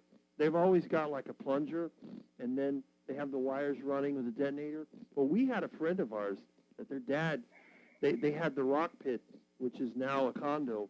They have, like, the lake with the condos around it. They were doing that rock pit. And I remember years ago, they had the detonator, the one with the, you know, it's like an inertia type thing where you push the plunger down and it spins the little motor inside and it makes a spark. So he gave me a real one. I still have it here somewhere. And I always thought that was funny because you go like that and then boom, it blows up. So I had the detonator. So it's like, well, what do I have to do to make the boom? And I tried all kinds of things. That's another reason I got involved in that silliness. And it worked really well. We tried to blow up a stump down in Homestead. I'll never forget. The first time we did it, it was a dud. I went, kept pushing the thing down, and all it did was go, and smoked a little bit. But then the problem was we were all scared because the thing was in the hole. It's like, what are we going to do? So I said, let's get the water. Let's start putting water on it. So we put a bunch of water on it. Finally, we got the courage to pull it out. It's like, okay, it didn't go off. So I said, oh, that didn't work. Let's make a bigger one. So we took a chisel and we chiseled a big hole in the stump. This thing was probably, I don't know, 2-3 inches across. And then we packed it with homemade explosives. And I don't remember if I used a nitro. I forget what I used to try to detonate it. And I stuck it in there. And they said, we got to contain it. So I got a big, like a piece of wood and made a plug and pounded it in there. And then we piled rocks on top of it. Well, that was the stupidest thing we ever did. Because I hit the first time I hit the plunger, whoosh, bam! And then all of a sudden, you hear like blink, blink, blink, and then bang, bam, pieces of rocks are falling everywhere. It hit the shed, it hit the roof, and we were running and rocks were falling on us. I felt rocks up, oh my God, I'm all stupid. What did you do? His dad was having a fit because, you know, we said we were going to blow up the stump, and he was laughing. He probably thought it was a joke. And then he realized we really did it. That thing, not only it blew rocks everywhere, it split the thing open. It didn't really make a hole in the ground, but it's like somebody took a giant wedge and they split the stump open, and there was a bunch of dirt all off to the side. It looked like somebody dug it out. But it was so funny, and you could feel the ground. It was like, boom, it hit the ground. You could feel the ground shake. And then after his dad had a fit, then he was like, well, at least we got rid of that stump, or something like that. I don't remember exactly how to get rid of the stump, you know. And he said, oh, nobody got hurt. Okay. And the wife wasn't there, so he's like, well, you know. Then he was real mad after. He's like, and then he started laughing about it. That's the way people used to be back then. Yeah. It just go with the flow. Yeah. Nobody's hurt. That's good. No windows are broken. That's great. No, because out there, see, back then that was I think a 40-acre farm. Now it's wall-to-wall, zero lot line houses. In fact, when I start driving around, I wish I had pictures of some of these places. We had some of the coolest little farms and groves and all that. And they're all developed, one giant development. But back then, the only thing there was near the turnpike. We were worried that maybe a car driving by would have had the windows busted out. But there weren't that many people at nighttime. And it was a flash of light and a bang, but there's nothing out there. There was a cow pasture. There was a big nursery where they grew palm trees, Manuel Diaz Farms, and then there was a couple of other, like, little houses. Nobody said anything. And he was, we're waiting to see if the cops would come. Nothing. But that was a big stump. It was an oak tree, and it had I think it died or it blew over, and they cut it with the chainsaw, but they could only go so deep, and they're always complaining, this stupid stump. They said it'd been there almost 10 years, and it hadn't rotted. So we blew it up. It really blew it up. You know, I have the perfect job for you, and you would love it. What's that? You should, next time they are going to take down any buildings, you need to get into demolition. Right? Put in the you could probably put in the cheapest bid because of what you would use to do it. It's organic, people. Non-GMO. Yeah, right. Well, I've done a lot of like shed demolitions with a Bobcat, and we did blow up a shed with gas out there with propane. That was the funniest of all. You know, we had an old shed, so we said, oh, we'll just seal it up. So we wrapped it with plastic and sealed it up, and pumped propane in there, and lit it with a spark plug. That was No. that was epic. Let me tell you. It looked like the Dukes of Hazzard. That's where we got the idea from. Remember when they blew up the outhouse with the dynamite? Yeah, that's just as bad as using fertilizer, though. It was nothing but propane. The propane tank was in the shed. This is the funny thing, because, we got this crappy shed. It was over there on the farm in the grove, you know, where they had mangoes. This shed is no good. We're going to tear it down. It had a bunch of rats in there. It was horrible. You open the door, it smelled bad. The roof was half rotten. I'm like, I know how we could do this. They had a bunch of this plastic wrap. They used to, like a white, I don't know what they use it for, but it was in there. It was like half bad. We just wrapped the whole shed with that, put some duct tape on it, fed the propane tank in there, ran a spark plug with a couple of wires and one of those barbecue igniter things, and just ran it a long distance, you know. So they had like a thing that would drop. And we tried everything. We tried the cord. It didn't work. Then we ended up using the drop method with the barbecue igniter, where we had a long, like a string, and then we dropped it. And that thing, we hit it. It didn't work. And we tried again. And finally it went off. And it was like, pop, you know, like a big bang. And again, you know, you feel that wave of pressure in your ears. It was really loud. And you look, and it's stuff's flying in the air, and it's a big fireball, and boom. You know, it would have been growing up with you in the neighborhood. I would trade my childhood to be in your neighborhood growing up. If there's any regrets or anything, I would trade my childhood to grow up in your area. Hang around with you. Brian mentioned another one, the acetylene balloon bomb. You get the torch, oxyacetylene, and you put it into the balloon. Yep. That is the loudest explosion you have ever heard. The problem is they don't float. So what I did the Rick version. We got some hydrogen, and we filled like 5 balloons with hydrogen, and then connected one to the acetylene balloon. And then I made like a timer.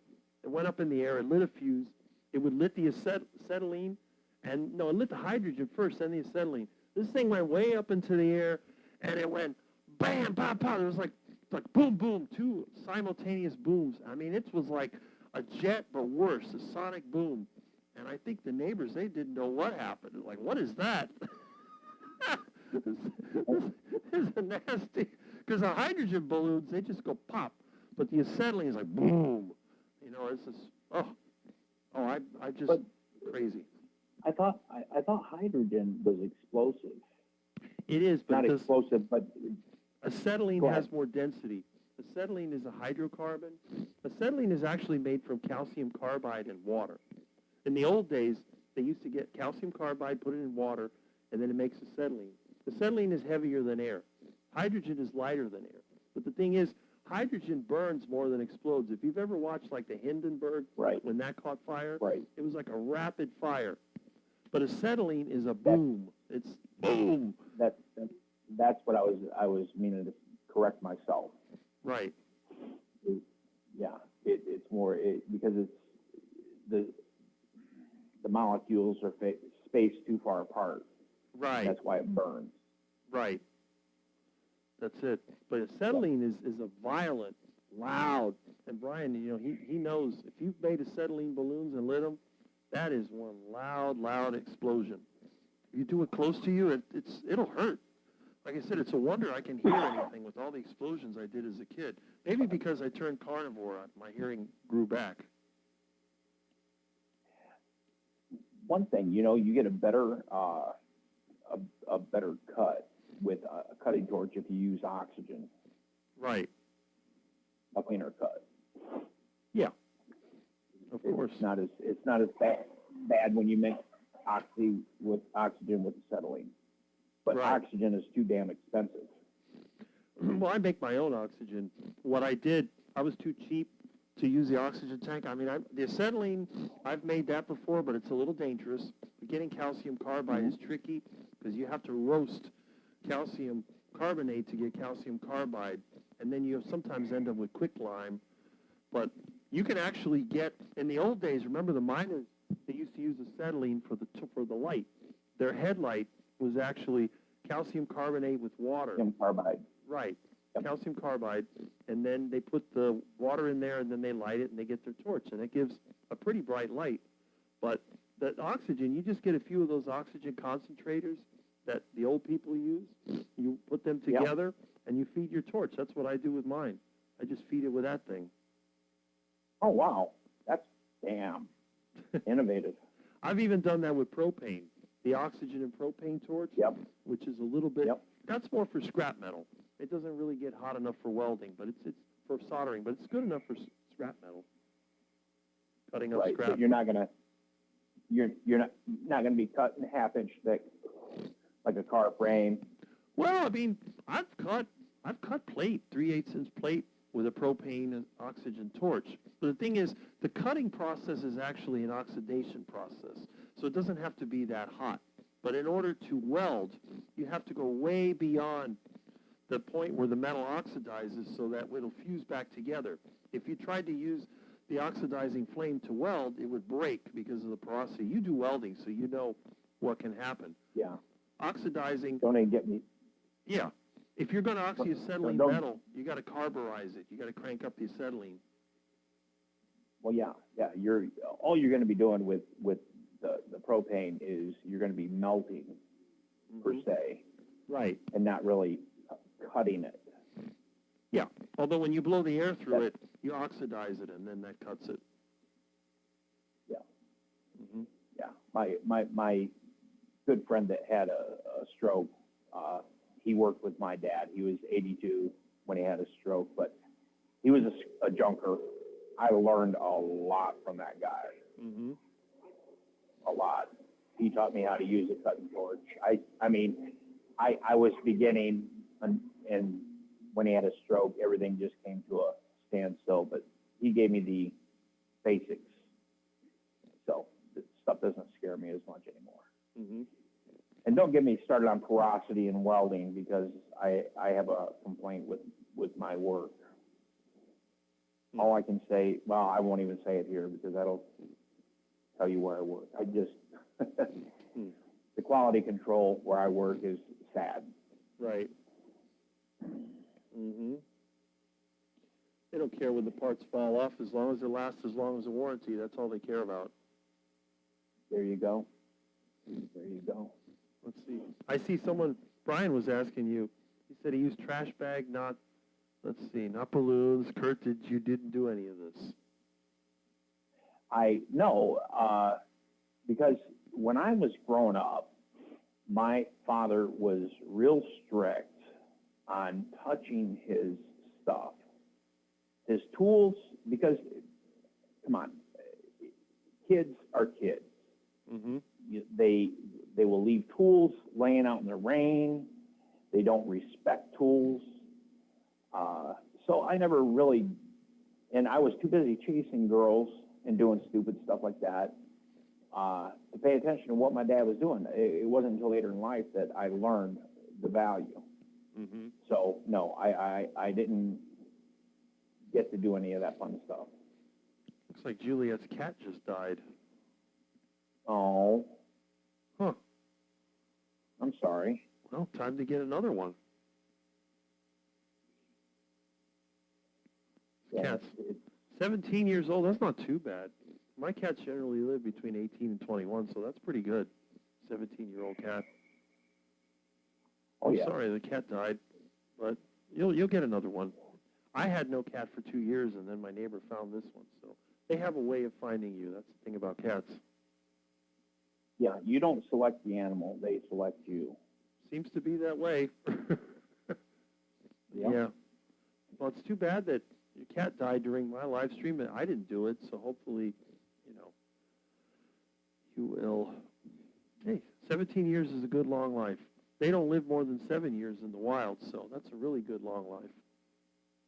And you just got to remember that you gave them the best 17 years of your life. Right. That's important. You know. Exactly. See, Brian says calcium carbide was used in miners' lamps. It caused a lot of mine explosions. Yeah, You get some gases in the mine, and boom. Mhm. Yep.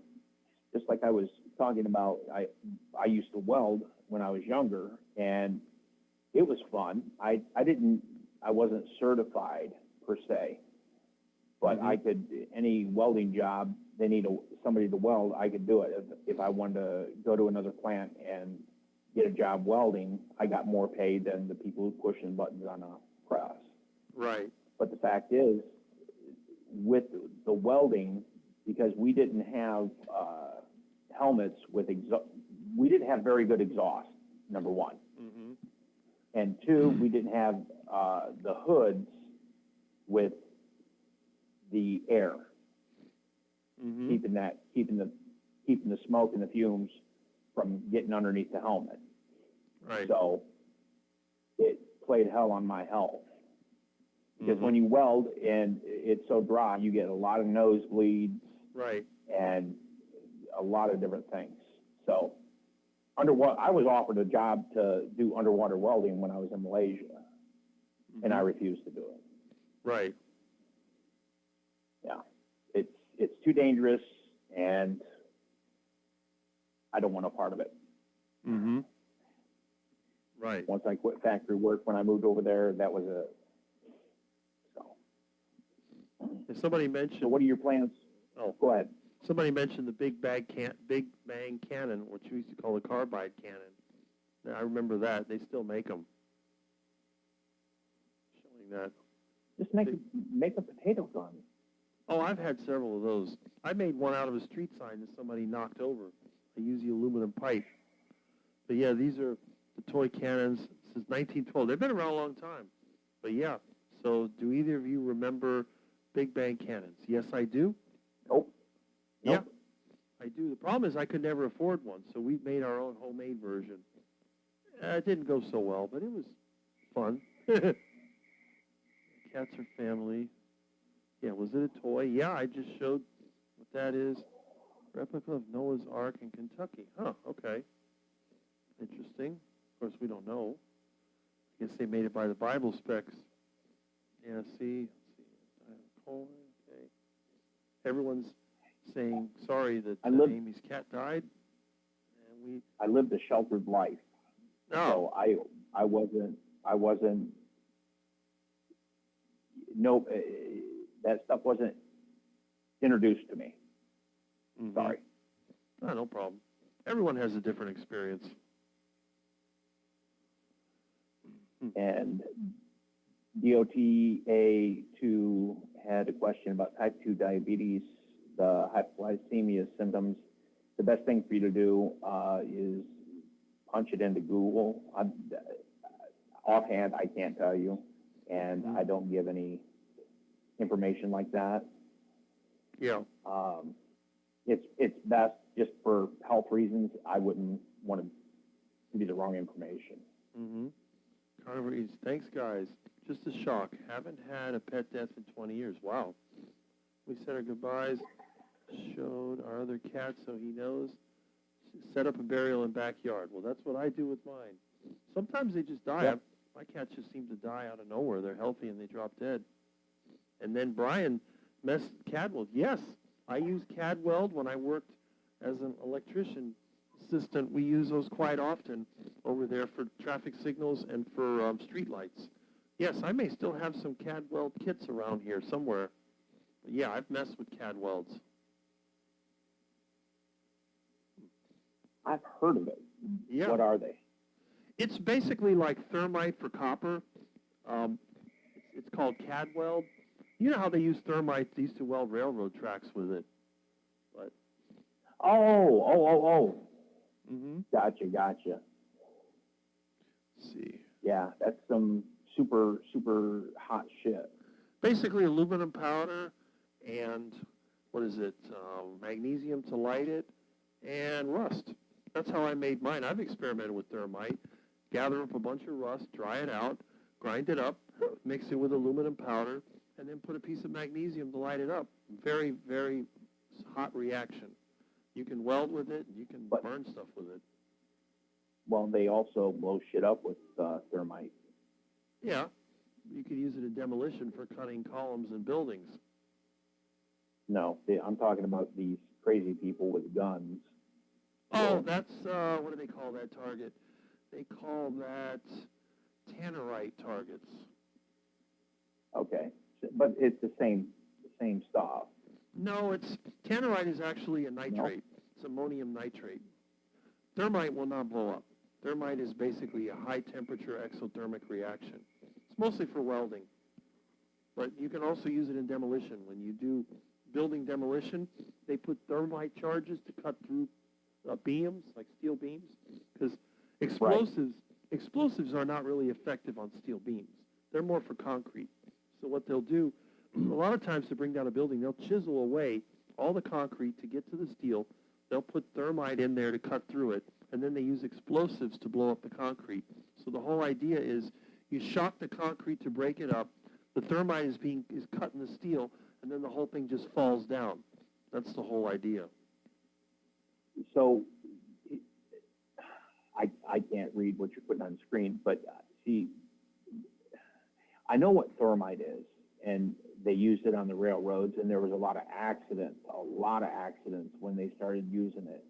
Right. Because people underestimated it. Right. But I could have sworn that some of these gun enthusiasts have thermite packs. Maybe I'm wrong, but it's some kind of pack that instead of the bullet just going through, as soon as the bullet penetrates, it creates a reaction with the friction that it just blows the crap out of it. Yeah. I know what you're talking about. I'm not sure what they put in those rounds. It could be. But the thermite reaction is a slow reaction until it reaches temperature, so I don't think thermite would be suitable for that. But on a large shell, maybe, because there would be enough mass to get it going. It's possible. That's incendiary. Incendiary rounds are generally magnesium-based. Thermite is more of, the magnesium is only the starter. Magnesium is normally used for incendiary because it burns relatively, quickly. It starts quickly, and then when it penetrates through, it keeps burning. It's very difficult to put it out because magnesium becomes magnesium oxide at high temperature. You can throw magnesium. We were grinding one time a Volkswagen transmission case, and it caught fire, and they pushed it in the pool, and it continued to burn in the pool. Yeah. Yeah. Oh, God. Oh. Magnesium reacts with water. Yeah, I know. It takes the hydrogen out of the water because of the high temperature. But that's funny. I wish I was there. I wish I would have seen it. It was funny. It would not go out. You know what? The problem is it was damaging the pool. So what we ended up doing, I told him, I said, look, we got to get this thing out of the pool somehow. If I remember correctly, it was one of those cables, that has a hook on the end of it. And we got it in the pool. We hooked the thing out of there. We ended up pulling it up while it was still burning and putting it in the yard. And then we started shoveling sand on it. And eventually it just stopped because the silica reacted and it took the oxygen. And basically, with no water, because it needs moisture. I mean, you need hydrogen, you need oxygen, and just the dirt finally put it out. And the thing burned probably, 3 or 4 inches of it burned off. It just crumbled because it was in the pool burning, and it damaged. Yeah. It was funny. It damaged the concrete That's in the like pool. I said. I would have given anything to be a fly on the wall watching that. I had it happen to a lawnmower, believe it or not. I had one of those, I don't know if it was a fly mow or if it was one of the lawn boys. One of the mowers I had a magnesium alloy deck, and that thing, it was rubbing. The crankshaft got bent, and the blade kept going, and all of a sudden, the thing caught on fire. It was like red hot, and then the grass caught on fire, and so I pushed it over by the sand, and then I started hitting it with a pick to try to knock off the piece. And eventually, after I hit it enough times with a pick, the fire went out. Brian just answered my question. It's tanninite. Okay. That's the explosive pack that Okay. they put in targets. Yeah. So That's do you know what tanninite is? Tannerite is a nitrate. It's ammonium nitrate Okay. mixed with, let me think. It comes, what it is, it's like the nitrate, and I think, I don't know what they use as a fuel, honestly. Okay, here he says its common examples include tannerite. Yeah, use binary explosive. Yeah, two separate components that are non-explosive on their own but become so mixed. That's right. Because nitrates are basically oxygen sources. They themselves don't explode. In order to get explosion, you have to mix a fuel and an oxidizer. It's like gasoline on its own, can't explode. I've done this before. You throw a lit match into a container of gasoline and the match goes out because there's not enough vapor in there to light it. And actually, if you light gasoline in a bottle, like in a jar or cup, it'll burn only on the top surface. It won't burn underneath. So, but if you put water on it, that causes it to disperse and it burns more because you're splashing up. It's like when you get a cooking, let's say your lard catches on fire because you overheated on the stove. If you throw water on it, Yeah, the you water, better not say cooking oil. Right. Well, that's it. Well, cooking oil. I know people that have done the turkey fryer, and I know one that ended up in a disaster. Another friend of mine had to go to the hospital because he was doing a fried turkey. He had all the peanut oil in there and heated up too much. I told him, don't use that crap. Cut your turkey in pieces and fry it in the kitchen with lard. But no, he had to do that. You know, it's just crazy. So what I told him, I said, okay, if you're going to use that toxic crap, what you do, get the oil hot, turn the fire off, then put the turkey in, then relight. That way if something goes wrong, there's no problem. Oh, I'll be fine. Next thing you know, what happened to Chris? Oh, he's in the hospital. Okay, what happened? He got burned. What happened? Something went wrong with the turkey fry. Great. Just great. Don't tell me, Rick. I know.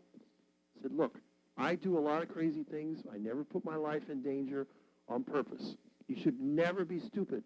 Use your head. Turn the fire off. It doesn't take long. You put the turkey in there, it bubbles, it fizzes, whatever, and you relight the fire, and that's it. It can't go wrong, but he had to do it. He had to do it and get burned. So he spent a couple of weeks of misery because of that. And at least he was smart enough to put it in the middle of the yard. He was going to do it under the carport. I said, you have an accident under the carport, you'll have no house. It'll burn that place to the ground. So he put it in the back.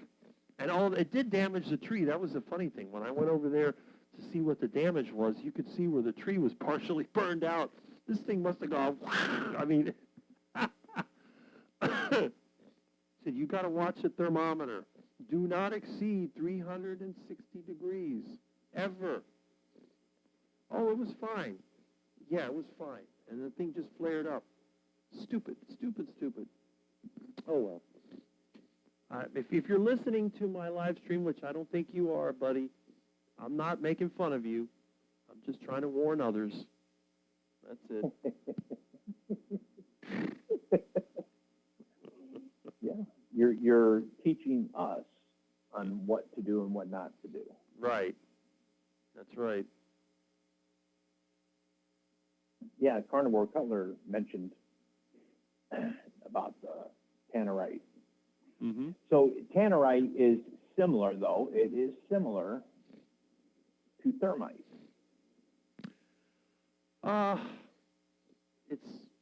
I guess similar is a relative term. Oh, here we go, relative. Yeah. Similar properties. Similar process. Okay. But the thing is, Yeah. tannerite, being an explosive, it needs two things. It needs shock and heat. But thermite only needs heat. There's no shock involved. It's a runaway oxidation reaction. And I actually used thermite to fix a crankshaft on a small engine I had years ago, a two-stroke that I had in my six-wheeler, and I figured, well, what have I got to lose? So I used thermite to fix it, and it did work. It was slightly out of balance. I did put it on a lathe and true it up, and it was still a little bit out of balance, but it did work. So I fixed a broken crankshaft with thermite, and I used a grinder to kind of touch it up, but I never got it exactly right. But it did run. In fact, I have the engine somewhere in my garage. It's still there. It just broke. I don't even know why it broke. I was popping wheelies on the six-wheeler, and then it quit running. I'm like, what is that? I go to click the starter, click, click, click, and that's it. Okay. Let's see what we got on So the you, comments. go ahead. You check the chat. Yeah. I just see, let's see, aluminum, magnesium make good explosions. Okay, yeah, that's true. Termite welds are used to weld and make connections, electrical connections. Yeah, that's what we used to do with the CAD weld. We did that a lot with the street lights. When you had to join wires together with street lights, you use a CAD weld, and then you wrap it with rubber tape. Is Jesus claiming to be God? I don't think so. Let's see. These are called Tyrite, Jehovah, explosive targets, binary explosives. Yeah. A mixture of an oxidizer like ammonium nitrate and a fuel like aluminum powder or nitroalkane. That's it. Nitroalkane. That's the one. See? We got people here that know what they're talking about. That is mixed at the time of I've never. use. Mm-hmm.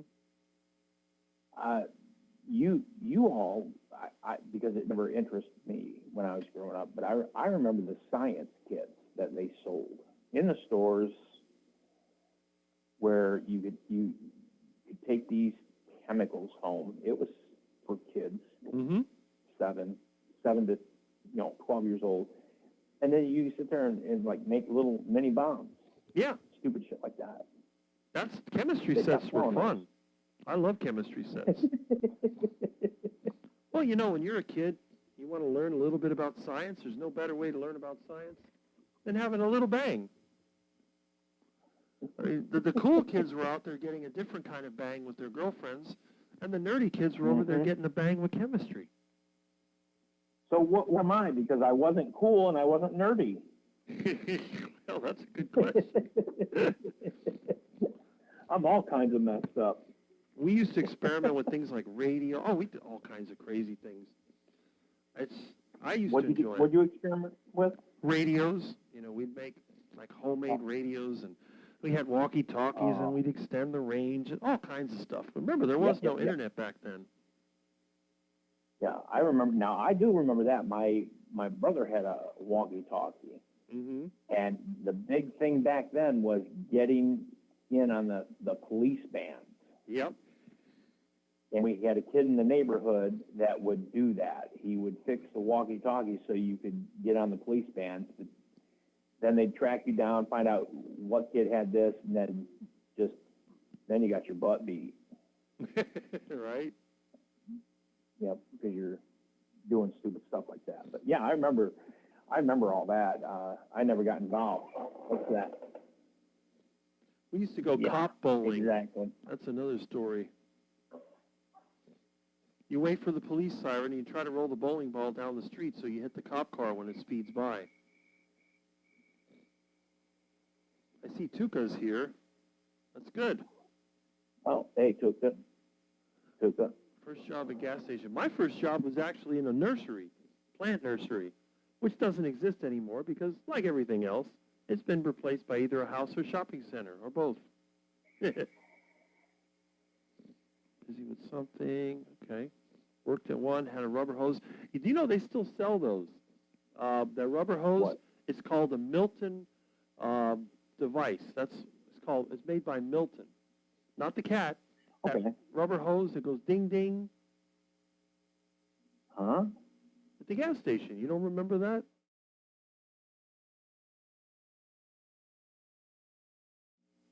Yep. That's like the counters on when they would see how much traffic is.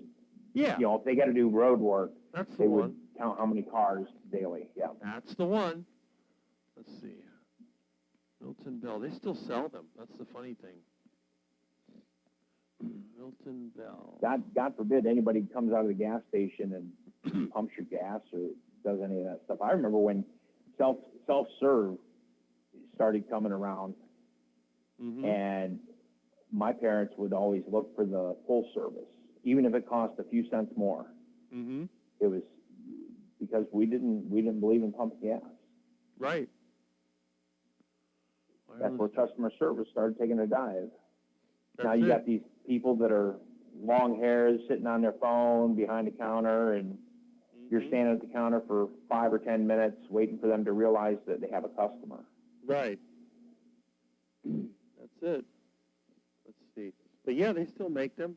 And if I had a long driveway, I think I have an original one floating around here somewhere. I'd put the hose in there, drive up, ding, ding. I always remember that. Let's see. Oh, my goodness. Why is this not working? Oh, there we go. Yeah, so that's what the original bell used to look like. Now they've gone up in price. It used to be cheaper, but they still have them. Do you have? I'm going to ask you. I'm going to poke your brain. Uh-huh. Do you have an original J.C. Whitney catalog? I have a few. When you say original, from what year? Not from, say, the 70s. I think I still do, yes. That would be so cool to see. I know I got some from the 80s. I think I got, in fact, tell you what, let me see if I'm going to look at my shelf. I may have one right here. Hold on.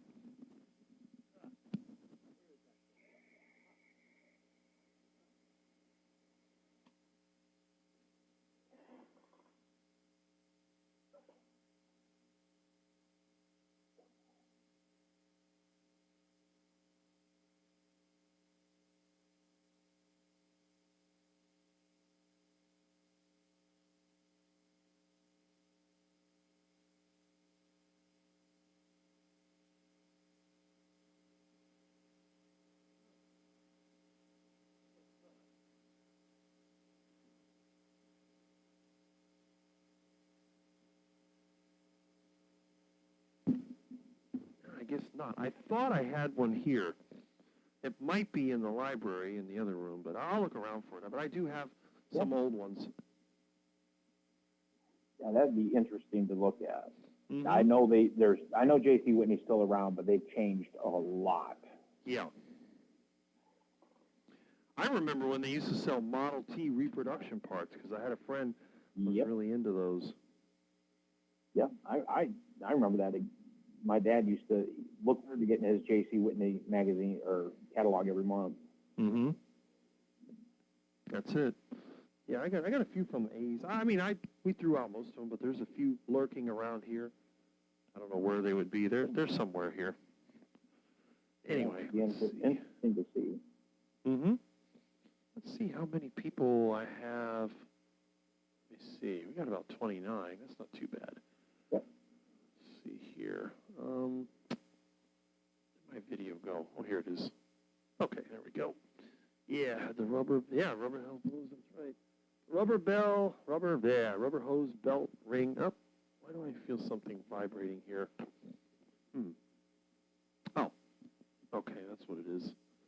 I have an old beeper, and I thought it was working, but no, it's my imagination. I just felt something vibrating. Okay. Did I go back in time? Long time no see. Mitch was in the chat earlier. Rick has been talking. Science and explosives. There you go. One of my favorite subjects, science and explosives. And I heard a meow, so that's not a good sign. Actually, that is a good sign. Milton, are you here? Yeah. Okay. Probably hungry. Yeah. Well, I gave him food. I don't know. Just explaining our learning from experiences. Yeah, right? I was so busy the last few days, I had no chance to be in Mitch's stream. Yeah, we didn't see Tuca there for, it wasn't even there in the member meetup, so going to be there tomorrow. That's good. Hopefully tomorrow Mitch will have another, participation one, or because I think he got the rants out of his system, so that's good. Rockets, I remember the Rockets. No. Probably won't make it tomorrow. Okay. Yeah, there's always another live stream. That's the beautiful thing about it. Well, again, you can't always think there's always going to be a tomorrow because you never know what's going to happen today. Right. you could go to bed. And so we do the best we can, Rick. That's it. I'm not trying to be a Debbie Downer. It's just, I live every day for the day, and if I get to tomorrow, I live it. Mm-hmm. Mr. Ducky says, no, I'm not solid gold. I'm just brass.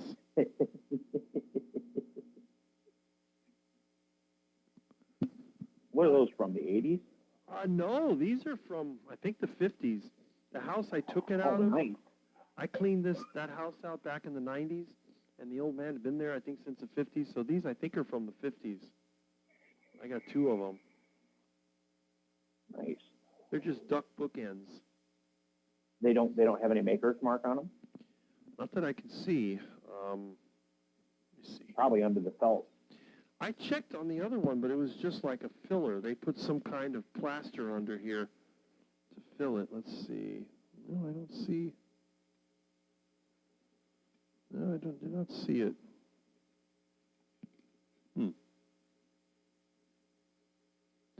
I remember I took They the are felt. nice. Yeah, these are old. I mean, these were common at one time. I used to see them a lot, but it's like everything else. People throw it away. Maybe some of the antique collectors have them, but everybody now wants the black, white, and gray. They want that minimalistic crap, so they don't mess with that. Or the plated stuff. Right, that's true. What I hate now is what I call turd furniture. They have all this turd-shaped white furniture. I don't know what that style is called, but it's all rounded. It looks like a turd. It's like somebody got a turd and they painted it white, and that's it. Let me see. I got another question here. I tried. Pay me $35. Hey, Rick. Yeah. So you have this documented, and because I know that, I know you'd appreciate it. Mm-hmm.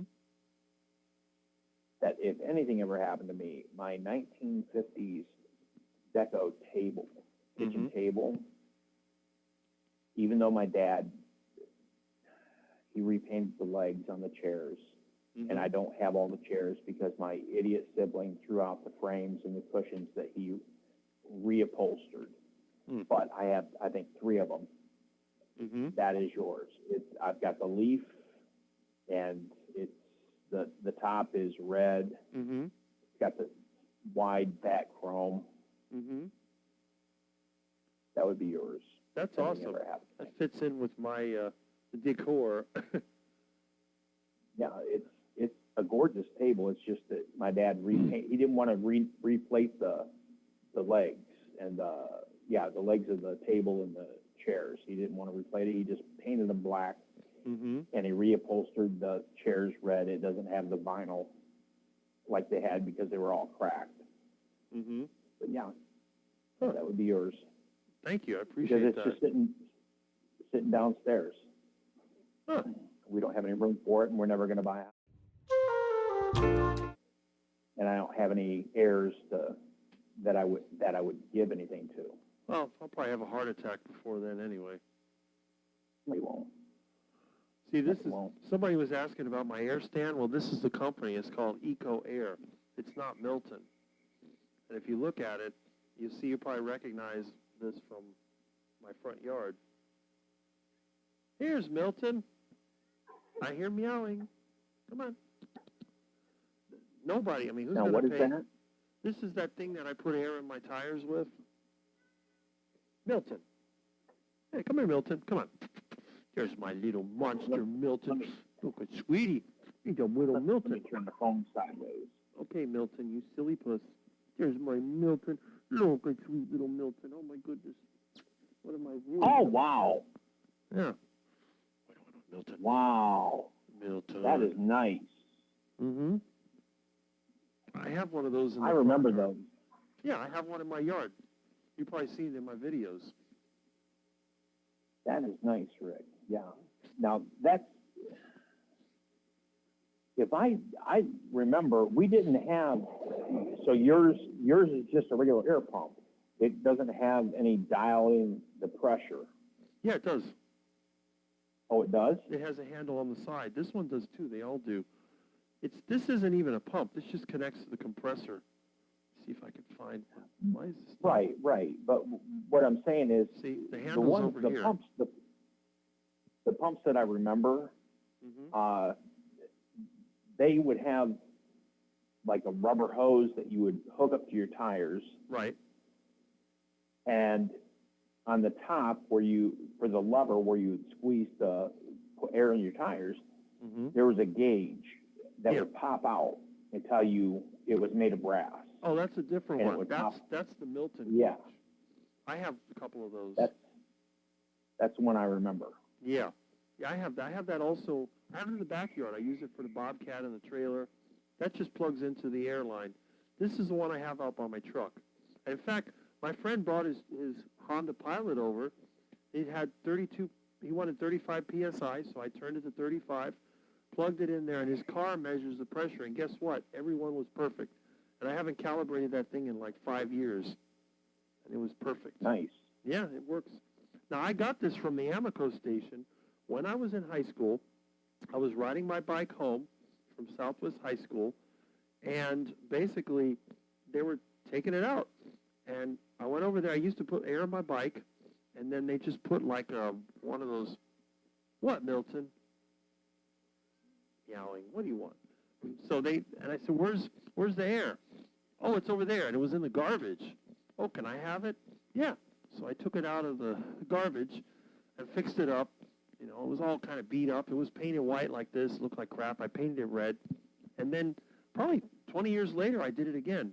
But it has that same plastic front. Now, in my bedroom, I have the old style. I have the original one. Yeah. That has the glass. Yeah.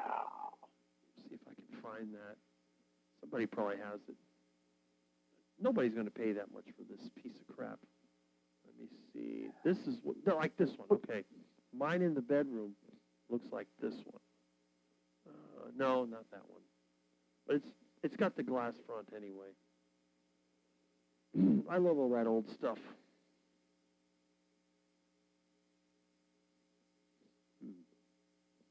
Okay.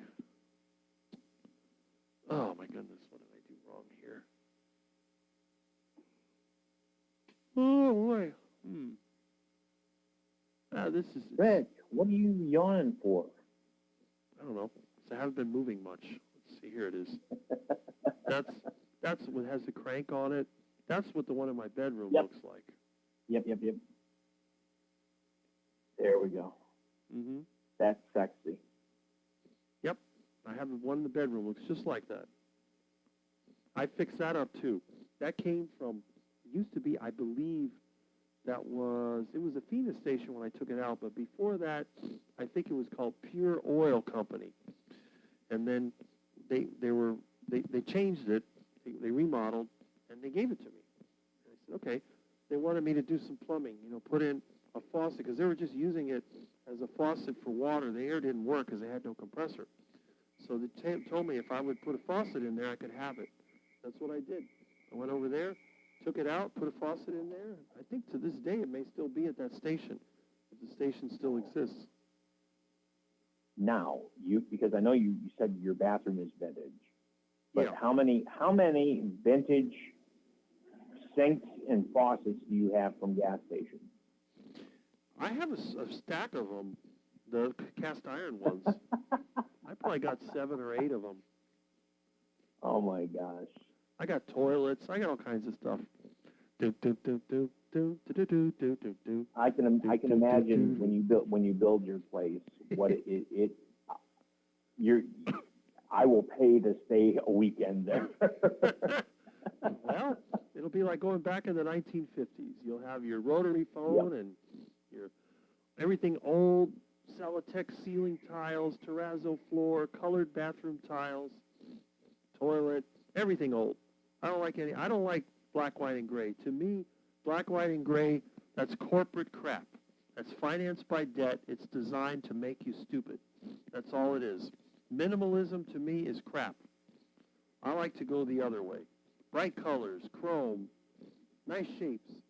No turd shapes. We're going with space age. I'm the space age man, not the minimalist. Think more like the Jetsons. That would be the Rick style. There you go. Yeah, there was, I saw this news article on this house that hadn't been changed since the 50s. All the appliances, everything, it was just gorgeous, Rick. Well, that's mine, except distressed. Everything here's from 1959. And it's all coming out when I move. Well, before you move, I got to come visit.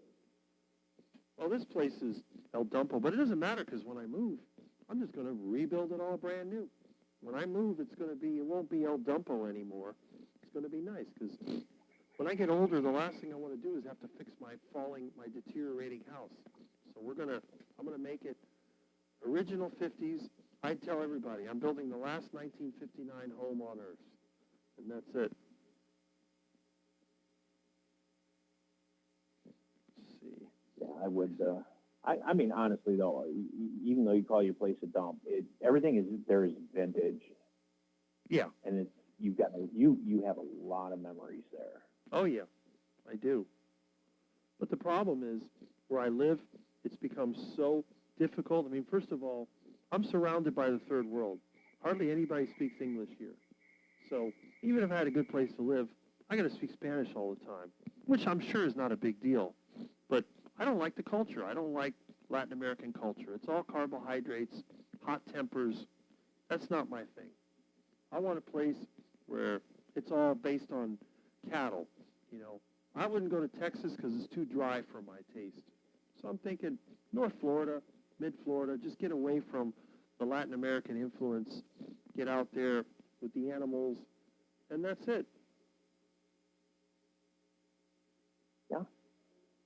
Well, honestly, you should move out west. Yeah, a lot of land. Not enough water. Got to have plenty of water.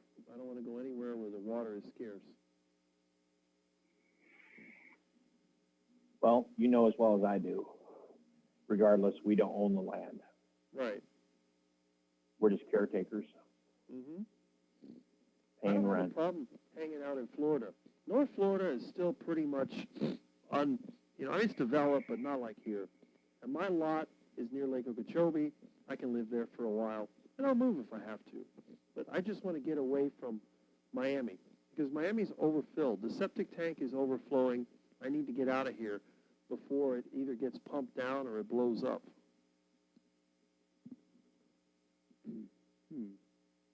See, CB Carmack, he's a antique collector, so that's it.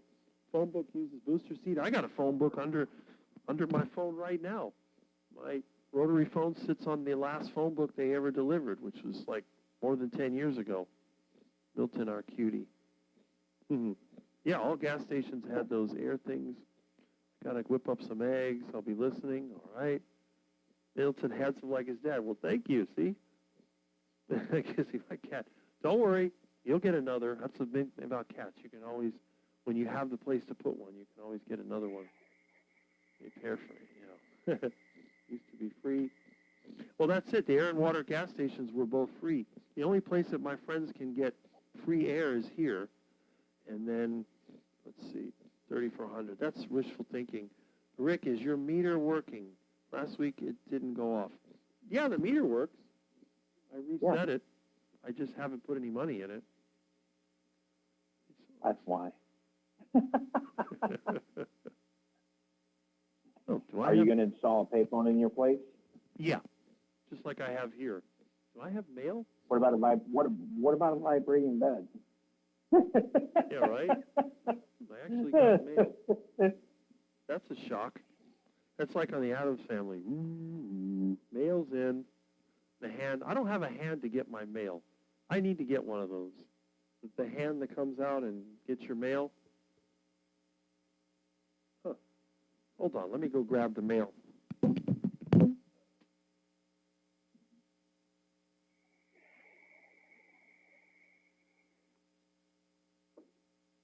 Okay, teacher's gone. Let's start doing spit wads.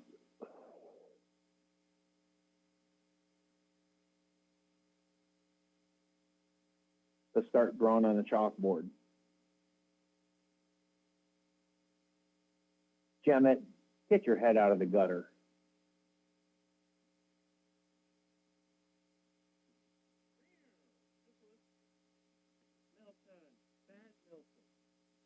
Oh my goodness, Milton. Well, I got my water bill, which I don't even use water. That's the funny thing. I got water. They charge me a minimum fee. I almost never use their water. I have a well. Why do they bother to send me a water bill? Oh well. Let's see. Yeah, Gemma has got her head in the gutter. Oh really? Mm-hmm. Milton, stop that. Milton's attacking my leg. Milton. Oh my goodness. Maybe that's your new timer. I don't know if you hear the meowing. What? Nope, not yet. What, Milton? Licking his lips. I gave you food, you little powder puff. Like your new pick. Here we go. Come here. Come on. Milton, come here. Come on. Come on. He's trying to be timid. I'll ignore him, then he'll jump on me. Just saw your zipper. Okay.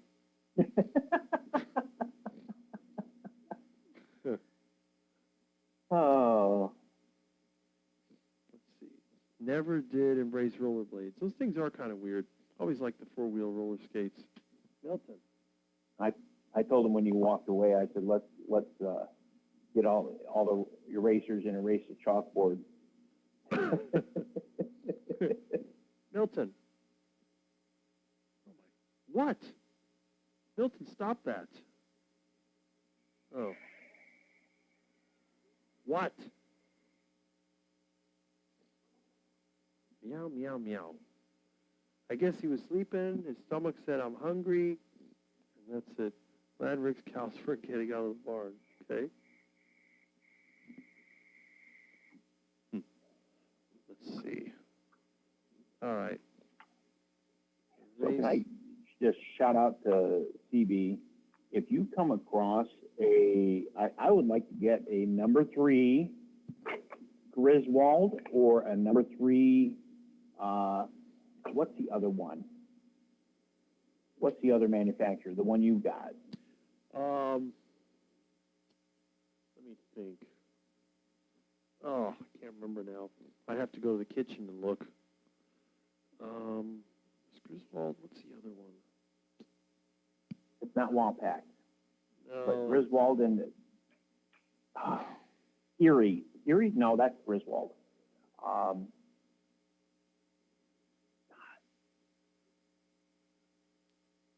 can't even think of it right now. But anyway, CB, I would like to get a number 3 vintage skillet. It's got to be flat. It's got to be clean for a decent price. Mm-hmm. When I say decent price, I'm talking garage sale price. Mm-hmm. I don't want to pay an exorbitant $50, $60 when I know there's others floating out there that I could probably pick up cheaper. Mm-hmm. So yeah, I number 3 vintage skillet. I'm trying to remember the other company. I got a few different pans. The new ones are now, what are the new ones? Lodge or whatever? That's a common one. Yeah. Hey, Milton, come on. Come on, Milton, come on. What do you want, huh? Come on, silly Milton. What are you doing here, huh? Want to get pet? Sweet cat? Look at that beautiful, sleek, black cat. He's a black menace. Yes, he is. Don't you want to be on camera? Are you trying to hide from me? Come on, here. You have fans, too, you know. You don't know it, but look at that beautiful animal. Look at that sleek, black menace. He's a menace. Look at those teeth. You looking up at the air conditioner, huh? Wagner. That's what it is, Wagner ware. Okay. Ow. No, watch the claws. That's what I'd be looking for. Look at that. I'm not the principal. Mm-mm. I'm the class clown. Look at how cute Milton is. What a pretty face. Come on. Hey, handsome boy. Hmm. Hey, handsome. Oh, what a sweetheart. I love my cat. Dad. Dad, I'm hungry, and I want you to get off this damn live stream so you can Yeah, feed right. me. Right? Oh, cute little kitten. Look at that cute little kitten. You're a sweetie. You know that? You're a nice kitten. Yes, you are. You're still my kitten. You're about a year old pretty soon, I think. We were found in October. I guess by October you'll be a year old. Yes, you will. You're still my little kitten, even though you're not so little anymore. You're a menace. I got to get you fixed. Yes, you still got your little nuts. We got to get you fixed before they turn into real big nuts. Right? And this is the only live stream you can hear Rick talking about genitalia. Milton. Milton is a sweetie. Yes, he is.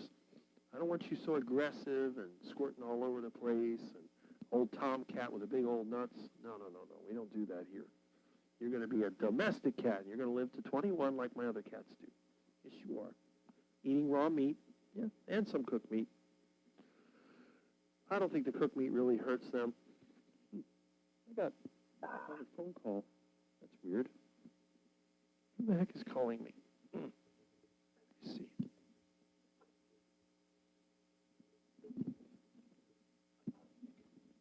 Oh, I know who that is. That is a pain in the ass customer. I don't think you're watching me, so I don't have to feel bad about talking about you. All right.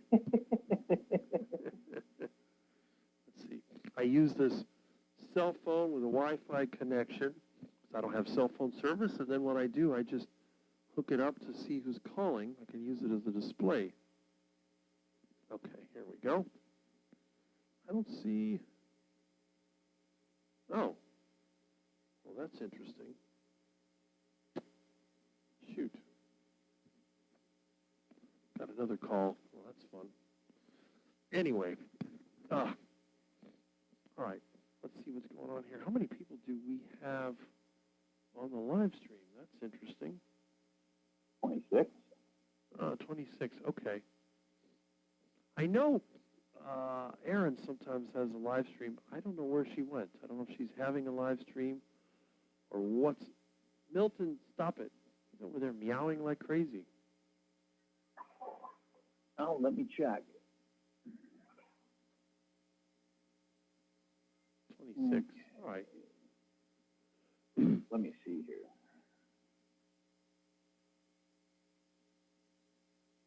Ah, dang it. Okay. Tells on you, Julian, if the teacher comes back. I only wanted duck food. Duck food insurer. There you go. That stuff's nasty. My husband isn't hungry, so I'm off the hook having to cook. Okay, duck food insurer. I'm sure a duck wouldn't even eat that stuff. Ensure. Ugh, disgusting. I tried tasting it. I almost threw up. It's terrible. They wanted my mom to drink that. I'm like, I wouldn't drink this crap. I'd rather have a steak. Everyone loves Keurig coffee makers, air fryers. I use a fry pan, and I have no coffee. So I'm the primitive one. I see cast iron a lot. I buy cast iron. It's always cheap prices. Yeah. I know what you mean, Wagner. Hopefully you can find you one. Keurigs are overpriced pieces of junk. There you go. She's live. She's live at 3 p.m. Eastern, I think, or 3 p.m. my time. So I think it's 3 p.m. Let's see. So it'll be 4 p.m. your time.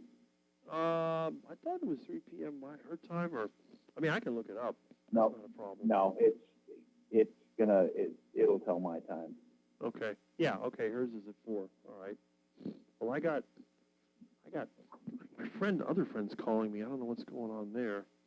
Hold on. Maybe I All can right. check. Well, you want me to let you take that call? I'll just call him now on this other line. Okay. Leave me hanging. Go ahead. Mm-hmm.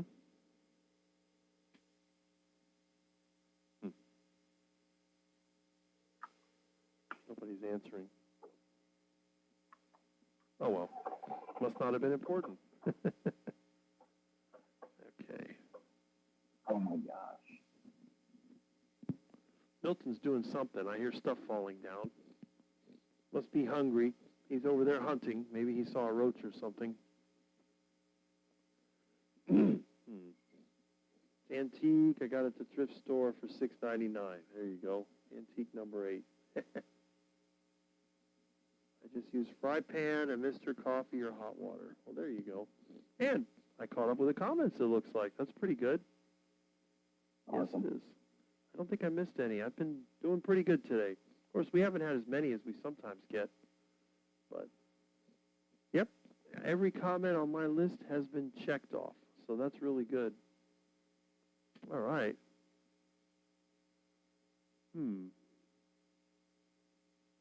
Okay. Excellent. So anyway, let's see.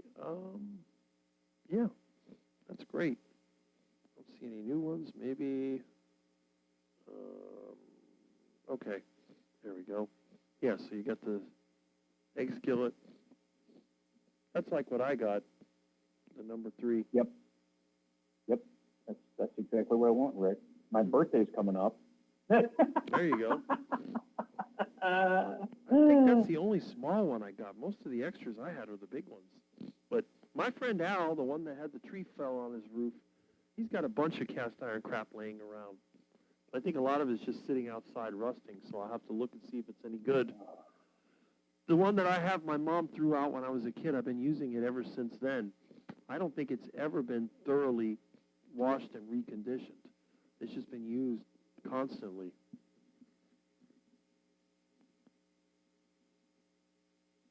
How big is a number 3? Well, I'll show you. 6.5 inch. I'll Go show ahead. you. Yeah, I get it. Let me get it.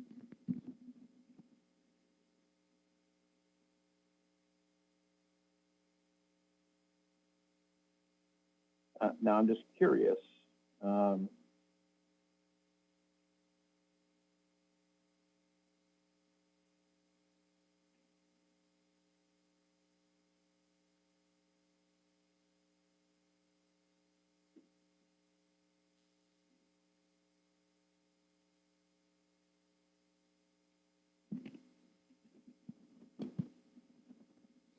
This is the one that I use, and it doesn't even have a name on it.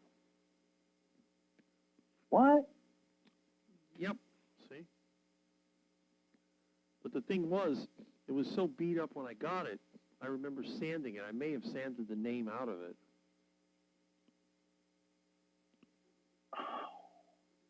Milton.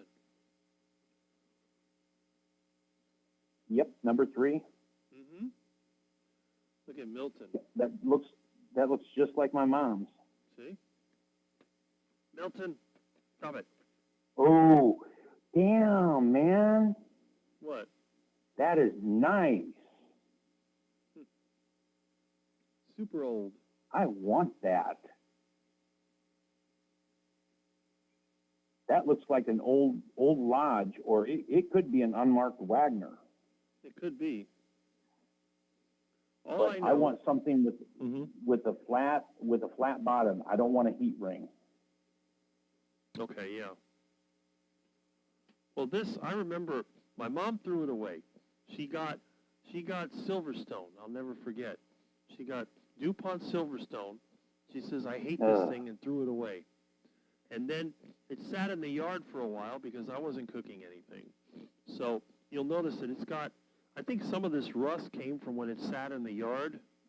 See how it's all like pitted and stuff like that? Right.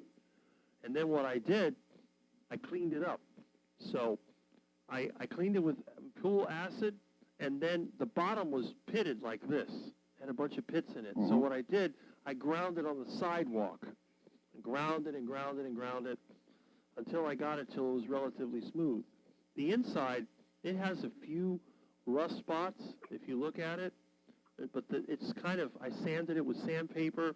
I mean, I was 15 when I did this. I've had this thing ever since.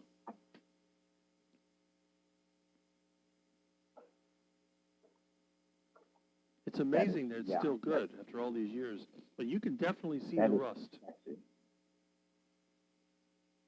See all those pits? Where's the rust at? It was here. Yeah, This I was, see the pit. yeah, that's when I used muriatic acid to clean it.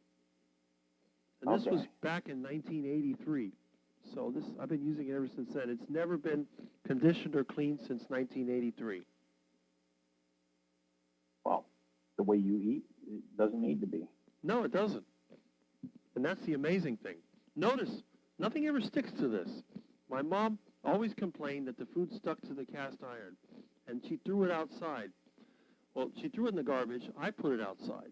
I was using it in my lab at one time when I was kind of the chemistry kid. And then it sat out in the yard, and basically it sat like this. If it would have sat like this, it would have rusted more on the inside. But it sat like this. It got in the dirt, and then some roots and stuff grew over it. There was grass growing over it. And then I forget, we took down my playhouse, and I started digging, and I found this, and I put it in the scrap pile. And then when I started cooking, I thought, well, maybe I could use this. Of course, my mom was crazy. Said, you're not using my pans. Well, I'll use this. And sure enough, I've been using it ever since. That thing has a history on it. It's got a story behind it, like every piece of junk I own. Oh, yeah. It's all got a story. Now, I don't mean, I'm sorry to interject, but the side looks almost like it's hammered. Is that where it was rusted? That's where it was rusted. Wow. The patina on that is just gorgeous. Mm-hmm. See how it's all kind of rough looking?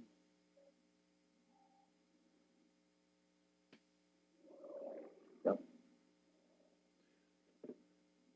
Yeah, nothing goes on my skillet except for beef tallow. Well, I use lard and tallow on mine. But, let me see here. I don't eat enough pork. Okay. Rick, how do you make your soap? I use an alkali. It could be sodium hydroxide or lye, sodium carbonate, or it could be potassium hydroxide made from wood ashes mixed with beef tallow or lye. That's how I make my soap. The bottom still has some writing or stamping. It says 8 3/4 inch. Really? Let me see something.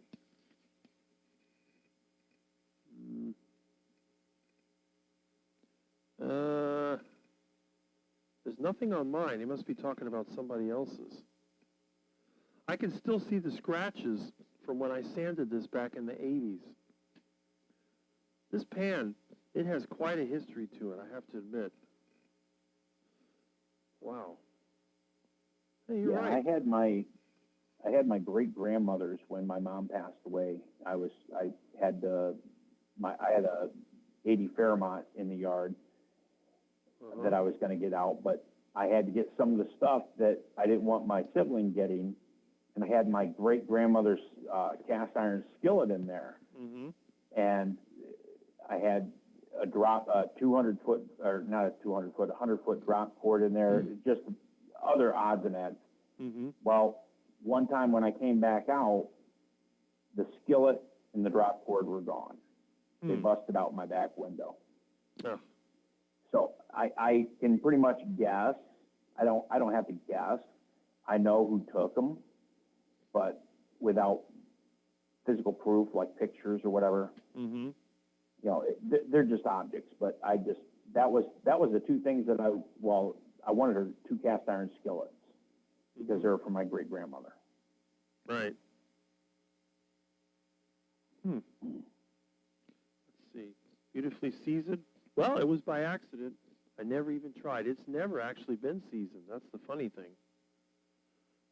Bigger ones, your steaks, deep fry pan. I don't deep fry in pans. I only deep fry in pots because it's less mess. Pans scatter fat everywhere. The pot is much better. What do you use to season them? Nothing.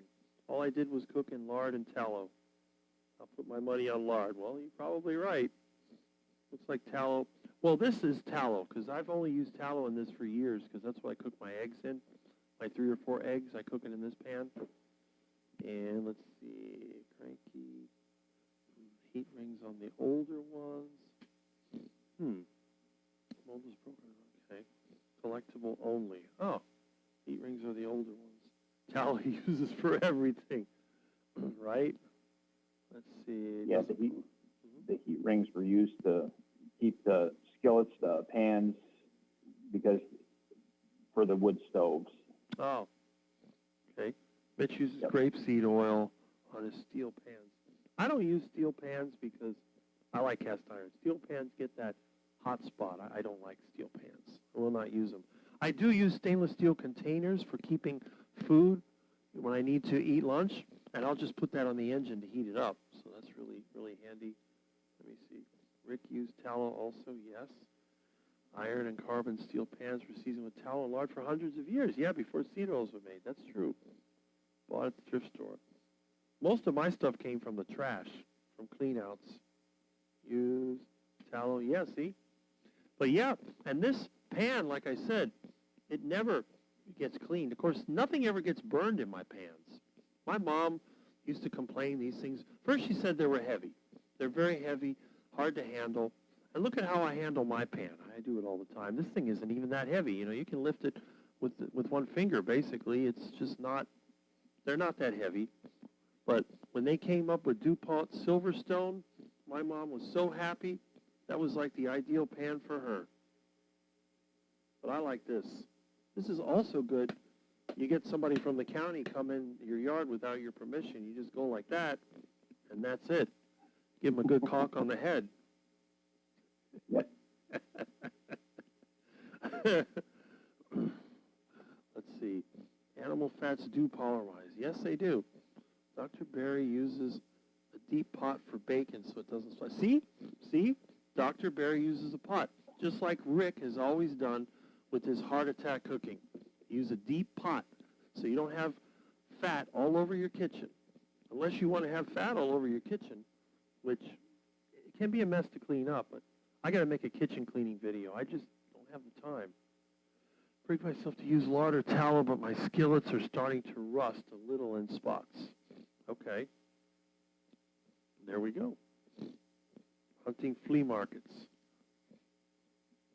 You are sounding like Mo. Ow. I sent an email of my skillet from the thrift. Okay. Well, that's good to know. Yeah, we can't find, that's the problem around here is we don't have enough rural community where everybody thinks their stuff is worth a pile of money. Mm-hmm. It's only worth what somebody's willing to pay for it, and I don't see why. Rick, you said this before. It's all about the money, and that's the sad thing with people is they're not willing to let go of something, let somebody else get some enjoyment out of it. Right. I mean, what did the skillet cost you? You know, well, it didn't cost me anything, but I want $50 for it or $60 for it. Well, it's not worth 50 or $60. Just saying. Yeah. Sorry, didn't mean to vent. Who the heck that could be? So, CB, I'm going to have to come down there where you live in and have to go thrifting so I can get me some good cast iron. Yep. So, Pennsylvania for flea markets, Florida for iguana and duck, Alabama then on my way home, I'll just stop by Alabama, we'll get some cast iron and cook it up when I get home. Mm-hmm. That's it. Who the heck is that? Oh, well. I thought my doorbell rang. Ah, unbelievable. Anyway. Let's see. Three Stooges. Yep. Definitely Three Stooges. I don't know who in the world. It's really weird. Maybe I got a short. Hold on.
Okay.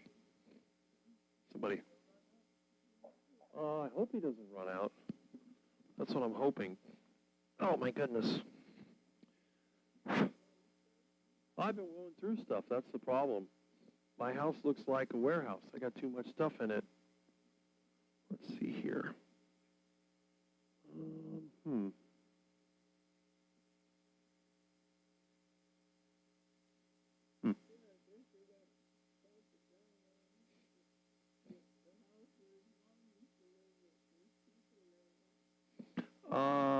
Which one?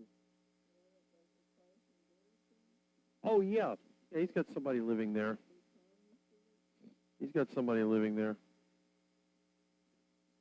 Let's see. Careful, there's a lot of stuff around there. That's why no, I got it up 78. It's not cold. Oh, yeah, yeah. It's not too bad out there. Let's see. Email. Yeah, there we go. Animal fats.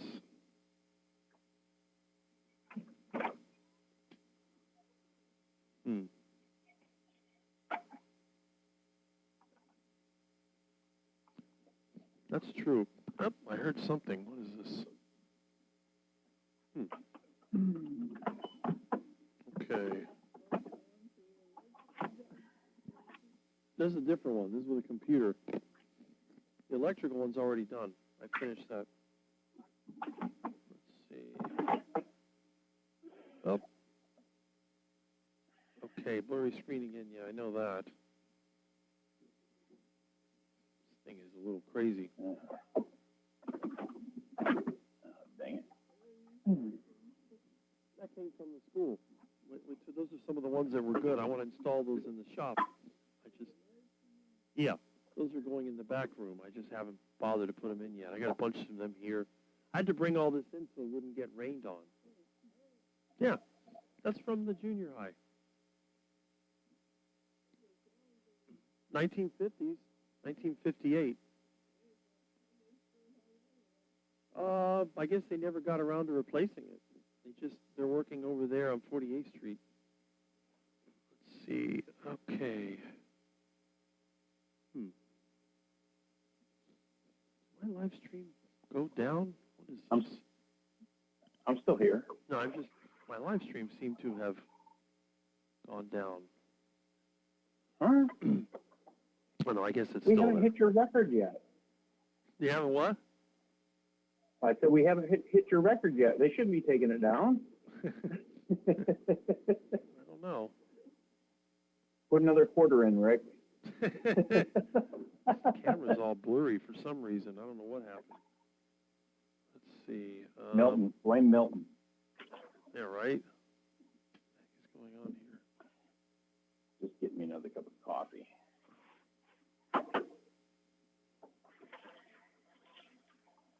So I'll never disclose my birthday. That's what I mentioned today is about the closest you'll ever know. Mm-hmm. Anybody. Because I don't celebrate my birthday. Right. I don't blame you.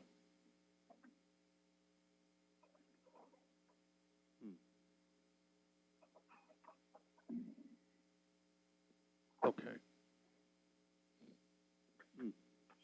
That should be a little better. I can't tell I'm inside. Don't trust Jemmett because she'll ask you to show you zipper. Oh. Okay.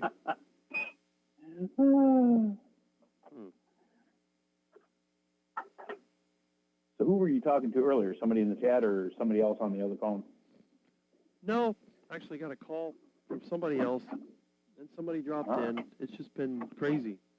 Everything is cool. coming and going. I see the pan over here. There's that one. That's the email he sent.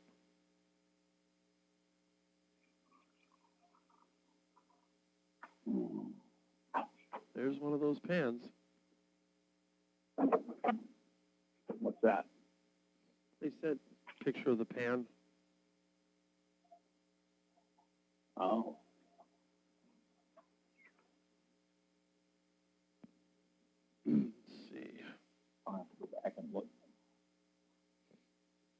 Goodwill. There's a bunch of junk in the thrift stores here. There's nothing. Huh. So my birthday for what? Yeah. Let's celebrate getting older. Exactly. Yeah. Nobody wants to get older. It's crazy. That's the same thing here. Because Goodwill used to be a good place to pick up stuff, but even just like the cast iron, they got it online, Mm-hmm. and they want an arm and a leg for it. They think it's, gold. They don't realize it used to be cheap. That was the main thing. No, Milton. What is wrong with Milton? Oh, He won't stop. Milton, no. Milton. okay.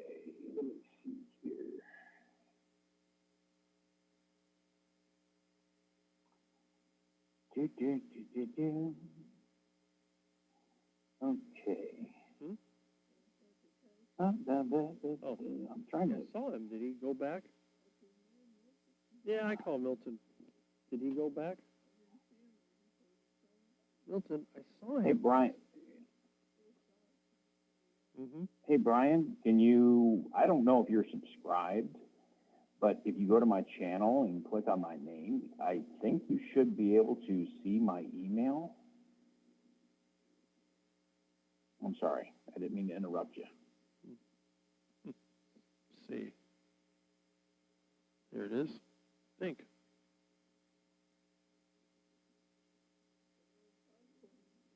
Yeah. Something else I found. Got all kinds of junk. How do I? Settings. There we go. Let's see. Data on YouTube. Mm-hmm. Oh, okay. Right. I'm subscribed. Okay. Yeah, this. Okay. Okay. One purchase. YouTube watch history. I don't care about that. Because Maybe. your chat's still going, Okay.